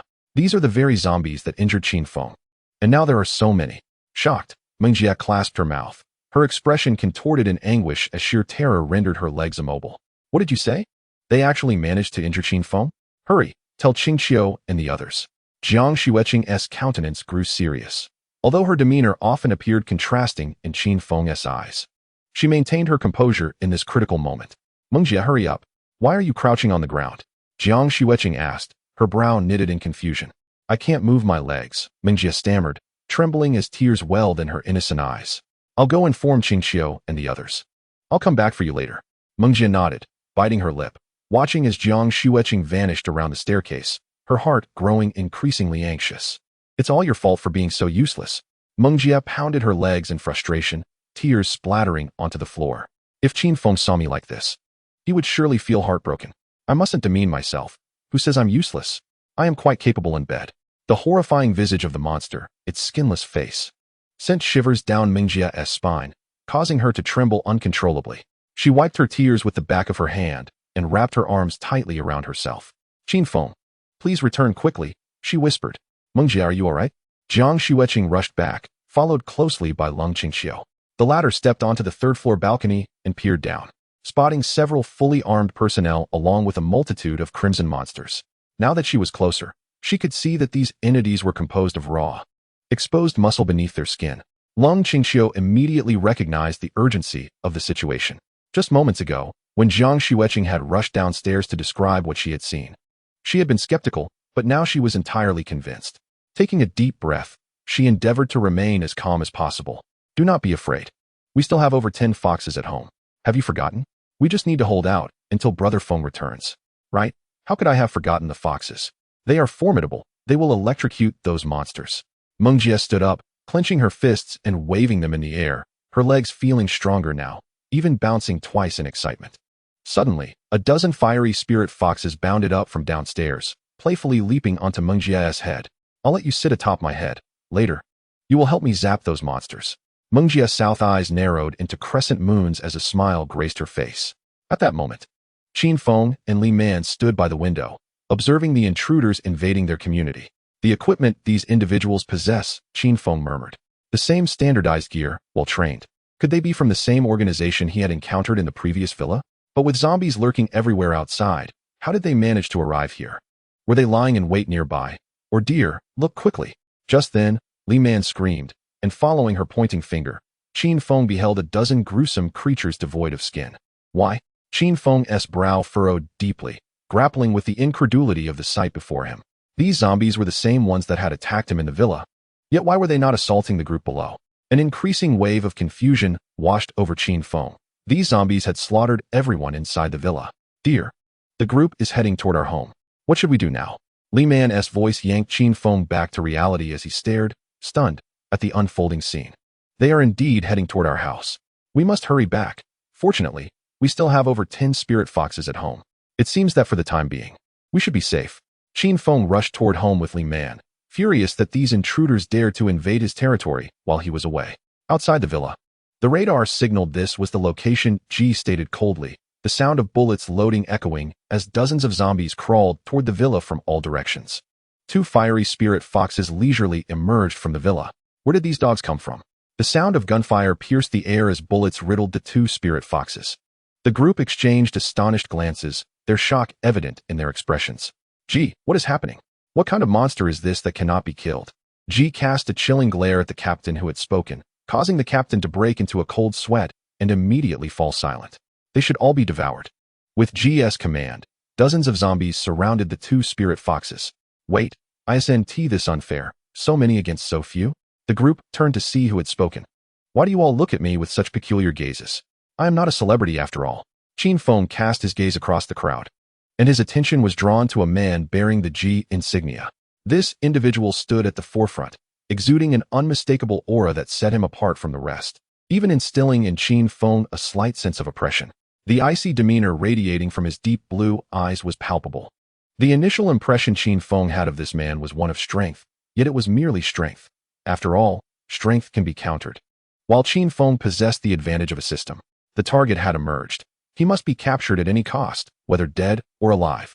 G turned to face his companions, his tone devoid of any fluctuation. Husband, what shall we do now?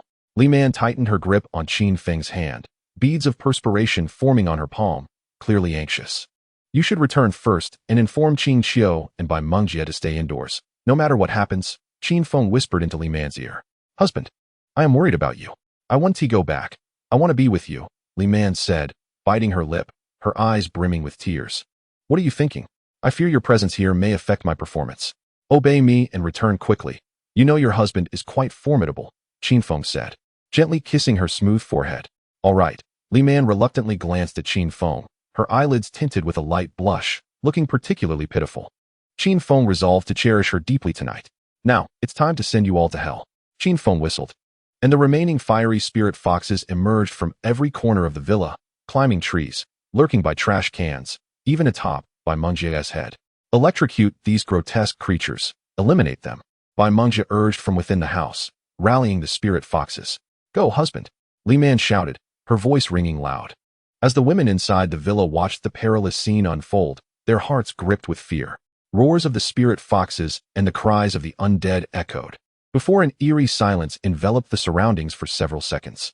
A breeze of unknown origin swept through, shattering the stillness as the undead and spirit foxes launched their assault toward one another. The ground shook with explosive sounds as the spirit foxes left devastation in their wake, sending the undead flying and leaving marks on the lawn. Our master is magnificent. Long live our master. He is the strongest. I adore you, master, cheered Xiao Ning. Xiao Shui, Xiao Su, Ru Shui, and Lu Yu, standing by the glass, cheering him on. Open fire. At the command of the team leaders, A barrage of bullets shot forth like fiery serpents towards the spirit foxes scattered throughout the courtyard. The grass flew, branches splintered, but without exception. The bullets passed through the bodies of the spirit foxes without effect. Realizing the futility of their efforts, the crowd redirected their guns, unleashing a torrent of bullets towards Qin Feng, countless projectiles whirling through the air, closing in on him in the blink of an eye. What to do? The master is going to be riddled with holes. Oh no, be careful, husband. Qin Feng, you big fool, run. The women's hearts sank once more, some even closing their eyes in dread, except for Lung Qinqiu, who remained unperturbed. As the bullets approached, Qin Feng merely focused his thoughts, causing the projectiles to vanish from sight. What is happening? Is he a monster? Why do the bullets have no effect on him? Confusion swept through the remaining onlookers, while Ji's deep blue gaze remained fixed on Qin Feng, unwavering. Interesting. Have you invoked a special ability? Let's see how many times you can utilize it. Another volley of gunfire ensued, yet the bullets again disappeared before the eyes of the crowd. Still wish to shoot? Now it is my turn. As the assailants raised their weapons once more, Qin Feng exerted his will, releasing the bullets from the void, sending them hurtling back towards the crowd. My hand. My leg, it hurts. Help me. Cries of agony erupted as severed limbs flew through the air, blood splattering the ground, transforming the once verdant lawn into a crimson sea. I shall see what capabilities you truly possess, Ji mused, blinking as several undead deftly evaded the incoming spirit foxes and charged at Qin Feng. Time was of the essence. He needed to eliminate these individuals swiftly. If there were others lying in wait nearby, his situation would become precarious once his abilities were depleted. With this thought in mind, Qin Feng widened his eyes. Blood moon catastrophe, he declared, the air thick with menace as a blood-red crescent moon appeared above him, exuding a chilling light. Crimson liquid dripping ominously from its base. Go. The blood moon spun rapidly, slicing through the air with a sound that reverberated in the ears. As it sped forth like a scythe of ice, the undead that were struck were momentarily suspended before exploding into a cloud of blood mist. Wherever the blood moon traveled, bursts of sanguine vapor erupted, akin to flowers blooming under the scorching sun. The last of the undead disintegrated before Ji, and the blood moon vanished after claiming its final victim, the duration of his ability having elapsed. Consider yourself fortunate. You do not have to die, Ji said, casting a trembling subordinate onto the ground. Now, only Ji and the terrified subordinate remained in the courtyard, with Qin Feng standing firmly. Now it's your turn. You must be their leader. Do you wish to live or die? Qin Feng's lips parted as he met Ji's penetrating blue gaze, neither willing to strike first. Oh, is that so? Then let us see whose prowess is greater, Ji replied, his eyes sharpening as they transformed to a deep azure, conjuring hundreds of fearsome ice needles behind him. Another ability user, what manner of being are you? Countless ice needles shot towards Qin Feng, the temperature plummeting as snowflakes began to crystallize in the air. Yet, rather than retreat, Qin Feng advanced, closing the distance to Ji, and as he neared within 10 meters, he pressed his palm down and spoke softly. Inferno catastrophe. Instantly, the frigid ice needles melted away, cascading into puddles of water that dripped to the ground, evaporating into steam upon contact. Qin Feng regarded Ji with a curious expression. Despite being within the range of the inferno catastrophe, Ji appeared unscathed, his face betraying no hint of fear or tension, only the calmness he had exhibited earlier, leaving Qin Feng slightly unsettled. This was the first time Qin Feng had encountered such a formidable opponent in the apocalypse. He forced himself to remain calm, aware that revealing any weakness could provide the adversary an opportunity. The outcome of a duel between masters often hinges on the slightest moment. In this manner, the two individuals silently scrutinized one another, searching for each other's vulnerabilities and seeking to eliminate one another in a single strike. You felt a sudden panic, causing your hand to tremble slightly. The first words uttered by Ji sent a chill of cold sweat cascading down Qin Feng's spine. Aren't you the same? Qin Feng feigned indifference, lifting his eyelids slightly. Although his heart raced with anxiety, his expression remained utterly unchanged. After a tense standoff, Qin Feng boldly launched his attack. For the cooldown period of his extraordinary ability, Blood Moon Calamity, had concluded. I do not believe you can surpass me. Today, it is either your demise or your downfall. There is no room for you to escape. Blood Moon Calamity. Qin Feng summoned forth a new wave of crimson crescent. The blood moon hurtled towards the figure before him, and in the blink of an eye, it pierced through the person's body, their heads spinning away. Yet, despite such a grievous wound, not a single drop of blood fell from the corpse. Qin Feng examined the lifeless body with a furrowed brow, This was utterly incomprehensible. Was there truly not a trace of blood within this person? How was it that they had remained alive? Wait, those eyes. Qin Feng observed the severed head on the ground, as the deep blue of its eyes gradually transformed to white, devoid of any black pupils, merely a pure white. This could not possibly be a genuine human. Only in such a manner could one remain unscathed by the flames of destruction, and only thus could one lack black pupils. This might be another form of supernatural ability, capable of manifesting one's own powers, and this ability was indeed most peculiar. Qin Feng's gaze sharpened as he turned towards the only remaining individual seated on the ground. Who are you exactly? Why do these monsters not attack you? And what is the meaning of this? Chapter 38. The truth speak, or I shall carve your flesh piece by piece with this knife, allowing you to experience the agony of being flayed alive. Qin Feng produced a fruit knife from his spatial pocket, its blade exceedingly sharp and efficient at slicing through anything.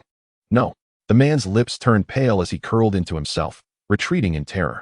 No, I cannot tell you. He shook his head frantically, glancing at the mangled remains on the ground, a look of resolve building in his eyes. Qin Feng sensed the anomaly and swiftly twisted the man's jaw. A crisp crack echoed as his jaw dislocated, rendering him immobile. What could this man possibly fear that even death appeared to him as a release? Wishing for death. You shall not have it as you desire.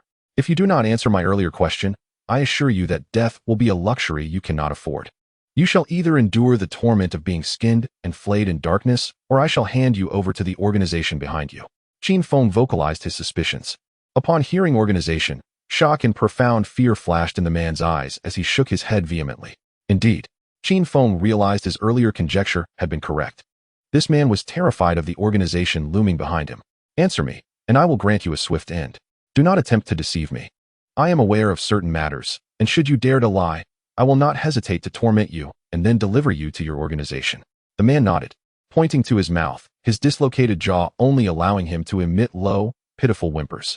Write it down. Qin Feng retrieved a piece of paper and a pen from his spatial pocket, items he had hastily gathered from a stationery store during a previous excursion. Who are you? The man took the paper and pen, swiftly penning the answer. XS. What about those monsters? Why do they not attack you? The man responded. They are called Nuxi, created by the XS organization, utilizing living humans immersed in high concentrations of corpse poison. The poison not only corrodes their flesh, but also transforms them into inhuman monstrosities. They are confined within glass tanks, enduring the excruciating pain of being skinned and dismembered day and night. Qin Feng contemplated the written words, horrified by the revelation that these Nuxi were artificially manufactured. It was no wonder the man was so fearful of being handed over to the XS biological pharmaceutical company. Surely, he would become a Nuxi upon returning to the organization. What sinister purpose did the XS organization pursue? The enigma compelled Qin Feng to uncover the answers.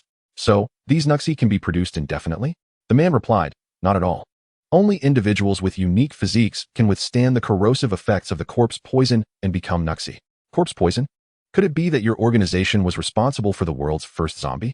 The man clarified, not exactly, but we were the first to discover it. What about that man? What supernatural ability did he employ earlier? The man lamented, my rank is too low. I only know his code name is G. Beyond him, there are 6 others in the organization who are even more formidable. The final sentence the man wrote sent cold sweat trickling down Qin Feng's forehead. 6 individuals more powerful than that man. Just how formidable was the strongest among them? Could they possibly surpass him? How did G acquire his powers? The man appeared taken aback, casting an incredulous gaze at Qin Feng. The corpse crystal. Are you not an ability user yourself? Do you not know? Qin Feng nodded, confirming his suspicions regarding the corpse crystal. Are you familiar with a person named Lung Ruoyo? The man affirmed, yes, our last mission was to capture her, but curiously, when we brought her back to the base, she vanished into thin air. Where is your organization's base located? Just as the man was about to write, he suddenly clutched his head in agony, muttering incomprehensible phrases.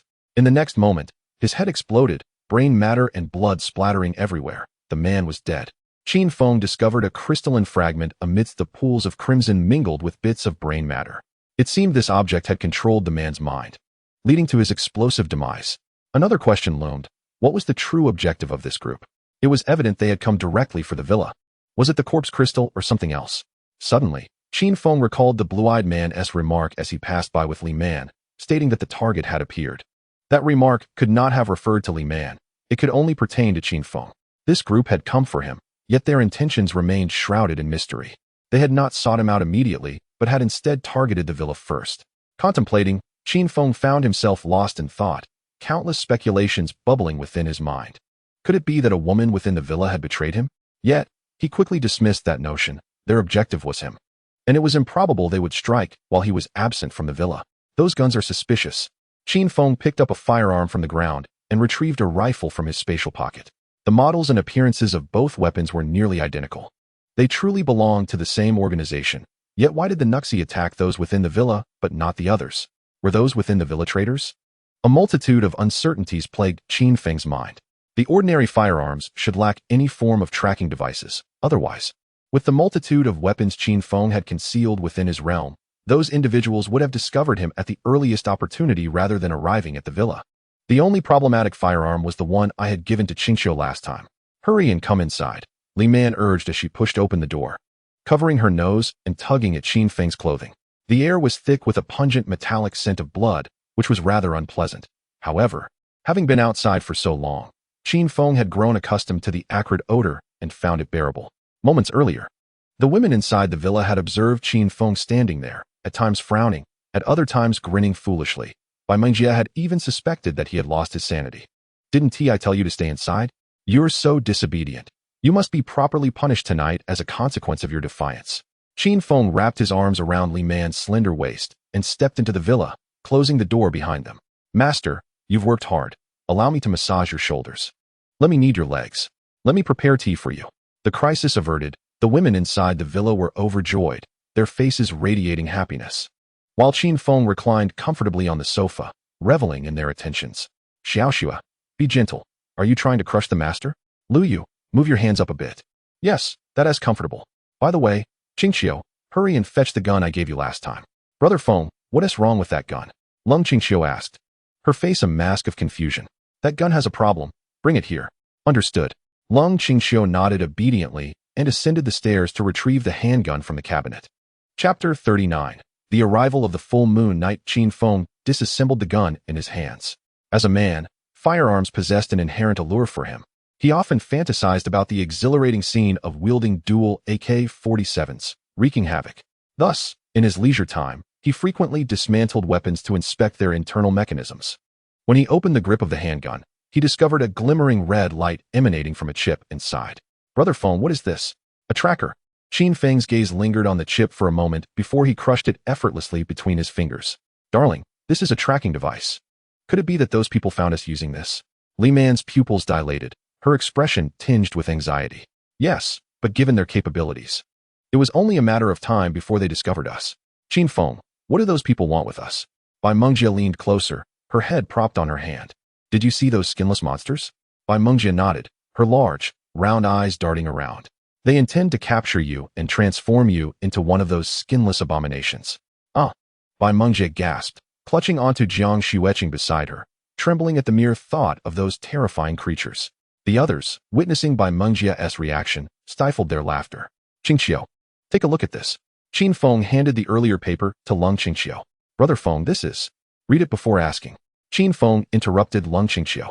Moments later, a tear fell onto the paper, and Lung Qingqiu, trembling, rushed into Qin Feng's embrace, feeling the warmth of his chest. Qin Feng could only hold her tightly, softly reassuring her. This is good news. It means our sister is still alive. I promise to help you find her when the opportunity arises. Brother Feng, my sister is still alive. Lung Qingqiu looked up with tear-stained eyelashes, her voice choked with emotion. Yes, so you must smile. No tears allowed. Qin Feng gently cupped her face, coaxing a smile from her. This was the first time Qin Feng had seen Lung Qingqiu cry so intensely, her tears soaking the collar of his clothing. This formidable woman revealed a vulnerable side. Her outwardly cold demeanor was merely a facade. Deep down, she was a girl yearning for love. Every woman, before becoming a woman, is a girl.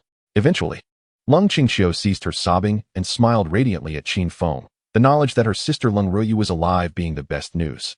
Qin Feng, captivated by her beauty, felt his heart race.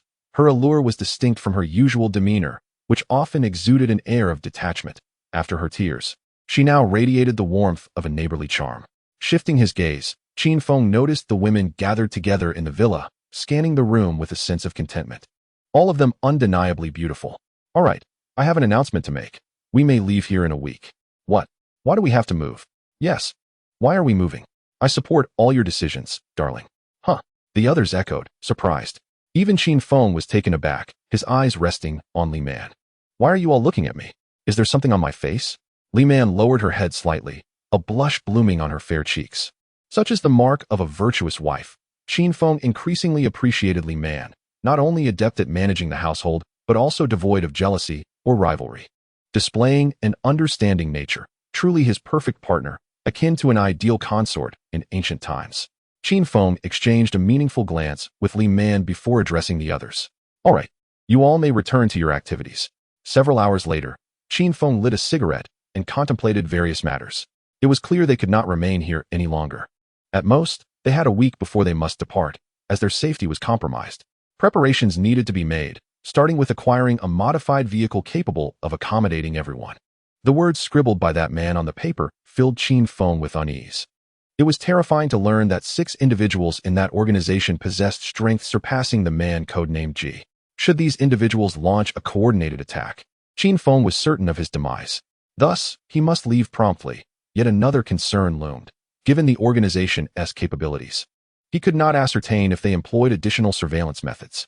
If so, he needed to rapidly enhance his strength to confront the impending crisis. Tomorrow, he must scour the neighborhood for any usable supplies, and he sensed that the full moon night was about to arrive. The night was punctuated by the eerie calls of an owl. The once pitch-black sky was now remarkably illuminated, the silver moonlight casting a glow over everything below. Standing before the window, Qin Feng gazed up at the sky, the moon's cool radiance causing his pupils to constrict. The full moon night had arrived. As Qin Feng spoke, chilling howls of zombies echoed from a distance. Darling, what is happening outside? Startled by the sounds, Li Man wrapped her arms around Qin Feng's waist from behind, trembling against him. It was only natural given the unusual nature of the night. After tonight, everyone will experience a rebirth, including you. Qin Feng turned, lifting Li Man onto the windowsill. Bathed in the moon's cool glow, he leaned in to kiss her lips, reminiscent of their first encounter. As night deepened. Chapter 40, Ordinary Corpse Crystal. The following morning, Qin Feng, wearied and fatigued, emerged from his slumber. Just the previous night, his ability, Water Square, had successfully ascended to the 3rd level, and his Blood Moon Calamity had all risen to the 2nd level. Hard work invariably reaps rewards. The heavens do not forsake those who strive diligently. 1. Water Square. The spatial capacity has expanded, accommodating resources equivalent to 30 warehouses. This space is more than sufficient for storing the supplies of multiple warehouses. 2. Blood Moon Calamity. Once activated, the host can unleash 2 consecutive uses of the ability within half an hour, wielding immense power. It was now time to gather some corpse crystals, Qin Feng murmured, glancing back at the 2 women still in deep slumber before leaving the bedroom. After breakfast, he resolved to take Jiang Xueqing out. Ever since he brought her back, she had been as inconspicuous as a shadow, and it was essential to cultivate their relationship. Initially, Jiang Xueqing intended to ascend to her room for a nap after finishing her meal, but when Qin Feng unexpectedly called her, she shuddered and appeared somewhat flustered, lowering her gaze to her toes like a schoolchild caught in wrongdoing. Qin Feng was momentarily baffled. Could she possibly have a dual personality? Understanding dawned upon him, and he led Jiang Xueqing out the door. Wait, my stockings fell. Jiang Xueqing blushed deeply, silently lowering her head to pull the transparent white stockings back up to her thighs. Qin Feng's lips twitched. One would think Jiang Xueqing would be less shy. However, it was purely Qin Feng's overactive imagination. Jiang Xueqing merely wished to avoid his gaze. As soon as Qin Feng stepped outside, an odd bird swooped down from the sky, leaving a droppings of white mixed with black right before him. He narrowly avoided a rather unpleasant fate. With lingering trepidation, Qin Feng gazed at the bird droppings on the ground. Had Jiang Xueqing not tugged at her stockings, he might have met with an unfortunate incident. Could it be that Jiang Xueqing was a natural bringer of good fortune? Qin Feng cast a peculiar glance at her, but to Jiang Xueqing, the expression conveyed an entirely different implication.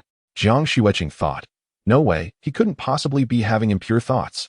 Feeling humble and fearful, she pondered. What are you thinking? Qin Feng gently tapped Jiang Xueqing's smooth forehead with his index finger. She winced, covering her slightly swollen forehead, looking at him with a pitiful expression. The scent of blood in the air had intensified overnight, and the blood on the ground had dried into dark red clumps, while the scattered remains emitted a foul odor. Qin Feng grimaced in pain, covering his nose with his hand. The stench was overwhelming, akin to a direct assault on his senses. Behind him, Jiang Xueqing also appeared distressed, tightly covering her mouth and tiptoeing carefully to avoid the bloodied areas. Unbeknownst to Jiang Xueqing, as she trailed behind him, she failed to notice that Qin Feng had halted, leading her to bump into his broad back. Confused, she looked up to meet his gaze, then quickly lowered her head again. Qin Feng thought. Not only did she not apologize for bumping into me, but she also pretends to be oblivious. I shall deal with her properly tonight. With a determined heart, Qin Feng surveyed the field of dismembered bodies and raised his palm. Fiery calamity. With the activation of his ability, the scattered corpses on the ground were reduced to heaps of ash, the dark red blood clumps incinerated, sending waves of heat outward, diminishing the rancid odor in the air. Upon reaching the outskirts of the community, the zombies, sensing the presence of the living, let out a cacophony of shrieks and lunged towards them, numbering in the hundreds. Qin Feng had previously cleared the area of zombies, yet in just a few days, so many had gathered again. It seemed the surviving humans outside were few. He needed to hasten the clearing process to aid the young girl of the apocalypse. They're coming. Jiang Xueqing tugged at Qin Feng's attire, her voice trembling. At this moment, her body had begun to quiver. So soon. Qin Feng had barely lost his train of thought when the zombies, shrieking and groaning, charged towards them in droves, extending for dozens of meters. He noticed the zombies had gained speed. Upon closer inspection, he discerned they had become significantly more agile than before. Blood moon calamity. Qin Feng declared in a low voice. Drip, drip. The crimson liquid from the base of the blood moon fell to the ground, swirling rapidly, as the chilling crescent harvested wave after wave of zombies, cleaving them in half and splattering the foul green liquid everywhere. Decayed, pale severed arms, flying fingers, and heads mottled with dark brown spots, alongside countless stinking, maggot-riddled, dark red entrails littered the ground.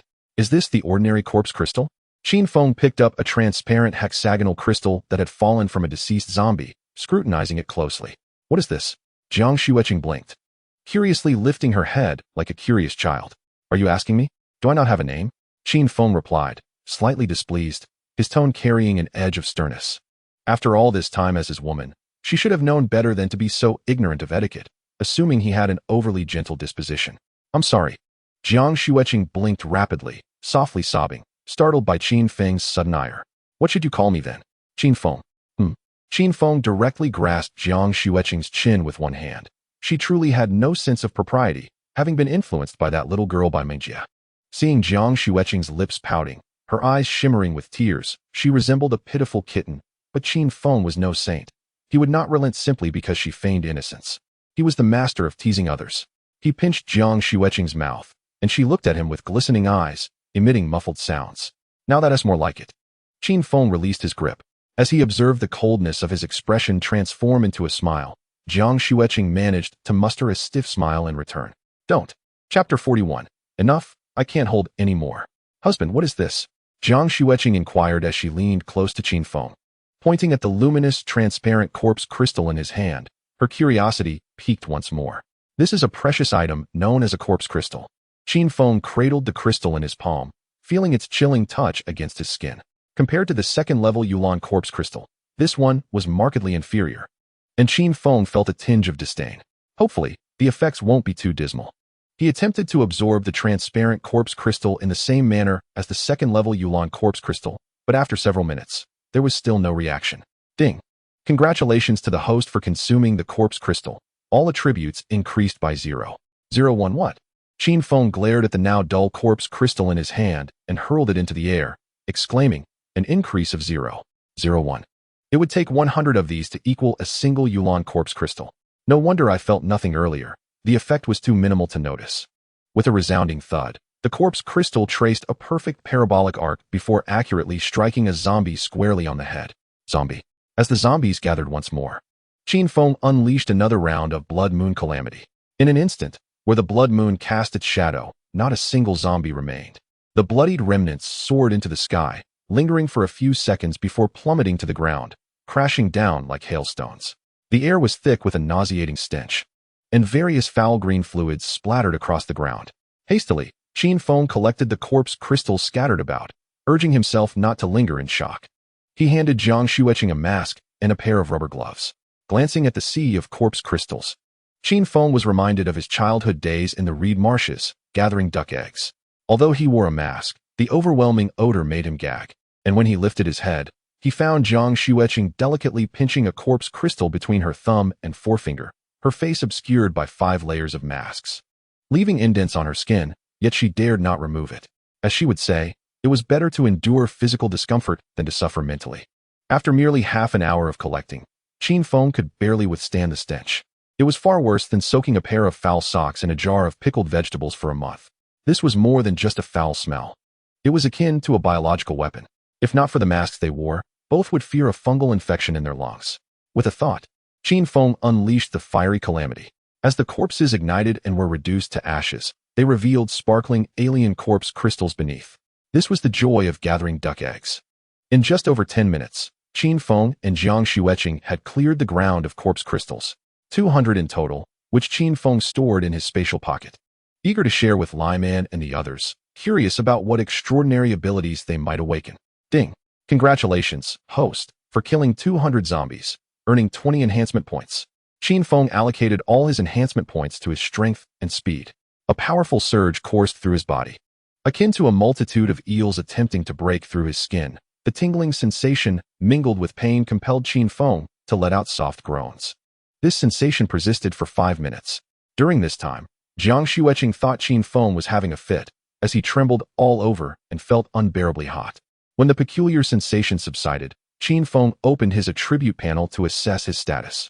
Name, Qin Feng. Age, 22. Height, 183 centimeters. Weight, 80 kilograms. Agility, 40 stamina, 68 spirit, 40 speed, 64 enhancement points. 0 can be obtained after killing zombies. Abilities, Fiery Calamity, level 2. Tianxin Jin, Water Cube, level 3. Red Fox Thunder, level 2. Blood Moon Calamity, level 2. At this moment, Qin Feng's stamina and speed were 6 times that of an ordinary person, and his attack speed was similarly accelerated. Prepared to tremble in anticipation, Qin Feng grinned at Jiang Xueqing, who stood before him. He dismissed the earlier strange sensation as a mere reaction to his enhanced attributes. Darling, what was that just now? Jiang Xueqing inquired, wiping the sweat from Qin Feng's brow with concern. Nothing much, just a bit hungry, Qin Feng replied, chuckling at the bewildered look in her eyes.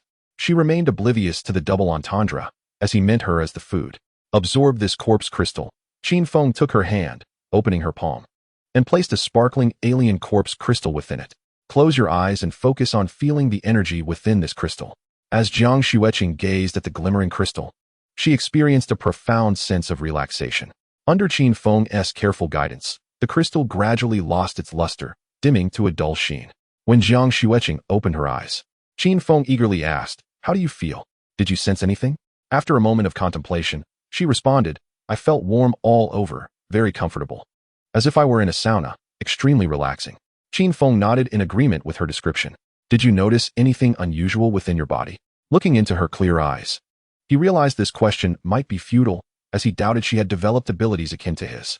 With a flick of his hand, sparks of red electricity danced between his fingers, mesmerizing Jiang Xueqing. "Are you saying I might awaken abilities similar to yours?" she asked, her excitement palpable. "Indeed, well deduced." Qin Feng confirmed, pleased. Jiang Xueqing, delighted by this revelation, mimicked his gesture, but after several attempts, no sparks emerged from her fingers.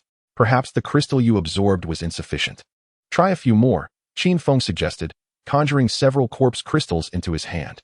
"Absorb these and see if there's any change." "Okay." Jiang Xueqing's eyes sparkled as she accepted the crystals Qin Feng offered. Moments later, she exclaimed, "Darling, that's enough? I can't fit anymore." She held a pile of corpse crystals, shaking her head in refusal. If Qin Feng pressed further, she would have to resort to biting them. More is better for effectiveness. "Hurry and absorb them all," Qin Feng urged. For the next several minutes, Jiang Xueqing continuously absorbed the alien corpse crystals, piles of dull crystals accumulating at her delicate feet. However, unbeknownst to them, beneath the heap of dull corpse crystals, one had suddenly emitted an eerie red glow, lasting but a second before vanishing.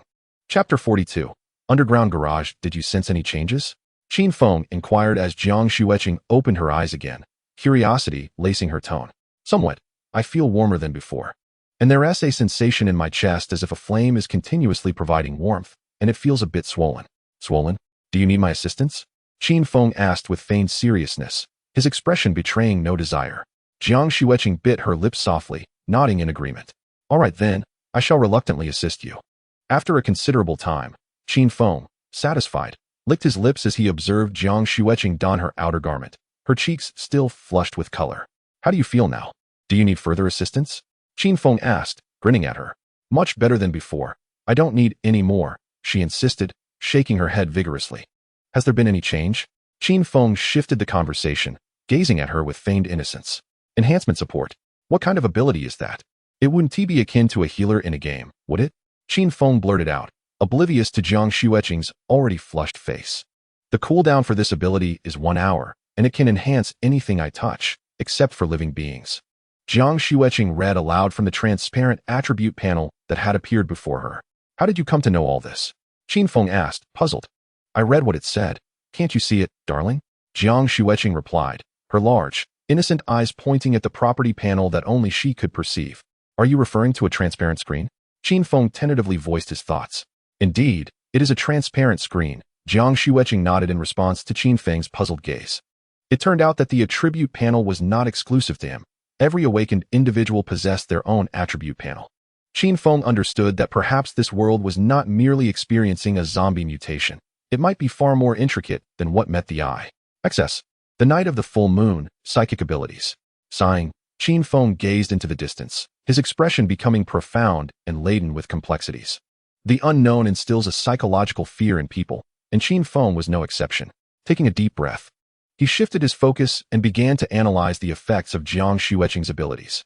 Strengthening assistance could enhance anything she touched, except for living beings. He reiterated Jiang Xueqing's earlier words, prompting her to nod eagerly. This meant she could fortify not just fortifications, vehicles, and weapons, but also kitchen knives, making cooking more efficient, and even enhance mobile phones, ensuring they would remain unscathed no matter the height from which they fell. Everything within her reach could be reinforced. However, Qin Feng found himself struggling to continue, casting a glance at Jiang Xueqing, who wore an expression of anticipation. Ultimately, he swallowed his words and remarked, "It is indeed quite useful. Yea, I am the second person in my family to possess psychic abilities." Jiang Xueqing exclaimed joyfully, her face radiating like a sunflower. Honestly, how is she so childlike, just like Baimingxia? Qin Feng shook his head, observing the exuberant Jiang Xueqing, who was not the same in bed. Oh, who doesn't love a girl with such contrasting traits? Let's head to the garage. Honey, why are we going to the garage? To find a car, of course. Did you forget what I mentioned this morning? And while we're at it, use your powers to reinforce the vehicle. We can then drive recklessly on the road, crushing those zombies into dust. Hee, my abilities are so useful. Jiang Xueqing laughed triumphantly. Of course, your powers are the most valuable and formidable, Qin Feng said, smiling at her profile, indulging in his woman. The two made their way toward the underground garage, where the community's elevator had ceased operation, necessitating entry through the garage entrance. As they descended the long passage, a chill enveloped them, and with each step down, the light diminished, casting an increasing darkness around them. Thud, thud, thud. Their footsteps echoed conspicuously in the quiet, cavernous basement. With the apocalypse upon them, the community's management had perished, and the basement's facilities were long abandoned, leaving only a few distant flickering lights amidst the enveloping darkness. So dark, Qin Feng remarked, retrieving 2 flashlights from his space and handing one to Jiang Xueqing, who had been clinging to his arm, her eyes darting around. Had he not witnessed many second-generation vehicles entering the basement during his time as a security guard, he would have fled with Jiang Xueqing long ago. Who knew what unexpected situations could arise in such darkness, or what dangers might lurk nearby? Yet, to change their location, they needed a powerful, high-clearance vehicle. Otherwise, he could have simply grabbed any parked car on the street. Thud, thud, thud. The sounds in the semi-enclosed space were particularly piercing. Jiang Xueqing pressed closely against Qin Feng, the warmth and softness of her presence failing to elicit any unwanted desires within him. Wait, something's wrong. Honey, don't scare me. What's wrong? Jiang Xueqing trembled more violently, resembling a frightened little rabbit. If Qin Feng could see her expression, he would notice she was on the verge of tears. Qin Feng furrowed his brow deeply and took a few steps forward with Jiang Xueqing. Thud, thud, thud. The clarity of the footsteps beneath them remained pronounced. Qin Feng shone the flashlight around but detected no anomalies, yet his brow remained furrowed. Wait, don't move. We are not alone. There is a third presence, perhaps not human. Ah, honey, please don't scare me. Jiang Xueqing shrieked, startled by his words, and instinctively buried herself in his embrace. Qin Feng's mental acuity was already 3 to 4 times that of an average person, and his hearing far exceeded normal limits. He had just faintly heard the footsteps of a third individual, concealed among their own. This individual walked at a pace that fell between Qin Feng and Jiang Xueqing. For every step they took, this hidden presence took half a step. Thus, as they moved 2 steps, the person lurking in the shadows advanced 1. This concealed figure was drawing closer to them. Chapter 43. The entity concealed in darkness slowly back away. Do not be afraid. Qin Feng whispered close to Jiang Xueqing's ear. Okay, honey. Jiang Xueqing blinked her clear eyes, her body trembling slightly. She had always feared the dark, although fear gripped her heart. Having Qin Feng by her side gradually calmed her. The two turned and made their way toward the garage entrance, their beams of light intertwining, yet in the pitch-black basement. They illuminated only about 5 meters ahead. Beyond that, visibility faded. Shine the flashlight downward and be careful. It's dark here. Don't trip over anything. Qin Feng cautioned. Thud. Thud, thud. Their footsteps quickened, and the echoing footsteps in the darkness matched their pace. Honey, someone is behind us. Jiang Xueqing finally heard it too. She turned her head to look back, but Qin Feng stopped her. Heaven knows what kind of creature was trailing them. Do not look back. Hurry. We will be safe once we are outside. Thud, thud. The footsteps behind them grew more frequent and distinct, prompting Qin Feng to grasp Jiang Xueqing's hand and run. Whoosh, whoosh, whoosh. Honey, I can't run anymore. I'm too tired. Qin Feng's movements suddenly slowed, and Jiang Xueqing followed suit, her chest heaving heavily. Something is off. Qin Feng raised the flashlight and shone it behind Jiang Xueqing, shaking his head repeatedly. Please, honey, don't scare me. What's wrong? Did we take a wrong turn? Jiang Xueqing was frightened by Qin Feng's series of actions and tones. She raised the flashlight to glance behind her, the oppressive darkness instilling a sense of dread. Fearing something terrifying might suddenly emerge from the shadows. Terrified, Jiang Xueqing ran behind Qin Feng, pressing closely against him. Have you not realized? We have been running for at least 10 minutes, yet it only took us about 10 minutes to enter through the garage entrance. Logically, we should have exited by now. Could it be that we took a wrong turn? Jiang Xueqing stammered. Possibly. Let us keep moving and see. The two individuals once again traversed the darkness, navigating through the labyrinthine parking lot where the intersections appeared almost identical. Even frequent visitors could easily lose their way without directional signs. After more than 10 minutes, the footsteps behind them inexplicably ceased, prompting Qin Feng to sense something amiss. Wait, don't proceed any further. We are not lost, but rather, we are merely going in circles. Qin Feng grasped the arm of Jiang Xueqing, who was intent on moving forward, and illuminated their surroundings with his flashlight. My dear, how do you know we are circling? Perhaps we have merely passed the same intersection twice? The entrances of the parking lot all seem quite similar. Maybe if we continue walking, we will find our way out. Jiang Xueqing gazed up at Qin Feng, her attention diverted by a vehicle that had captured his interest. No, look at that car. I have seen it when we passed here earlier. Qin Feng shook his head, his expression growing increasingly serious. He regarded Jiang Xueqing in the darkness and replied earnestly. Could there be 2 identical vehicles? Is it possible their license plates are the same? Qin Feng's rhetorical question left Jiang Xueqing momentarily speechless. Her lips parted as if to respond, but she ultimately swallowed her words, for it was common knowledge that license plates are unique. Then what should we do now, dear? Are we truly unable to escape? Panic began to rise within Jiang Xueqing. Stay calm. Let me think of a solution. The ominous footsteps behind them resumed, echoing through the darkness. Ah! Jiang Xueqing shrieked in fright, instinctively retreating into Qin Feng's embrace. Damn it, what in the world is that? Qin Feng cursed under his breath. In a more open space, he could have easily dispatched this menace with his blood moon catastrophe, but in the confined parking structure filled with support columns, collapsing the area could jeopardize both their lives. Hurry, let us exit through another pathway. In the darkness, the shadow behind them drew closer, the footsteps growing increasingly distinct, resonating like a drumbeat that never ceased.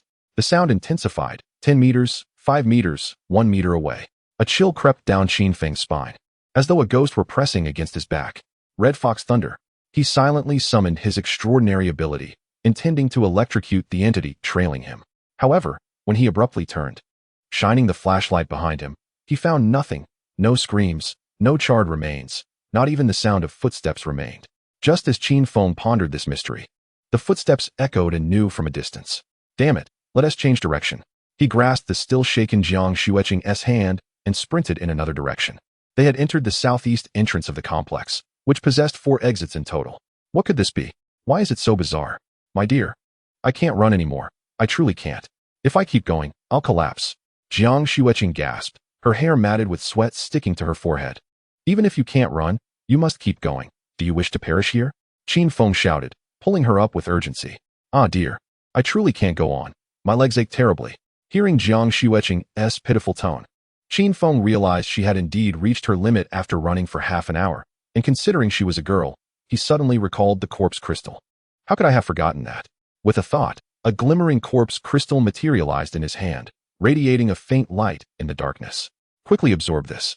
It should help replenish your strength. Thank you, dear. Jiang Xueqing accepted the crystal, placing it in her palm.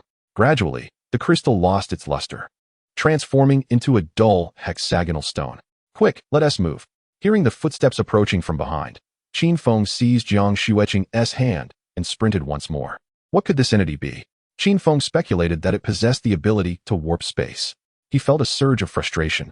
What kind of creature had he encountered? First, there was the man known as Ji, and now this entity. However, every ability has a cooldown period. This creature could not continuously utilize its power. Their only option was to distance themselves from it, waiting for an opportunity to strike decisively. Resolute, Qin Feng increased his pace. Chapter 44, Level 3 Zombie in the Darkness. Qin Feng noted that the entity behind him was drawing nearer. Red Fox Thunder. He unleashed his power once more, and the crimson lightning illuminated a 10-meter radius around him. Turning, he spotted a vague figure approximately 10 meters away, its arms dangling limply, shadow obscuring its features, its form rigid like that of a living corpse. Moments later, the lightning faded, plunging the area into darkness once more. Dear, what exactly was that shadow? It couldn't be a ghost, could it? Jiang Xueqing trembled, her voice tinged with fear. It is not a ghost, but certainly not a benign entity, Qin Feng replied gravely, inhaling deeply, his heart racing at the sight of that figure. After a few seconds, the footsteps resumed, now receding into the distance. What was the nature of that creature's footsteps? Why did they fluctuate between proximity and distance? Qin Feng furrowed his brow in confusion. Gradually, the footsteps once again became clearly audible to him, and he sensed the shadow was closing in once more. Red Fox Thunder. Qin Feng activated his power again. As before, after the lightning dissipated, the footsteps halted for a few seconds before echoing once more from afar. Just as I suspected, Qin Feng's furrowed brow relaxed. This creature's ability was indeed peculiar, capable of distorting space. It could close the distance at will, yet when he activated his power, it would retreat. No wonder every one of his attempts had missed. Damn it, Qin Feng silently cursed. This entity possessed a notable intellect. If it were indeed a zombie, this strange ability indicated it was a level 3 zombie. As he contemplated this, Qin Feng was astonished to have encountered such a formidable foe so soon. Truly, misfortune has a way of compounding. However, this creature could not infinitely warp space. There must be a limit to its reach. The only course of action was to test that limit and find an opportunity to eliminate it from a distance. Though his Blood Moon Catastrophe was unavailable, both the Fiery Catastrophe and Red Fox Thunder were close-range attacks, yet there were firearms in his space. To another exit. The sound of their labored breathing echoed through the silence of the parking lot. Suddenly, as Qin Feng, accompanied by Jiang Xueqing, rounded a corner, a gleaming light appeared ahead. For those ensnared in despair, the emergence of such illumination was undoubtedly the most exhilarating event, as if the path to salvation lay just within reach. Darling, the exit is right ahead. We are saved. In her overwhelming excitement, Jiang Xueqing's voice trembled. What could this mean? Had the malevolent entity's supernatural abilities finally reached their limit? This was indeed a piece of good news for Qin Feng. Seizing the opportunity, he urged Jiang Xueqing forward, sprinting toward the light, vowing that this was undoubtedly the fastest he had ever run. Thud, thud, the footsteps behind them echoed ominously, as the sinister creature drew nearer to Qin Feng and Jiang Xueqing. In the blink of an eye, darkness enveloped them once more, and they watched helplessly as the gleam before them vanished, plunging them back into an abyss of blackness. Ah, darling, it has turned dark again. The entrance has disappeared. Jiang Xueqing exclaimed, her shock transcending her comprehension. Damn it, this wretched thing is relentless. This time, I will make sure to destroy you. Qin Feng cursed inwardly. Flames of fury surged within him as he sensed the chill emanating from behind. He hastily unleashed his supernatural ability, the Fiery Catastrophe, and turned to confront the encroaching darkness. To his dismay, the ground bore no traces of ash, indicating that his flames had not reached the entity. It seemed that the creature's limit had extended beyond 20 meters. Run, to the last exit, Qin Feng urged, filled with regret that they were so close to escaping with Jiang Xueqing. Perhaps the final exit still held a glimmer of hope. He swiftly turned, pulling Jiang Xueqing, who stood frozen in confusion, and dashed toward the last entrance. Yet, a sense of unease gnawed at him, as if something was amiss. Slow down, darling, Jiang Xueqing panted behind him. Thud, thud, thud, the footsteps resounded again. Fiery catastrophe. Qin Feng activated his final supernatural ability, forcing the entity backward before retrieving 2 AK rifles from his spatial ability, positioning them under his arms. With a thunderous burst, a volley of bullets, fierce as fire serpents, was unleashed into the darkness. This time, let us see how you evade. Qin Feng's visage twisted in madness, the fiery glow from the gun illuminating his features, revealing a face etched with fear and pressure. The spent cartridges flew incessantly from the chamber until the magazine was exhausted. Yet he continued to pull the trigger in a frenzy, only to feel a dull ache in his shoulder from the recoil. Darling, that creature should be dead, right? Jiang Xueqing inched closer, shining her flashlight cautiously ahead. I don't know. Qin Feng shook his head. The stillness ahead did not guarantee the creature's demise. Let us move. No sooner had he spoken than Jiang Xueqing screamed. Ah! Qin Feng spun around to find a frigid hand grasping his throat. Up close, he finally discerned the shadowy figure's face, mottled with corpse-like splotches, its lifeless eyes staring vacantly at him. At that instant, Qin Feng realized that the zombie's ability was not to distort space, but to manipulate its proximity at will. He should have anticipated this, yet in the throes of urgency, he had failed to think clearly.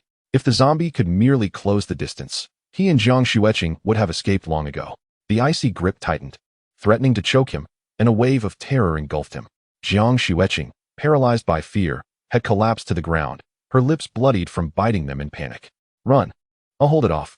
Qin Feng felt the suffocating grip of the zombie's cold, brown fingers around his neck, lifting him off the ground. As the sensation of cold terror coursed through him, the zombie opened its gaping, toothless mouth, as if to consume him whole. This was the first time he had been so close to death. Cold sweat drenched his body. Fiery catastrophe. With a pallid expression, Qin Feng summoned his ability. And in less than a second, he watched as the zombie that had just grasped him vanished into thin air, a bizarre occurrence. With a jarring thud, he fell heavily to the ground, scrambling back to his feet, clutching his chest, and coughing violently. He had narrowly escaped being strangled by that wretched creature. Darling, are you all right? Jiang Xueqing hurried to his side, cradling him in her arms, her eyes brimming with tears. Don't worry, your man won't die so easily. Qin Feng sighed heavily, forcing a strained smile, then continued. This zombie's powers exceed my expectations. Escaping now will be exceedingly difficult. Just as his words hung in the air, the unsettling sound of footsteps echoed again. In the pitch-black basement, the horror of the creature eluded detection. Thud, thud. Damn it. This zombie can manipulate our positions at will, but its abilities cannot be used indefinitely. Otherwise, both of us would be dead by now. The last incident must have been when it shifted my location in front of it to evade my attack. The chilling realization of this scenario sent a shiver down Qin Feng's spine, indicating that while he had fired his weapon, the zombie had silently stood behind him, watching intently. Terrifying, utterly terrifying. Qin Feng's mind raced with strategies, no longer daring to test the interval of the zombie's abilities. For another misstep could spell doom for both him and Jiang Xueqing. He could not gamble with their lives. Now, survival was paramount. Eliminating the zombie was no longer feasible. They had to find a way to escape, lest they become trapped forever. Once his powers were depleted, they would be utterly defenseless against this sinister zombie. There must be a way to escape. The footsteps grew ever closer, and Qin Feng's mind spun rapidly, repeating this mantra. Jiang Xueqing, with tear-filled eyes, gazed at his profile, remaining silent to avoid disrupting his concentration. In such dire times, calmness was essential. Thud, thud, thud, the footsteps drew nearer, as if the zombie in the darkness would manifest before them at any moment. Darling, Jiang Xueqing pressed herself against him, casting a fearful glance toward the source of the sound before tugging at his clothing. If escape was impossible, then they would not run. This zombie could alter their positions, and fleeing was futile. Rather than remain passive, they would take the initiative. Perhaps a slim chance of survival still existed. With gritted teeth, Qin Feng fixed his gaze on the approximate direction of the footsteps in the darkness. Thud, thud. Fiery catastrophe. With a resounding shout, Qin Feng once again forced the zombie back into the shadows. After a brief pause, footsteps echoed ominously from the darkness. Blood Moon Calamity. A chilling luminescent orb, resembling a snow-white moon, materialized above Qin Feng's head, droplets of crimson liquid cascading down to the ground. Blood Moon Calamity. Another orb coalesced above him as Qin Feng unleashed the spell twice in quick succession. Two radiant blood moons hurtled towards the source of the footsteps, slicing through several supporting pillars in their path. The concrete ceiling above began to crack, resembling a spider's web. Tiny fissures appeared first, which soon splintered into a larger network, with debris periodically cascading down. It was evident that the structure would soon collapse. Qin Feng, observing the web-like cracks, focused his mind, and the two blood moons manifested before him. "Ah, darling, what should we do? Are we going to be buried alive? I don't want to die," Jiang Xueqing exclaimed, her face a mask of panic. She was young and had yet to fully experience the beauty of the world. The thought of death was unbearable to her. Qin Feng's nerves were taut, and he scarcely registered her words, perspiration trickling down his forehead, leaving no time to wipe it away. The two blood moons, dripping with scarlet liquid, surged forth, and the heavy columns around them began to crack. With a resounding crash, the fragmented pillars could no longer bear the weight above and began to collapse. Initially, a small piece fell, but soon the entire basement descended into chaos, akin to a dam breaking. Debris and dust filled the air as Qin Feng watched the concrete ceiling descend upon him and Jiang Xueqing. "Darling," Jiang Xueqing screamed, instinctively shutting her eyes. Suddenly, a powerful grip enveloped her as Qin Feng pulled her into his embrace. As the concrete loomed closer, he concentrated, and the slab vanished from sight, relocated into another dimension. Jiang Xueqing felt no weight upon her, cautiously opening one eye to see a gleam of light above. "Darling, we're alive. We made it," she exclaimed joyously, tears of relief streaming down her cheeks, her body trembling with the intensity of her happiness. "We must hurry. That creature will not be easily vanquished. It's merely delayed," Qin Feng said, scooping Jiang Xueqing into his arms and leaping onto a broken slab. Before them lay a vast pit, and Qin Feng swiftly covered the escape hole with the concrete from the spatial realm. "We need to return to the villa. This place is becoming increasingly perilous," he urged, guiding Jiang Xueqing around the pit as they raced towards safety. The urgency of their situation mounted with each passing moment. Moments later, the two returned to the villa, disheveled and breathless. After gulping down some water, Qin Feng wasted no time explaining the situation, instructing the women to gather their necessities for an immediate departure in 2 hours. Though confused, they complied without question. "Darling, why the rush? Wasn't it supposed to be a week later? Did something happen while you were out?" Li Man asked, her brow furrowed with concern as she noted their disarray. Fearing the worst, Qin Feng met her gaze seriously and began to explain. Chapter 46. Li Man's abilities. That zombie was terrifying. "Are you hurt? Is everything all right?" Li Man's beautiful eyes brimmed with worry as she gently caressed Qin Feng's face. Then, guilt washed over her. "I feel so useless. All I can do is care for you. Am I truly of no help?" "Don't be foolish. You're far from useless. You're considerate, a wonderful cook, and your beauty is unmatched. In comparison, I am the one lacking. Darling, meeting you is the greatest fortune of my life. I cannot imagine being without you." "Neither can I," Qin Feng replied, enveloping Li Man in a warm embrace, their bodies close as they shared whispered sweet nothings. Once the other women had finished gathering their belongings, Qin Feng surveyed them, taking in Li Man, Bai Mengjie, Lung Qingqiu, Jiang Xueqing, Xiao Ning, Xiao Shui, Xiao Su, Lu Yu, Ru Shui, Xiao Hui, and Xiao Qian. With a wave of his hand, over 100 mutated corpse crystals appeared on the table before them. "You all know that Xueqing has awakened her abilities," he declared, all eyes turning to Jiang Xueqing. "What are your abilities, Xueqing?" "You're amazing, Xueqing." The praise made her puff out her cheeks in pride. Suddenly, a crystal fell from the table, rolling to Li Man's feet. She bent down to retrieve it, the crystal's sheen catching her eye. "Is this the corpse crystal you mentioned? It feels so cool and comfortable," she said, offering it to Qin Feng. He grasped her wrist, pulling her closer. "There are over 150 crystals here. Li Man, Mengjie, and Qingqiu will each receive 30, while the rest will have 9. Now, let me explain how to use them." No one objected, and they began to collect their allotted crystals as instructed. "Form a line. I will guide each of you one at a time," he said, smiling at the eager women. "Place your palm here." He positioned Li Man's delicate hand in his, setting a crystal atop it. "Close your eyes and focus on absorbing the energy within." "Okay, darling," Li Man replied obediently, closing her eyes as warmth flowed from the crystal into her body, gradually spreading throughout her being, while the crystal's glow began to fade. "What do you feel?" It may take several crystals to awaken your abilities, so don't worry if it doesn't happen immediately. Just as Qin Feng was about to offer further encouragement, Li Man suddenly leaped into his arms. It's all right. Just keep trying, he reassured her. Darling, I successfully awakened my powers. She exclaimed, elated. Really? Qin Feng's heart raced. This was astonishing. The power of talent was evident, while Jiang Xueqing needed dozens of crystals to awaken her abilities. Li Man had succeeded with just one. Ah, Jia Man, you awakened your extraordinary abilities with just a single corpse crystal, while it took me dozens to achieve the same. How can the disparity between people be so vast? Jiang Xueqing expressed her sentiments, her initial pride swiftly giving way to a sense of loss. Awakening is already a commendable feat. My abilities are unlikely to match yours. Li Man smiled gently. Jia Man, what are your abilities? My supportive ability is perception, allowing me to detect threats within 100 meters. The cooldown time is a day, and it can be used for 5 minutes. The capacity to sense danger in advance is exceptionally valuable. It will enable us to avoid risks during our actions, significantly reducing potential hazards. Qin Feng pondered for a moment before speaking. If Li Man had awakened this ability a day earlier, perhaps Xueqing and I would not have been trapped in the garage by that level 3 zombie, and we might have circumvented the danger.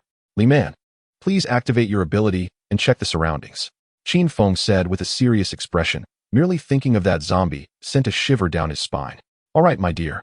Li Man nodded earnestly, focusing her mind. Her delicate brows furrowed, and her autumn-like eyes transformed into a deep blue resembling an expansive ocean. In the dim view, a sudden red dot emerged, followed by a continuous emergence of red dots like bamboo shoots after the rain. Li Man raised her brow, blinking her tightly closed eyes twice. And only after a full minute did she reopen them. Li Man, how are you? Li Man, wake up. Qin Feng shook her shoulder, attempting to rouse her. In that brief minute, her expression had undergone a series of transformations, and she appeared somewhat pale. Li Man's eyelashes fluttered as she slowly opened her eyes. How do you feel, Li Man? You look unwell. Let Lu Yu and Ru Shui assist you to rest for a while. Qin Feng furrowed his brow, concerned. Sensing that Li Man must have perceived something alarming to cause her complexion to change so drastically. Responding to the collective gaze of those around her, Li Man nodded and explained, My dear, this ability is too mentally taxing. I need to rest for a bit. After Li Man ascended the stairs, the others, under Qin Feng's guidance, began absorbing the energy of the corpse crystals with their palms. Feng Ge, I believe I have awakened an ability as well. Lung Qingqiu leaned against Qin Feng's embrace, her eyes sparkling with joy. This also meant that the chances of finding her sister had increased. Really? What is your ability? My supportive ability is penetration, allowing for precise shots within 1,000 meters, with a usage time of 1 hour and a cooldown of half an hour. Being able to shoot accurately within 1,000 meters is a remarkably potent supportive long-range attack ability. Qin Feng offered words of encouragement. Following Lung Qingqiu, the remaining individuals, including Bai Mengjia, who had absorbed 30 corpse crystals without awakening an ability, were left without any extraordinary powers. She gazed at her palm for an eternity, her eyes nearly sinking into her hand, yet no ability manifested. However, this was within Qin Feng's expectations. Bai Mengjia's situation was likely similar to Jiang Xueqing's. Perhaps with another 30 crystals, she would awaken her abilities. As it stood, among the awakened abilities of Li Man, Lung Qingqiu, and Jiang Xueqing, Li Man's was undoubtedly the most useful, followed by Lung Qingqiu, while Jiang Xueqing's ability was the least advantageous. All right, prepare yourselves, we will depart in an hour. After addressing the women, Qin Feng made his way to the second floor. Chapter 47. The eerie shadow. Qin Feng gently pushed open the door to Li Man's room. My dear, you're here. Li Man sat up from the bed, though her complexion appeared somewhat pale. Yes, have you felt any better after resting? If you're feeling fatigued, try this, absorbing it should help. Qin Feng revealed a gleaming corpse crystal in his palm. This crystal can enhance various attributes within your body and replenish your stamina. My dear, is this what you referred to last night as gaining a new life? Li Man held the crystal closer to her eyes, marveling at its extraordinary nature. How is it formed? Li Man tilted her head, looking curiously at Qin Feng, resembling a child filled with wonder. I don't know, it simply appeared, much like the zombies that roam the streets. Perhaps I should be grateful. If not for the outbreak, you and I might never have crossed paths in this lifetime. Qin Feng grasped Li Man's other hand gently. Please absorb this crystal. Li Man's long eyelashes fluttered as she focused, and the crystal gradually lost its luster, transforming into a hexagonal stone. Her previously pale complexion started to regain its rosy hue. What did you sense just now? Qin Feng asked seriously, gazing intently at Li Man. Li Man paused for 2 seconds before recounting what she had seen. Surrounding us is all red, enclosing the green, and within the green, there are 2 striking red spots. Qin Feng contemplated for a moment, his expression changing dramatically. The area we are in should be the green zone. I have cleared most of the zombies from our neighborhood, making it appear green, signifying a safe area. The surrounding red zones must harbor zombies, and those 2 red spots likely represent 2 zombies, one of which is the level 3 zombie I encountered today. This implies that not only is there a terrifying level 3 zombie in our neighborhood, but also another zombie that is equally formidable. Remaining in this cursed place for even a second feels like an ordeal. To have 2 such terrifying entities within a single neighborhood is alarming. Qin Feng couldn't help but draw a sharp breath, his brow furrowing deeply. Furthermore, there is that man codenamed G. All of this amplifies the pressure on Qin Feng. We must relocate immediately. Li Man, gather your things. We must leave here in half an hour. All right, my dear. Li Man recognized the gravity of the situation and appeared very serious. An hour later, Qin Feng led the women out of the neighborhood. As they glanced back at the villa, a hint of reluctance filled their hearts. But staying any longer was not an option. Remaining would only lead to death. My dear, what is that? Following Li Man's pointing finger, Qin Feng looked in that direction and saw a shadow lurking beside the community gate. It resembled a coiled fire hydrant, yet with Qin Feng's extraordinary mental acuity, he discerned that it was certainly not a fire hydrant. Suddenly, the shadow stirred, and its twisted limbs unnaturally unfolded as it slowly turned its head, fixing a chilling gaze upon Qin Feng, a sinister smile stretching across its lips that made him exceedingly uncomfortable. Ah, a ghost. Help, a ghost. The women screamed in terror. Stop screaming. It's just a zombie, not a ghost. TMD, could this be the other level 3 zombie? How could it appear so quickly? This neighborhood is truly cursed, Qin Feng shouted, just as he intended to flee with the women, only to find his right leg inexplicably faltering, nearly causing him to stumble. The Desire Fire Spirit Fox. Qin Feng directly summoned the power of his abilities to manifest the Yu Hualing Hu. Regardless of the nature of this strange entity, he had no intention of confronting it directly. Employing the wisdom of the 36 stratagems, he deemed retreat the best course of action. He ordered the Yu Hualing Hu to detain the zombie while he hurriedly led Li Man and the others away from this ominous place. The Yu Hualing Hu emerged from the void, first revealing a fluffy head, followed by its claws, and finally its tail. Its eyes blazed with intense flames, and red arcs of electricity danced around its body. It appeared that the zombie standing by the door was somewhat apprehensive of the Yu Hualing Hu, for as the creature charged towards it, the zombie suddenly vanished into thin air. Was it a spatial ability akin to that of the zombie in the garage? Qin Feng watched in bewilderment as the zombie disappeared, a sense of unease creeping into his heart. Something was amiss. It was far too strange. Logically, this was a 3rd-tier zombie, while the Yu Hualing Hu, formed from the fusion of the Red Fox's Thunder and Fiery Calamity, should barely be on par with it. Being of the same tier, it shouldn't exhibit this level of fear. Li Man, quickly activate your abilities and assess the surroundings. Qin Feng shouted urgently, beads of cold sweat forming on his back. Oh, okay. Li Man complied, immediately channeling her powers. Husband, there's only one red dot nearby, but its color has deepened. Only one, and the color has deepened? Qin Feng turned his head, a sense of foreboding swelling within him. As he had feared, the next moment revealed the vanished zombie reappearing behind the Yu Hualing Hu, its pitch-black mouth opening wide to swallow the creature whole.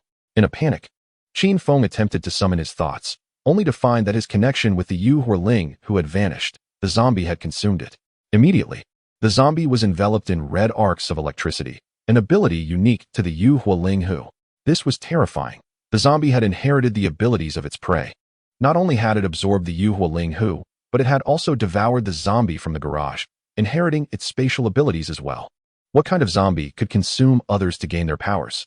How had this zombie managed to consume the one from the garage?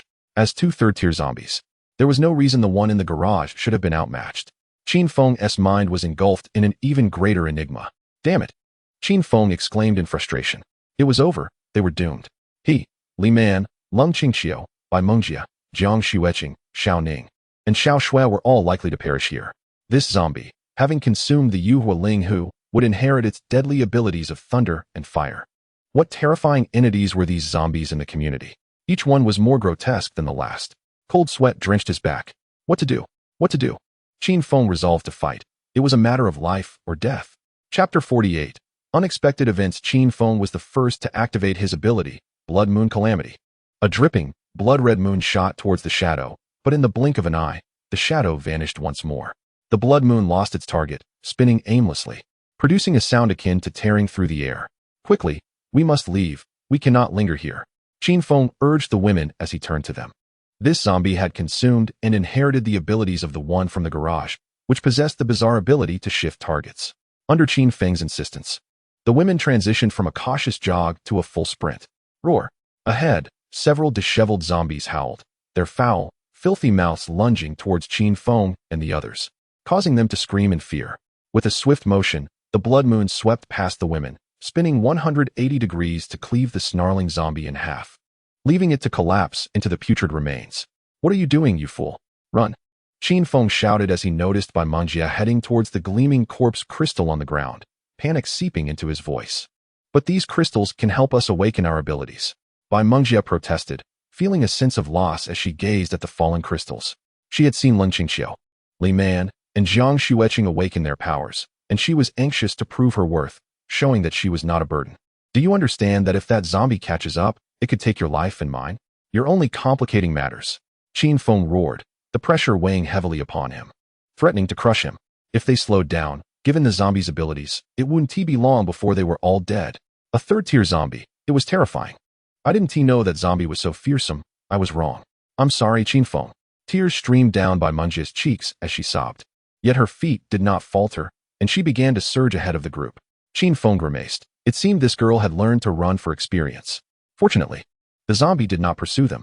For reasons unknown, its lack of pursuit was a blessing. And Qin Feng had no time to speculate why it had chosen not to follow. Just as Qin Feng began to relax, the most unwelcome event unfolded. The terrifying shadow emerged before him and the women. Damn it! Qin Feng exclaimed in shock. As he halted, the women instinctively stopped, hiding behind him in unison, trembling in fear. They vividly recalled his warning that this zombie could take their lives. Mengjie, we're not going to die here, right? I don't want to die. Jiang Xueqing tugged at Li Man's sleeve, her eyes wide with terror as she gazed at the shadow ahead. No, we want to die. My husband will find a way. He will surely find a way, Li Man murmured, her gaze fixed resolutely on Qin Feng at that moment. All hope rested upon him. Fear, dread, and unease spread through Qin Feng's heart, the sweat on his palms pooling as he faced the reality before him. This zombie was exponentially stronger than the one in the garage. In that instant, he felt a chilling dread, as if death loomed just moments away. Neither Qin Feng nor the zombie made the first move, and the unsettling tension between them magnified within Qin Feng's heart. Just as despair began to take hold, a squad of armed personnel suddenly appeared before them. Rat-a-tat-tat. They unleashed a barrage of bullets towards the shadow, fiery serpents intertwining in a chaotic display. If this were an ordinary zombie, it would have been reduced to mere pulp by now. Yet, peculiarly, the zombie vanished just before the bullets could strike. Moments later, it reappeared among the armed personnel, seemingly enraged by their presence. It opened its inky mouth wide, and in the next instant, the nearest soldier was swallowed whole. What kind of ability was this? Qin Feng was once again taken aback. Previously, when the zombie devoured the lust spirit fox, he thought nothing of it, considering the fox to be a spirit entity. However, witnessing a living person being swallowed whole by that very zombie left him in utter disbelief. It was important to note that the unfortunate individual was at least 8 meters tall, while the zombie's mouth was scarcely large enough to accommodate 2 eggs. This extraordinary scene surpassed Qin Feng's comprehension. Who on earth are these people? Could they be the same group that attacked our villa last time? Li Man inquired. No, they are not. The insignias, clothing styles, and firearm models of these individuals differ entirely from that previous group. They must be a rescue team. Only a rescue team would possess the capability to organize such formidable firepower. Yet, in the face of this zombie, all their might is destined to be futile. The zombie prowled stealthily among them, resulting in numerous friendly fire incidents within the group.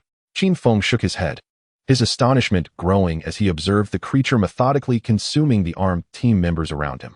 While the zombie preys upon these individuals, we must make our escape. Qin Feng urged the women to slowly retreat from the zombie's line of sight. Fortunately, there were enough people present. It would take the zombie some time to devour them all, providing Qin Feng with ample opportunity to lead the women to safety. Grateful for the appearance of the special forces, Qin Feng reflected that if they had not arrived, he and Li Man would have been the ones slaughtered. He was indifferent to the fate of others, for she was no saint. Yet, 2 points left Qin Feng perplexed. First, he noticed that none among that group had awakened any supernatural abilities. It appeared that the rumor regarding the absorption of corpse crystals to awaken powers had not reached many. Furthermore, the rescue team represented the official authority, suggesting that perhaps only high-ranking officials were privy to this information, while the expendable special forces remained oblivious. Second, he pondered the true purpose of the rescue team's arrival. What could possibly draw them here? Was it something, or someone, related to him? As Qin Feng contemplated these matters, a towering wall covered by a black curtain came into view, looming ominously before them. Chapter 49. Surprised, the shadow flickered in and out of existence, mercilessly claiming the lives of those around. Run, run. In the face of the zombies' slaughter, hope dissipated and despair set in. The group succumbed to mental collapse. Realizing they had been deceived, becoming mere sacrifices, the remaining individuals began to scatter in all directions. Xiaonan, wake up. That ghastly thing is right behind us. Squad leader, I don't want to die. I truly don't want to die. Squad leader, didn't the captain say this was merely a task to eliminate zombies? But what is that thing? Have we been tricked? Are we all going to perish here? Squad leader, speak up. Why are you silent? Are you deceiving us too?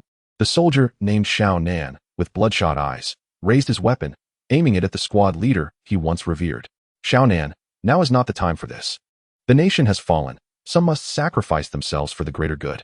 The country will remember us after we are gone. Squad leader, does the greater good demand our deaths? Have you concealed the truth from us for the sake of that so-called good? What wrong have we done? Xiaonan, run. Remember to survive. Suddenly, Xiaonan felt an overwhelming force strike him, causing him to fall to the ground. Before he could even cry out in pain, he seized his firearm and fled the scene. In a fleeting glance behind him, he was horrified to see his respected squad leader being consumed by the shadow. Having barely covered a few meters, Xiaonan stumbled again, retreating in terror as the shadow drew nearer. Die. After exhausting the bullets in his gun, he picked up a sharp stone from the ground and hurled it at the approaching shadow. A jagged rock cut into his palm, blood oozing into the stone. Is this? Observing the shimmering scarlet hexagonal stone, Xiaonan's figure suddenly vanished from the spot. The shadow paused for 2 seconds before vanishing once more, leaving behind a fiery imprint on the ground as if scorched by flames. Meanwhile, beneath the towering wall shrouded in a black curtain, Li Man pointed with her delicate fingers, questioning, what is this? Could it be something sinister? The recent events had made everyone on high alert, perceiving everything as suspicious. Why not just pull it back and see? It looks like a vehicle. Qin Feng approached and lifted a corner of the curtain. After merely a second of observation, his eyes widened in astonishment. What did you see? A vehicle, a heavy-duty RV. Qin Feng fully unveiled the curtain, revealing a black heavy-duty recreational vehicle. The front of the RV glimmered with a deep black sheen. This is indeed a vehicle. The women were momentarily rendered speechless with shock, but after a few seconds, their expressions transformed into joy. Wow, this vehicle appears to be brand new. I wonder which kind-hearted person gifted it. Qin Feng circled the RV, exclaiming, if I encounter this benefactor in the future, I will surely bow deeply in gratitude. Hurry, let's get in the vehicle and set off for our destination. Snow Qing, quickly enhance this vehicle with your powers. Qin Feng pulled Jiang Xueqing from the crowd. Okay. Taking a deep breath, Jiang Xueqing placed her hands on the truck. Within mere seconds, golden light radiated from her palms, enveloping the vehicle in a shimmering protective aura. After 5 minutes, Jiang Xueqing finally withdrew her hands, drenched in sweat from the exertion. Thank you for your hard work. Here, have a bottle of cola. Qin Feng retrieved several chilled bottles of cola from his power space and handed them to Li Man, Bai Mengjia, Lung Qingqiu, Xiao Ning, Xiao Shui, Ru Shui, and Lu Yu. Meanwhile, Qin Feng inspected the RV and then delivered a powerful punch to its steel body, feeling the reverberations sting his fist. Clearly, the fortified RV was remarkably sturdy. It could withstand an assault from second-tier zombies. Let us board the vehicle and embark on this journey together. The door is a bit high, so be cautious and hold onto the railing. Qin Feng instructed while supporting Li Man to ensure she wouldn't fall as the women climbed aboard. Only after all the women were inside did Qin Feng finally enter himself. Bai Mengjia, you take the driver's seat. Where should I sit? Hurry up and move to the back. Do you understand the rules? Qin Feng climbed into the driver's seat, exasperated, and grabbed Bai Mengjia by the collar, lifting her. This vehicle is quite impressive. It rivals a fortress on wheels. Qin Feng surveyed the interior of the RV, nodding in satisfaction. However, one concern lingered in his mind. Such a large vehicle would surely consume a lot of fuel, so it was imperative to locate a nearby gas station. With a thunderous roar, the engine's noise attracted all nearby zombies, but Qin Feng remained unfazed, driving the RV boldly down the road. Onward, to Gangxing University. Qin Feng had already determined his destination in his heart. Now, he needed to elevate his strength with utmost urgency. The level 3 zombies and the XS organization exerted immense pressure upon him. To resolve this predicament, power was paramount. And the most expedient method was to rescue the young women of the apocalypse, with universities being the locales abundant with such individuals. Hence, Qin Feng set his sights on Gangxing University. The roar of the engine attracted the zombies, all of whom were crushed beneath the wheels of this steel behemoth. Their bones and decaying flesh were ground to pulp, leaving behind a grotesque pattern of viscous remnants on the asphalt. Yet, the vehicle itself remained unscathed. Through the rearview mirror, he observed that hundreds, if not thousands, of zombies trailed behind, their pale hands outstretched but unable to match the speed of the RV. As the RV continued on its path, many of the surviving individuals cautiously opened their windows, peering out to investigate the source of the engine's growl. Upon spotting the massive RV, they were left in utter astonishment. After nearly a kilometer, Qin Feng brought the vehicle to a halt, once again climbing atop the square sculpture to survey the essential route leading to the supermarket. The street was infested with a dense mass of zombies, resembling a colony of ants. Qin Feng surmised that no living souls remained in the vicinity. It had undeniably transformed into a hellish landscape. However, the supermarket ahead was a necessity to conquer. Once secured, sustenance would no longer be a concern. Hesitation would only lead to defeat. So Qin Feng resolved to take a bold step. Chapter 50. The RV charges into the fray. Return to the RV. Ensure your seatbelts are fastened. We are about to traverse the street ahead, Qin Feng instructed. Noticing that the women remained unmoved, he chuckled mischievously and added, "It will be quite exhilarating." "Darling, what lies ahead?" Li Man inquired with curiosity, her beautiful eyes blinking. "You shall soon find out, but do not cry out in fright. If anyone does, I shall impose punishment," he warned playfully. "Humph, we are not so timid," Bai Mengjie retorted, pouting defiantly. "Li Man, utilize your abilities to scan for any level 3 zombies nearby." "Understood, darling," Li Man replied. Focusing her mind, a dim panel appeared in her consciousness, revealing a sudden burst of red dots. Within mere seconds, these dots proliferated, covering a vast expanse until the entire panel was engulfed by crimson. "Darling, there are no level 3 zombies, but we are surrounded by red," Li Man reported, her expression slightly pale, likely due to mental fatigue. "As long as there are no level 3 zombies, that is sufficient. Rest for a moment and absorb this corpse crystal," Qin Feng reassured. Retrieving an anomalous crystal from his spatial storage and handing it to Li Man. "Prepare yourselves. We are commencing." "Blood Moon Catastrophe. Blood Moon Catastrophe," Qin Feng intoned, unleashing 2 rounds of the Blood Moon Catastrophe. With a mere thought, the 2 blood moons encircled the RV, propelling it forward. They had only 5 minutes to navigate through the street, and Qin Feng's gaze sharpened, his expression serious. The RV began to roll forward, making a left turn to maneuver around a truck lying on the roadside. The obstructed view gradually cleared, revealing the growing horror in the women's expressions, beginning with Li Man, followed by Bai Mengjie, Lung Qingxiu, and Jiang Xueqing. Ahead, a mass of zombies writhed like a tide, countless pale eyes fixated on the occupants of the RV. The deafening roars drowned out the engine's growl. "Darling, I am scared," the women cried in unison, panic-stricken. Thousands of zombies lunged towards the RV, encircling it. However, the blood moon surrounding the vehicle reaped them in waves, akin to wheat before a scythe, with greenish zombie fluid splattering everywhere, and dismembered remains piling up on either side of the RV. Inside, witnessing the grotesque scene, the women could not help but shut their eyes. The relentless tide of zombies continued to crash against the windshield, producing unsettling sounds. If this continued, even steel would crumble. Alarmed, Qin Feng swiftly activated his abilities. "Flame Catastrophe," he commanded, incinerating all zombies within a 20-meter radius to ashes, leaving behind mounds of gray remains. The RV struggled to navigate away from the street, and as Qin Feng glanced through the rearview mirror, he observed the ground littered with anomalous corpse crystals, some emitting a blue glow, the Yulan corpse crystals, lying among them. Such waste, he lamented inwardly at the sight of the fallen crystals. The RV gradually ascended onto a riverside avenue, the water shimmering under the sun, rippling gently in the breeze. The women gazed out at the beauty beyond the window, memories of the world before the apocalypse flooding back. Ding! Congratulations to the host for killing 1,000 zombies, earning 100 enhancement points.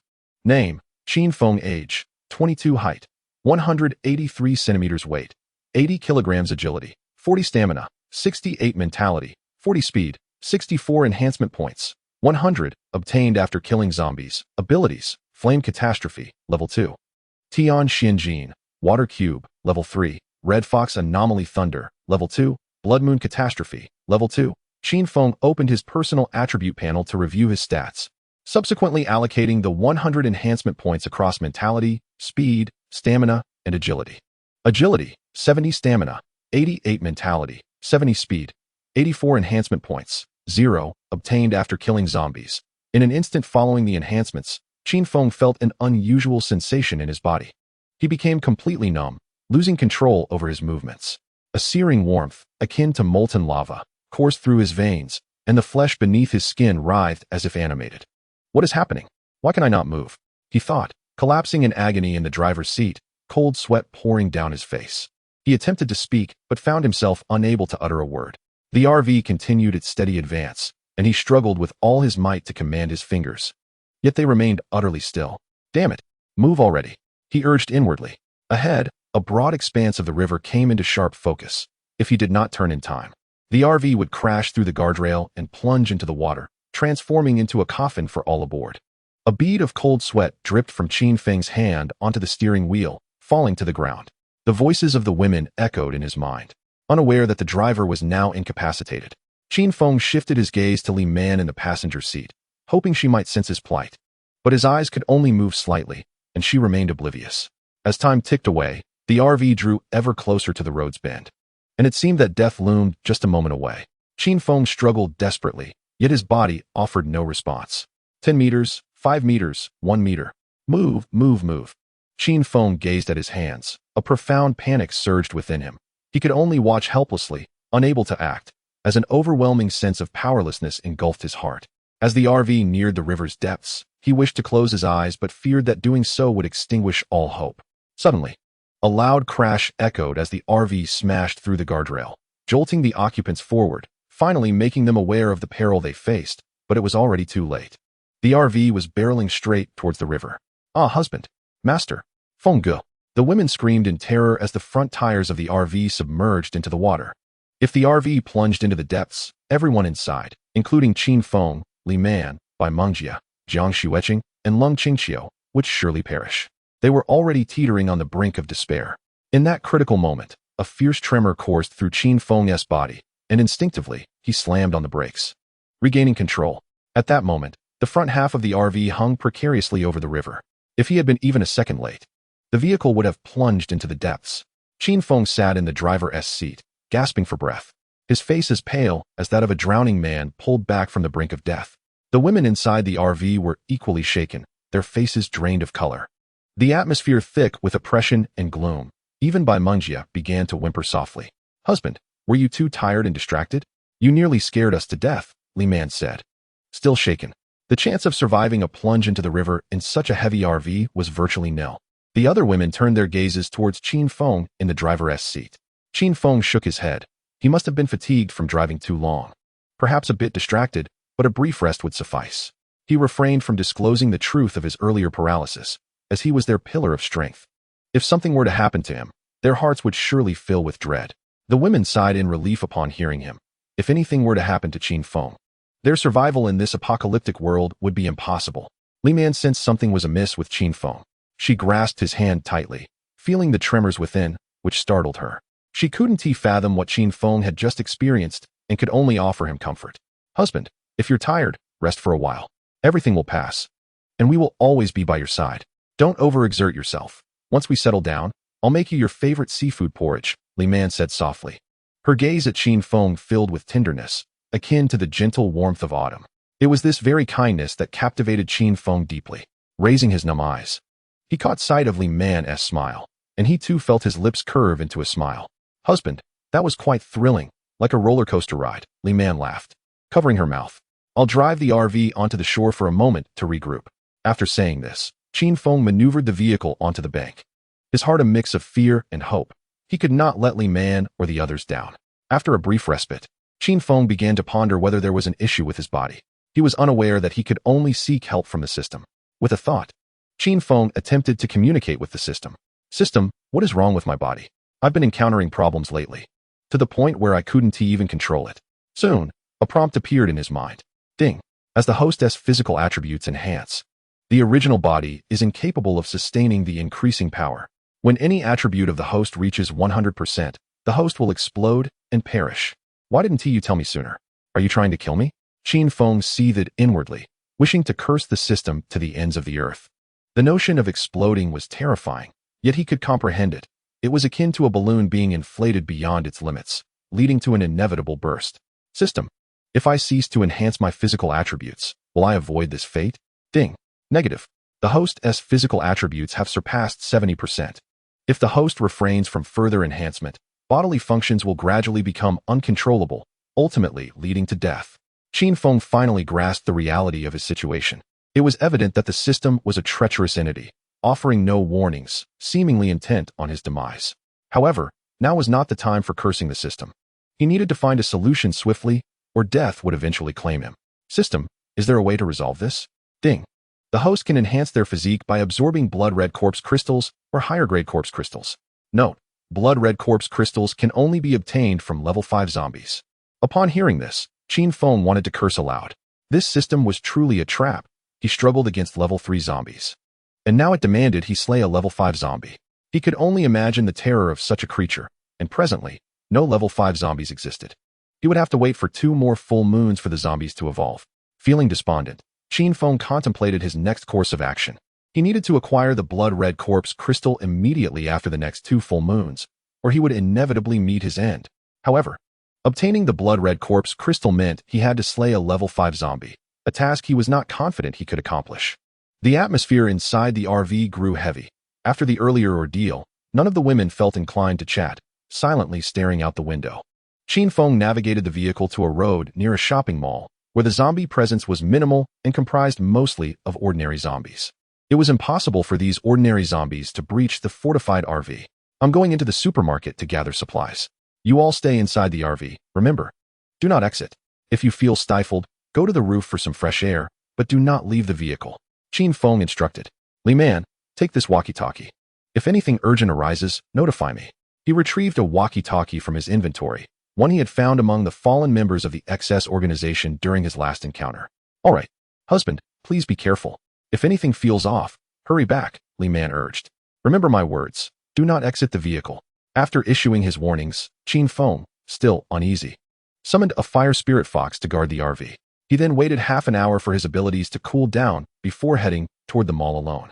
Husband, please be cautious. The women called after him, their voices filled with concern. But Qin Feng did not look back. A true man never turns back. The mall's entrance was ajar, and Qin Feng strode inside.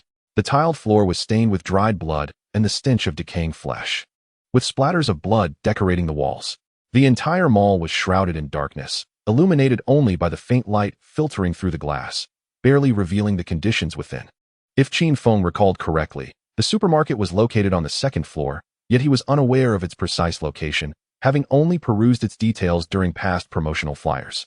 Wait, Li Man and the others should know the way. Qin Feng retrieved the walkie-talkie. Hello, Li Man. Do you know the exact location of the supermarket in this mall on the 2nd floor? A crackling sound emanated from the intercom for a few seconds before Li Man's voice responded.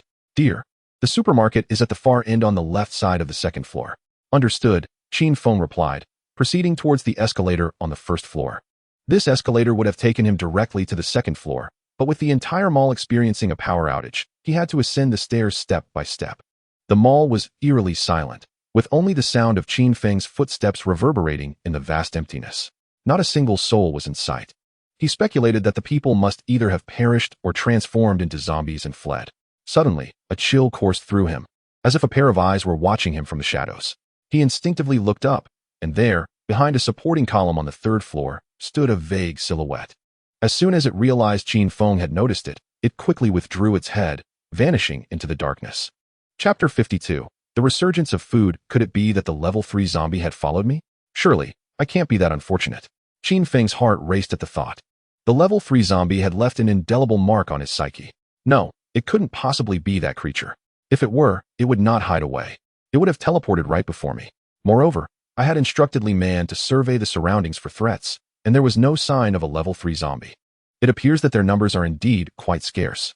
With this reassurance, Qin Feng dismissed the notion that the shadow belonged to a level 3 zombie and felt a bit more at ease. He hastened to collect supplies from the supermarket. The longer he lingered, the greater the likelihood of unexpected dangers. As he quickened his pace, the sound of his footsteps echoed through the mall, a chilling atmosphere enveloping the space. Upon reaching the second floor, he followed the route indicated by Li Man, turning the corner and walking toward the interior, guided by the light filtering in through the windows. In the dimly lit, desolate mall, even the slightest sound was amplified. At that moment, he felt a faint tremor above him. The sound was subtle, yet he caught it. Curiously, he looked up. Could that figure I saw earlier be following me? With this thought, he quickened his steps even more. He could not afford to leave empty-handed, and despite the risks, he had to proceed. The unknown often breeds fear. Yet in the presence of significant gain, even the prospect of imminent death compels action. Soon, Qin Feng arrived at the entrance of the supermarket. With the light streaming in from outside, he could barely make out the sign above that read Xingxing Supermarket. He refrained from using his flashlight, as doing so would expose his position at all times to the lurking shadow. The mall was engulfed in an impenetrable darkness, even more profound than outside, nearly obscuring his vision completely. After a few minutes of acclimatization, he managed to discern his surroundings in the dark. The supermarket exuded a foul odor reminiscent of rotting fruit, mixed with the stench of decay. Following the outbreak, it was likely that the power had been cut early on, and the fresh meat stored in the freezers must have long since spoiled. The smell was undoubtedly emanating from the rotten meat, and the fruits were no exception. Qin Feng's purpose for this visit was solely to collect non-perishable food items, such as instant noodles and canned goods. As he ventured further inside, he was taken aback. The shelves that should have been overflowing with food were entirely bare. The supermarket was completely empty. Something was amiss. There was an unmistakable scent of rotting fruit. Yet not a single piece of spoiled fruit was in sight. Where was this odor coming from? Qin Feng furrowed his brow. Moreover, how had the supermarket's contents been completely cleared out? Could it be that someone awakened a spatial ability similar to my own water cube? This possibility could not be disregarded. If a person had indeed vacated the place, it would be alarming. Organizing a large convoy with firepower in this zombie-infested world could only point to a rescue team or the XS organization. Qin Feng leaned towards the former, as various signs indicated that no such group had arrived at this supermarket. It seemed someone had gotten here before him, expending significant effort only to find nothing. Frustrated, Qin Feng kicked a nearby shelf with force. The shelf toppled over, creating a jarring noise as it scraped against the floor. Suddenly, the fallen shelf flickered as if it were a screen losing signal. To his astonishment, the once empty shelves were now piled high with food. What is happening? Why is this so? Qin Feng's brow furrowed deeper. The supermarket's supplies had appeared out of thin air. No wonder he had detected the scent of decaying fruit without seeing a single piece. It appeared someone had used an ability to conceal these items in an invisible manner. Similar to my water cube, these goods had been hidden in an unseen space, and his unintentional destruction of the shelf had caused this space to collapse. However, one question remained. If this person could conceal all the items in the supermarket, could they also be hiding themselves? Was the shadow he saw earlier this very individual? This place felt peculiar. It was best to scour the supermarket's contents thoroughly and leave quickly. With this in mind, Qin Feng swiftly gathered every last item within the supermarket. He collected a vast array of supplies into his space, excluding only the rotten fruit swarming with green flies and the foul-smelling spoiled meat. Now, the supermarket was indeed devoid of anything.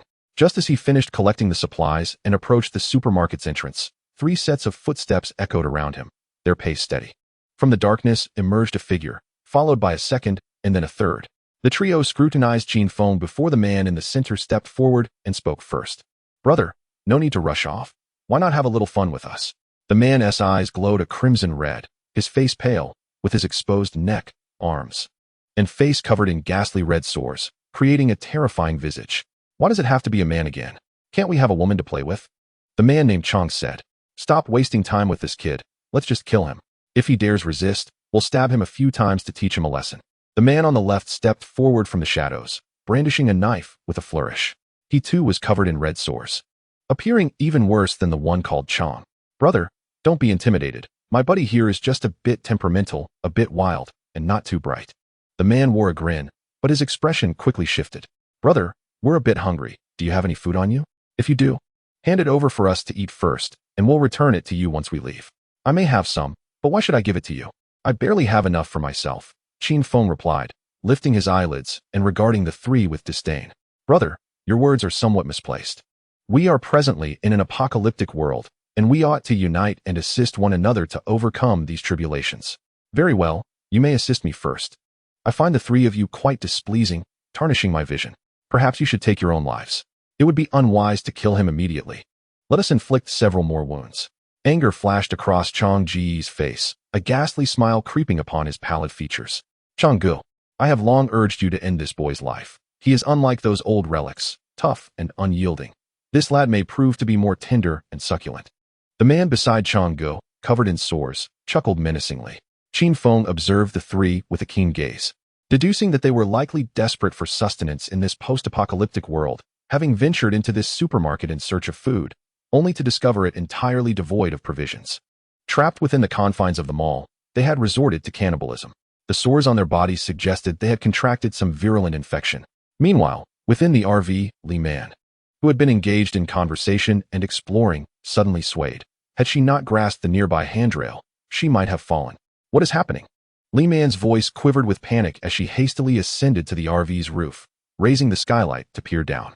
The sight nearly caused her heart to seize. At the rear right of the RV, a grotesque zombie, its body marred by stitches and a pallid hue, was somehow lifting the rear wheel of the RV, which weighed several tons. Chapter 53, Gangxing University. Inside the RV's lower-level restroom, Bai Mengjie sat paralyzed with fright, her mouth covered tightly. Beside her, through the glass, a grotesque zombie with a bloated visage, stitched together, and eyes of a grim gray, stared intently at her. Li Man staggered back, her walkie-talkie slipping from her grasp and tumbling to the ground. Within the mall, Qin Feng's walkie-talkie crackled with Li Man's terrified screams. Hello, Li Man. What is happening over there? Qin Feng's heart raced as he shouted into the device. Zombies, terrifying zombies. Wait for me. I will return immediately. Take refuge in the RV and do not let anything happen to you. Panic surged within Qin Feng. Whatever had frightened Li Man was undoubtedly no ordinary zombie. Could it be that a level 3 zombie was pursuing them? Darling, it's no longer a concern. That zombie is already dead. Qin Feng. Just a few moments prior, Qin Chiu, wielding the rifle Qin Feng had left for her, had unleashed her powers upon the zombie's head, firing several shots. The creature's skull was riddled with bloodied holes, yet it did not perish. A vile green liquid oozed from the wounds, creating a repulsive sight. Infuriated, the zombie began to shake the RV violently, raising the rear wheel by a meter. One must understand that this vehicle weighed several tons, showcasing the creature's terrifying strength. Just as the women found themselves in dire straits, the Desire Fire Spirit Fox, which Qin Feng had left in the vehicle, sprang into action. With a howl, it leaped from the RV, activating its skill, Red Thunder Fire. In an instant, a powerful conflagration mixed with lightning erupted upon the zombie, enveloping it in flames and sending smoke billowing into the air. As the dust settled, the women beheld nothing but a dark puddle of liquid on the ground. Inside the supermarket, Changgu, that voice was female. We should capture her, torment her, and make her lead us to that woman. I suspect she possesses a considerable supply of food, allowing us to forego cannibalism. Are you not afraid of death? The outside is teeming with zombies. Changgu cast a sidelong glance at the man beside him, covered in sores. Changgu, we are already in a ghastly state. What is there to fear? If he could enter, the outside cannot be too perilous. Very well, let us first seize this man. After nodding, Changgu signaled to the silent man on his left, and the three tightened their grips on their weapons, preparing to strike at Qin Feng. You must believe me, should you proceed with this. It will be the most regrettable decision of your lives. Qin Feng spoke calmly, having already discerned their intentions. We are merely men. Are we to fear you? Then die. I shall personally send you to your end, as you speak of mutual assistance in this apocalypse. Qin Feng produced an AK-47 from his spatial storage, aiming the dark muzzle at the three. A burst of crimson light illuminated the dim supermarket as Qin Feng emerged, leaving behind several bodies sprawled in pools of blood within the once empty establishment. Upon returning to the RV, darling, you have no idea how terrifying that zombie was. No, it looked like this. That's not correct. It was precisely as I described. As the women recounted their harrowing experience, Qin Feng envisioned the Michelin Man in his mind. In the afternoon, Qin Feng drove the RV to the gates of Gangxing University, which lay eerily silent. The once vibrant campus, alive with youthful exuberance, now stood deserted. A foul stench permeating the air. Crows, disturbed from their feast of decaying flesh by the RV's roar, circled overhead, their shrill cries casting a shadow of death upon the scene. The women surveyed their surroundings cautiously, frequently startled by the grotesque and bloody tableau. Darling, could it be that everyone at this school has perished? Li Man asked, covering her nose. Indeed, this place is far too terrifying. Have all the people truly died? I do not know. Perhaps they are hiding. However, given the passage of time, the situation does not bode well. I suspect few remain alive. Qin Feng gazed ahead, contemplating establishing their base within the school. If everyone were indeed dead, what purpose would there be? Li Man, kindly utilize your powers to scan for any level 3 zombies nearby. If there are any, we cannot linger here. We must leave immediately. Qin Feng turned to Li Man, acknowledging the toll her abilities had taken on her. Employing her powers thrice in a single day is a significant drain on one's spirit. Were it not for the existence of the zombie crystal, she might have fainted after her second use. Understood. Li Man wasted no time, closing her eyes as her mind conjured the dark interface. When she reopened her eyes, her complexion had notably paled. Li Man, you have worked hard today. Quickly absorb the zombie crystal. Darling, it is but my duty. Your burden is far greater than ours. I have merely endured one day while you have borne the weight for so long. At her words, Qin Feng felt tears welling in his eyes. With such a woman by his side, how could one fear failure? Then, Li Man revealed her findings. Darling, my sensing range extends only 500 meters. And within that distance, I detected no level 3 zombies. However, this school is vast, and I cannot fully perceive it. Well, the daylight is waning. Let us rest for the day and devise our plans tomorrow. After making his decision, Qin Feng parked the RV at a crossroads within the school, ensuring they could respond swiftly to any emergencies. As darkness descended, the atmosphere within the RV was rife with tension. At this moment, atop the RV, Qin Feng retrieved a selection of various alcoholic beverages he had scavenged earlier, foreign spirits, beer, and blended liquor, intending to indulge in an evening of revelry. Bai Mingjie, why are you drinking a bottle of Wangzai? That is such a downer. Amidst the laughter and merriment shared with the women, the night gradually descended, enveloping them in a cloak of darkness. Chapter 54. The situation grows more dire. Ding. Congratulations, host, you have received a reward. Ding. Congratulations, host, you have received a reward. Ding. Congratulations, host, you have received a reward. You have acquired the auxiliary ability, Blood Eye. Once activated, it allows you to disregard illusion-type abilities. The Red Fox Thunder escalates to level 3, expanding its range to 20 meters, with 5 uses and a cooldown of half an hour. The Blood Moon Calamity ascends to level 3, enabling the simultaneous activation of 3 Blood Moons, with a cooldown of 30 minutes and doubled damage. The following morning, Qin Feng awoke in the RV, the bed feeling rather cramped for his height of over 1.8 meters, making his rest less than comfortable. Blood Eye appears to counter illusion-type abilities. I should give it a try.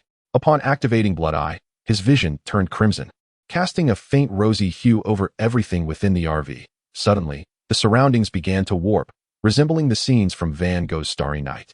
It seems this ability cannot be activated casually. It should only be used in critical moments, or it risks straining my eyes. Rubbing his weary eyes, Qin Feng felt as if he were on the brink of blindness after such a brief interval. Darling, breakfast is ready. Coming, he responded upon hearing Li Man call for him. However, as he stepped forward, he found himself unable to move, just as before. The flesh beneath his skin writhed, and waves of muscle spasms conveyed sharp pain to his mind. His chest heaved violently, agony threatening to render him unconscious. Cold sweat cascaded down his body, and his face visibly paled. Damn it, not again. Qin Feng attempted to will his immobilized legs into action, but he realized his naivete.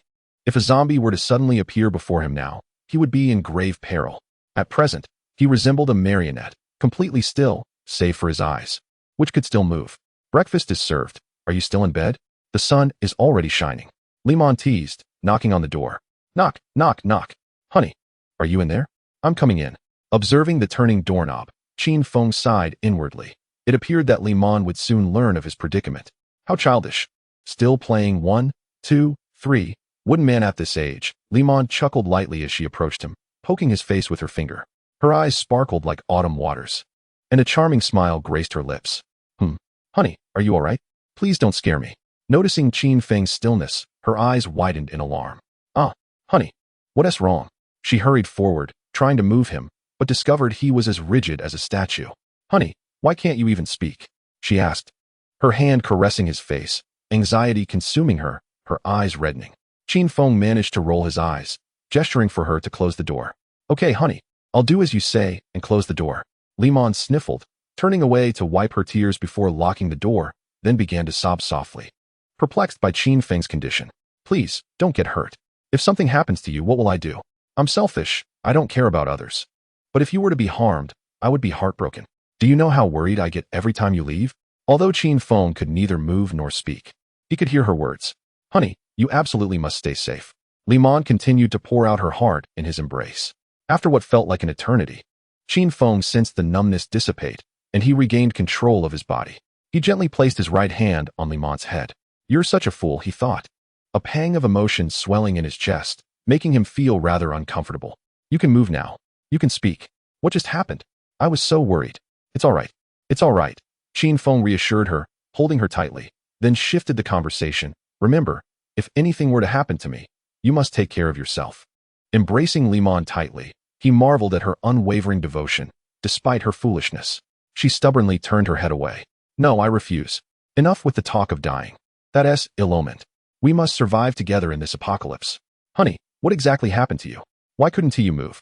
Was it the same as when you were in the RV before? After a moment's contemplation, Qin Feng spoke slowly. This is not something that can be easily explained. However, my condition is temporary. Please don't worry too much. He comforted Li Man for a while, then adopted a more serious tone. But you must not speak of this to anyone else, as it may cause them unnecessary panic. I understand, honey, Li Man replied. But you were just calling me for breakfast. Let us hurry and eat before it gets cold. As they departed, the quartz clock in the room continued its rhythmic ticking, a timepiece he had hung on the wall yesterday to keep track of time. The duration of Qin Feng's immobility had lasted half an hour, and he needed to discern these patterns. He feared the absence of a pattern. If he were to be immobilized without warning, it would spell disaster. Chapter 55. In search of clues after breakfast, Qin Feng began to clear the school premises, centering his efforts around the area Li Man had explored the day before. Due to his physical predicament, he felt compelled to accelerate his pace in order to enhance his strength to confront the level 5 zombies ahead. Given the peculiar nature of level 3 zombies, he could scarcely fathom the horror that awaited him with the level 5 counterparts. Within the school cafeteria, the remaining survivors had begun to establish a grim hierarchy where strength was paramount. A group of robust athletes had taken control of the cafeteria, monopolizing resources. Among the survivors, several astute young women had aligned themselves with these athletes, enduring their dismissive treatment in exchange for the security of sustenance, far preferable to facing the terrifying zombies without food. Conversely, the remaining male survivors endured daily oppression at the hands of the athletes. Although they had attempted to resist, they were hopelessly outmatched. Those who failed to withstand the bullying faced dire consequences, often having their limbs broken and being thrown from the second floor to appease the zombies below. Over time, aside from the athletes, only 2 men remained in the cafeteria, one named Wang Xiaoqiang and the other Kai Yang. Bin Gu, this young man harbors discontent. The unmistakable fury in his eyes reveals his true feelings towards you. While he appears honest on the surface, he conceals a plethora of malicious thoughts beneath. Kai Yang once again approached the leader among the athletes, Wang Bin, to lodge a complaint. In Kai Yang's perspective, as long as Wang Xiaoqiang were to perish, he could consume Wang Xiaoqiang's share daily, thereby increasing his chances of survival. Wang Bin cast a stern glance at Wang Xiaoqiang. Kai Zi, Hao Zi, beat him to a pulp. If he survives, toss him out to feed the zombies. Laughter erupted around them, and Wang Xiaoqiang, terrified, fell to his knees, pleading for mercy. Please, spare me, don't throw me out. Wang Xiaoqiang, do you remember the last time you begged us for mercy like a child?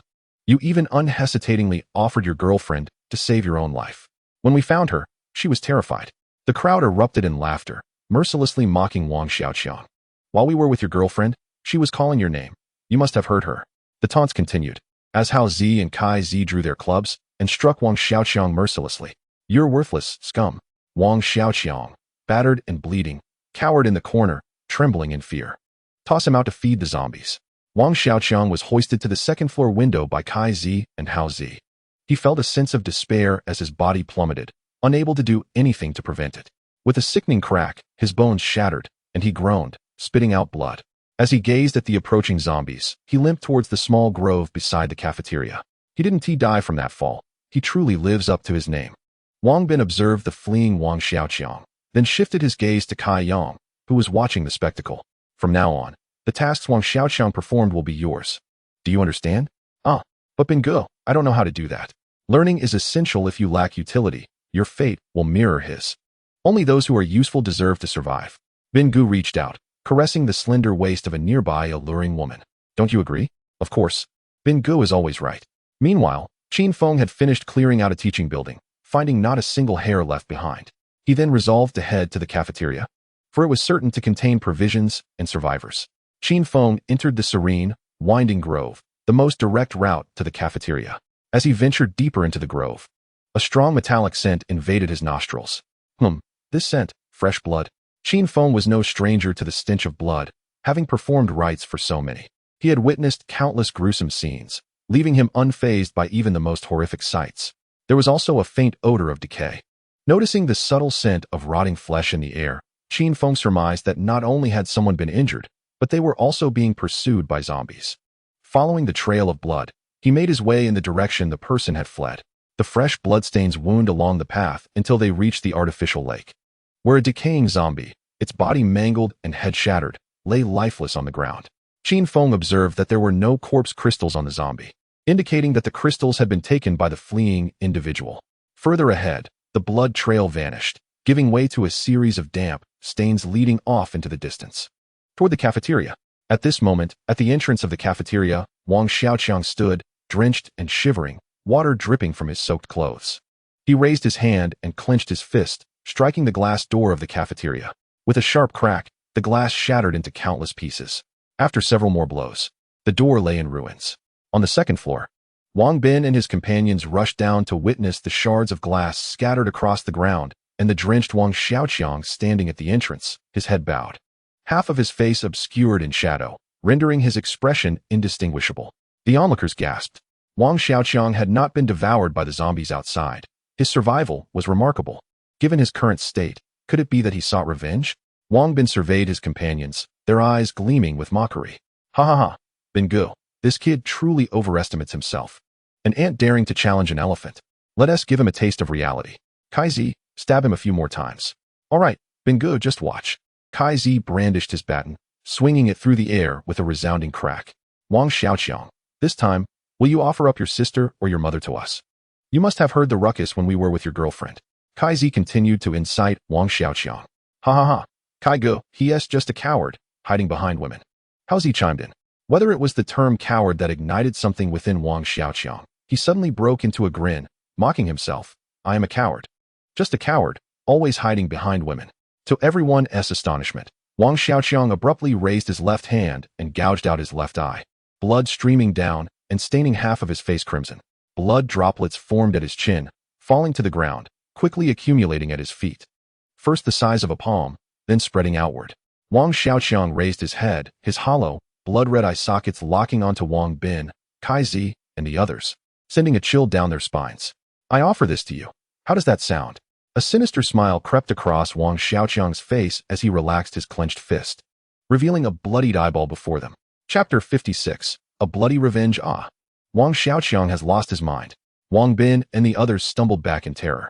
Kai Zi, Hao Zi, kill this Wang Xiaoqiang immediately. He has gone insane.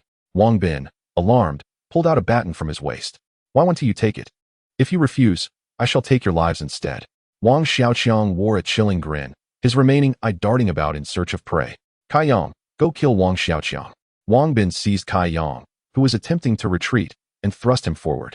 Kai Yang, now face to face with Wang Xiaoqiang, saw the sinister smile deepen on Wang Xiaoqiang's face. In an instant, a transformation occurred beneath his skin. His muscles bulged, exuding a dangerous aura.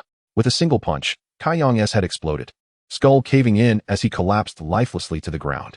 Wang Xiaoqiang stepped forward, forcefully prying out Kai Yang's left eyeball and inserting it into his own hollow socket. Now, it's your turn. Hearing the screams from the cafeteria, Qin Feng quickened his pace. Cautiously navigating through the scattered shards of glass at the entrance, he stepped inside. Immediately assaulted by an overwhelming stench of blood.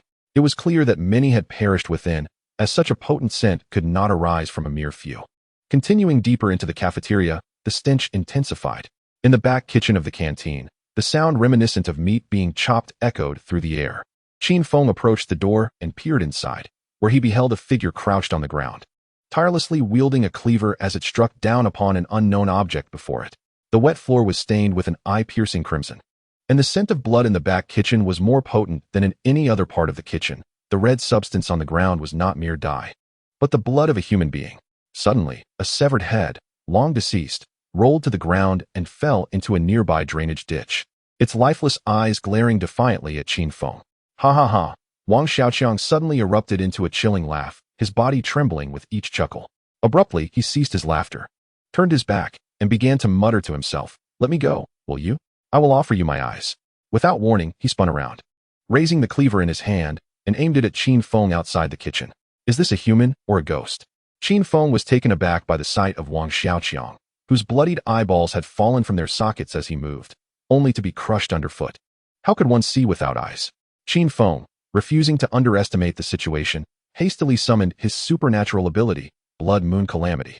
With a low murmur, a blood-red crescent moon materialized, resembling a chilling scythe, which swiftly severed Wang Xiaoqiang's head from his body. As the head rolled away, Qin Feng assumed the ordeal had concluded. However, the headless body remained standing, only momentarily dazed before raising the cleaver once more towards Qin Feng. With a flicker of thought, Qin Feng commanded the blood moon to spin back. In an instant, Wang Xiaoqiang's body was reduced to a heap of minced flesh, yet to Qin Feng's astonishment, the dismembered pieces continued to writhe as if possessed of their own will, striving to crawl towards him as if seeking to invade his body. Something is amiss with this flesh. Qin Feng observed the decaying, foul-smelling remnants at his feet, which bore the marks of having been dead for several days. Yet the head appeared fresh, indicating that it belonged to a different individual altogether. As he pondered the peculiarities, some fragments of flesh had already begun to inch towards his toes. Fiery calamity. Qin Feng incinerated the remnants along with the head, reducing them to ashes.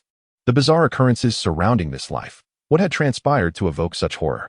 It seemed necessary to return and verify his suspicions. After scouring the canteen inside and out, Qin Feng found only a scant supply of food and a pot of long-simmered meat. The sight of the large pot in the back kitchen nearly made him retch. He could hardly fathom what the people in that pot had done to incite such overwhelming hatred from the one who had attacked him. Upon leaving the canteen, in the quiet hall of the first floor, two hidden eyeballs began to roll slowly from the corners, merging together into a semblance of a single gaze, quietly observing Qin Feng as he departed. At the artificial lake, Qin Feng peeled back the corpse's back.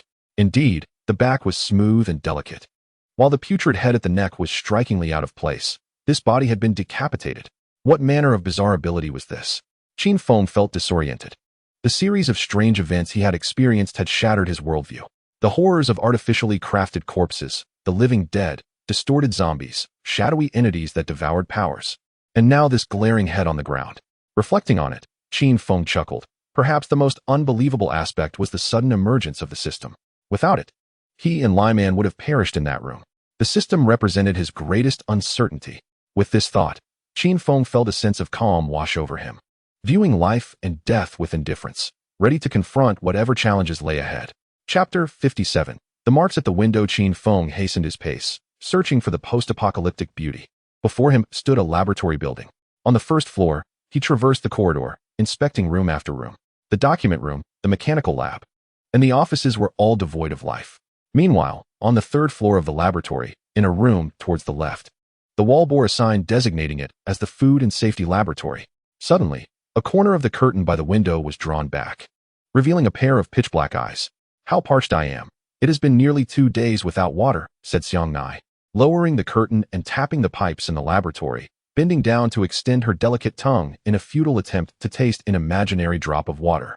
"Damn it. Still no water. I'm going to go mad." Frustrated, she twisted the pipes, venting her anger on the innocent fixtures. After releasing her pent-up frustration, she sighed, her expression filled with worry as she cast her gaze towards the window on the opposite side of the laboratory. Through the window, she observed several zombies wandering below. In recent days, Xiangnai had witnessed many people perish at the hands of these undead, those who were bitten transforming into grotesque, bloodied monsters. Her heart fluttered with fear, and she hung her head, feeling utterly drained from hunger and fatigue. She wondered about the state of the world outside the school. Where was everyone? Would she perish here? If only a handsome, tall, and powerful hero would come to rescue her, she would undoubtedly choose to marry him. With hope in her heart, she envisioned such a savior. Achoo! Downstairs, Qin Feng suddenly sneezed several times in succession, rubbing his nose in confusion. "I wonder if someone is cursing me from behind." Upstairs, Xiang Nai propped her left elbow on the windowsill, supporting her weight as her right hand began to draw circles on the glass. Hot pot, milk tea, takoyaki, stinky tofu. Oh, how I crave them. Before the apocalypse, Xiang Nai had been conducting experiments in the laboratory. Just as she finished and was about to leave, she heard a horrifying scream outside. She witnessed a strange, individual bite through another person's neck. Reacting quickly, she shut the laboratory door and drew the curtains. She survived by relying on various experimental materials within the lab, learning through her phone that a zombie virus had erupted in the world, claiming countless lives. Eventually, when her phone ran out of battery, she was cut off from the outside world, knowing only that rescue teams were retreating in the face of overwhelming odds. The situation appeared grim. Ugh, I need to pee, Xiang Nai frowned, stepping away from the windowsill. Yet, the long-neglected glass bore two distinct circular imprints, large enough to suggest the size of a D cup. With a quiet determination, Xiang Nai retrieved a small pale yellow vial from beneath the laboratory desk and placed it on the floor, glancing around before crouching down. Meanwhile, downstairs, Qin Feng completed his search of the second floor and ascended the staircase to the third floor. The rhythmic sound of footsteps reverberated through the corridor. Within the confines of the laboratory, Xiang Nai cautiously peeked her head out, resembling a groundhog emerging from its burrow. Initially taken aback for a couple of seconds, her expression began to shift dramatically. Could it be a zombie? With trepidation, Xiang Nai approached the window, gingerly lifting a corner of the curtain to peer outside. The footsteps seemed to have faded away, leaving her momentarily puzzled. Just then, the door to the adjacent laboratory creaked open. Startled, Xiang Nai quickly crouched against the wall and subsequently bent low, hiding beneath a lab table deep within the room. You can't see me, you can't see me. You can't see me, she murmured to herself, pressing her head down and shrinking further into the table's shadow. With a forceful push, Qin Feng attempted to open the laboratory door, only to find it stubbornly locked from the inside. Someone was definitely inside, and this unexpected development brought a smile to his face. After such a long search, he had finally located a survivor. Inside the laboratory, Xiang Nai's heart raced uncontrollably. She had steeled herself for what was to come, but after the earlier collision, the door remained eerily silent, and tranquility enveloped the space once more. It seemed as though whatever had been outside had departed. Just as she exhaled in relief, a resounding crash echoed through the air once again. Ah! The sudden noise sent Xiang Nai into a panic, and she instinctively covered her mouth, on the verge of tears. Is that a woman inside? Qin Feng's excitement surged upon hearing her scream. He had spotted Xiang Nai in the building, an adorable girl with an enchanting voice and a charming demeanor. Just as he was about to take her away, a shadow loomed at the entrance, facing away from him and Xiang Nai. Without hesitation, Qin Feng pressed Xiang Nai down. What is that shadow? She instinctively inquired. Damn it, you almost got us killed. Why did you move so quickly? Hurry and take off your shoes. Qin Feng scolded, tossing the shoes Xiang Nai had hastily discarded down the stairs. Thud, thud, thud. The shoes tumbled down the staircase. Qin Feng silently prayed that the shadow would not pursue them, quickening his pace as they dashed back into the laboratory they had just left. Cornering Xiang Nai against the wall, he firmly covered her mouth, leaving only her nose exposed for breathing, the warmth and softness of their proximity providing an oddly comforting sensation. The corridor fell into a deathly silence. The shadow had not followed. Yet, Qin Feng remained vigilant, aware of the terror that shadow represented. Just when he thought they were safe, the shadow reappeared, and before he could devise a plan, footsteps echoed from the corridor, slow and unnatural, unlike those of a typical human. Shoo, don't make a sound. Qin Feng quietly lifted a corner of the curtain. In the dim corridor stood a shadow, its limbs and body grotesquely misaligned. As it crouched low, seemingly searching for something on the ground, a small, round object was picked up by the shadow, which then turned and stuffed the ball into its empty eye socket. This was not the same shadow he had encountered earlier, most certainly not. Just as Qin Feng wrestled with doubt, the shadow vanished. As he prepared to lower the curtain, he caught sight of a horrifying face pressed against the glass, its decaying skin flaking off and its eyes grotesquely protruding, bloodied and exposed. In such proximity, even Qin Feng, accustomed to bloodshed, felt a chill of sweat trickle down his spine. Watch out, he shouted, instinctively shielding Xiang Nai. With a deafening crash, the glass shattered, sending shards flying. Blue fox thunder. Scarlet lightning surged and erupted around them, obliterating the zombie's form in an instant. Damn it, that zombie is the same one I saw in the cafeteria. Did it not die? Or has it returned? Perhaps it is merely another identical creature. Chapter 58. Everything has come to an end in the brightly lit hall on the first floor. Bizarre shadows flickered across the glass, one after another. as reflections danced on the ground. Thud, thud, thud. A shadow with indistinguishable features began to ascend the first flight of stairs, unhesitatingly moving toward the second floor. On the third floor, Qin Feng could hear the continuous footsteps from below, feeling the vibrations beneath his feet. No fewer than 10 creatures were approaching. What lies outside? As Xiang Nai leaned to peek, Qin Feng swiftly pulled her back. Are you trying to get us killed? You have no idea what's out there, he exclaimed, his expression shifting with concern.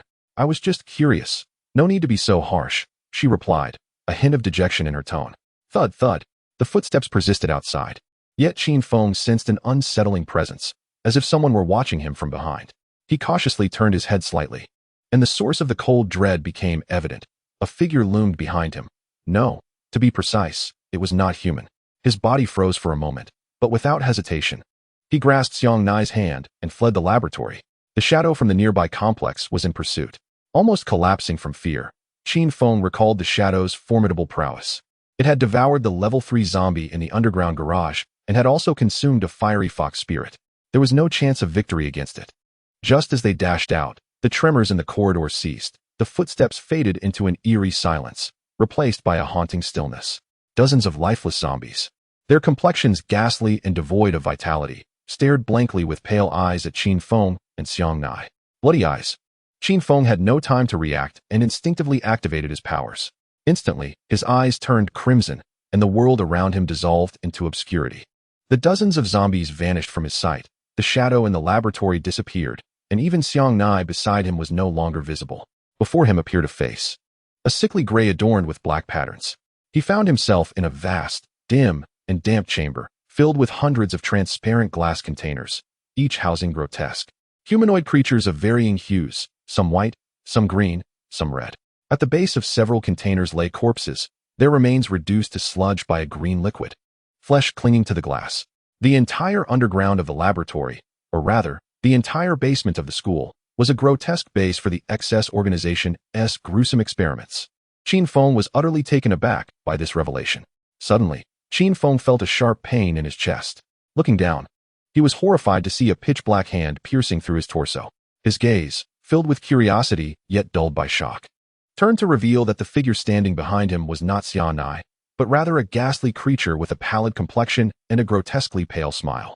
Perhaps Xiang Nai had perished long ago in the laboratory, and the monster behind him was the true form of the zombie he had encountered in the cafeteria. Contemplating this, Qin Feng could not help but smile. It seemed that humanity was destined for failure. In the face of such bizarre and terrifying zombies, extinction was inevitable and unsolvable. In his final moments, Qin Feng's thoughts drifted to many.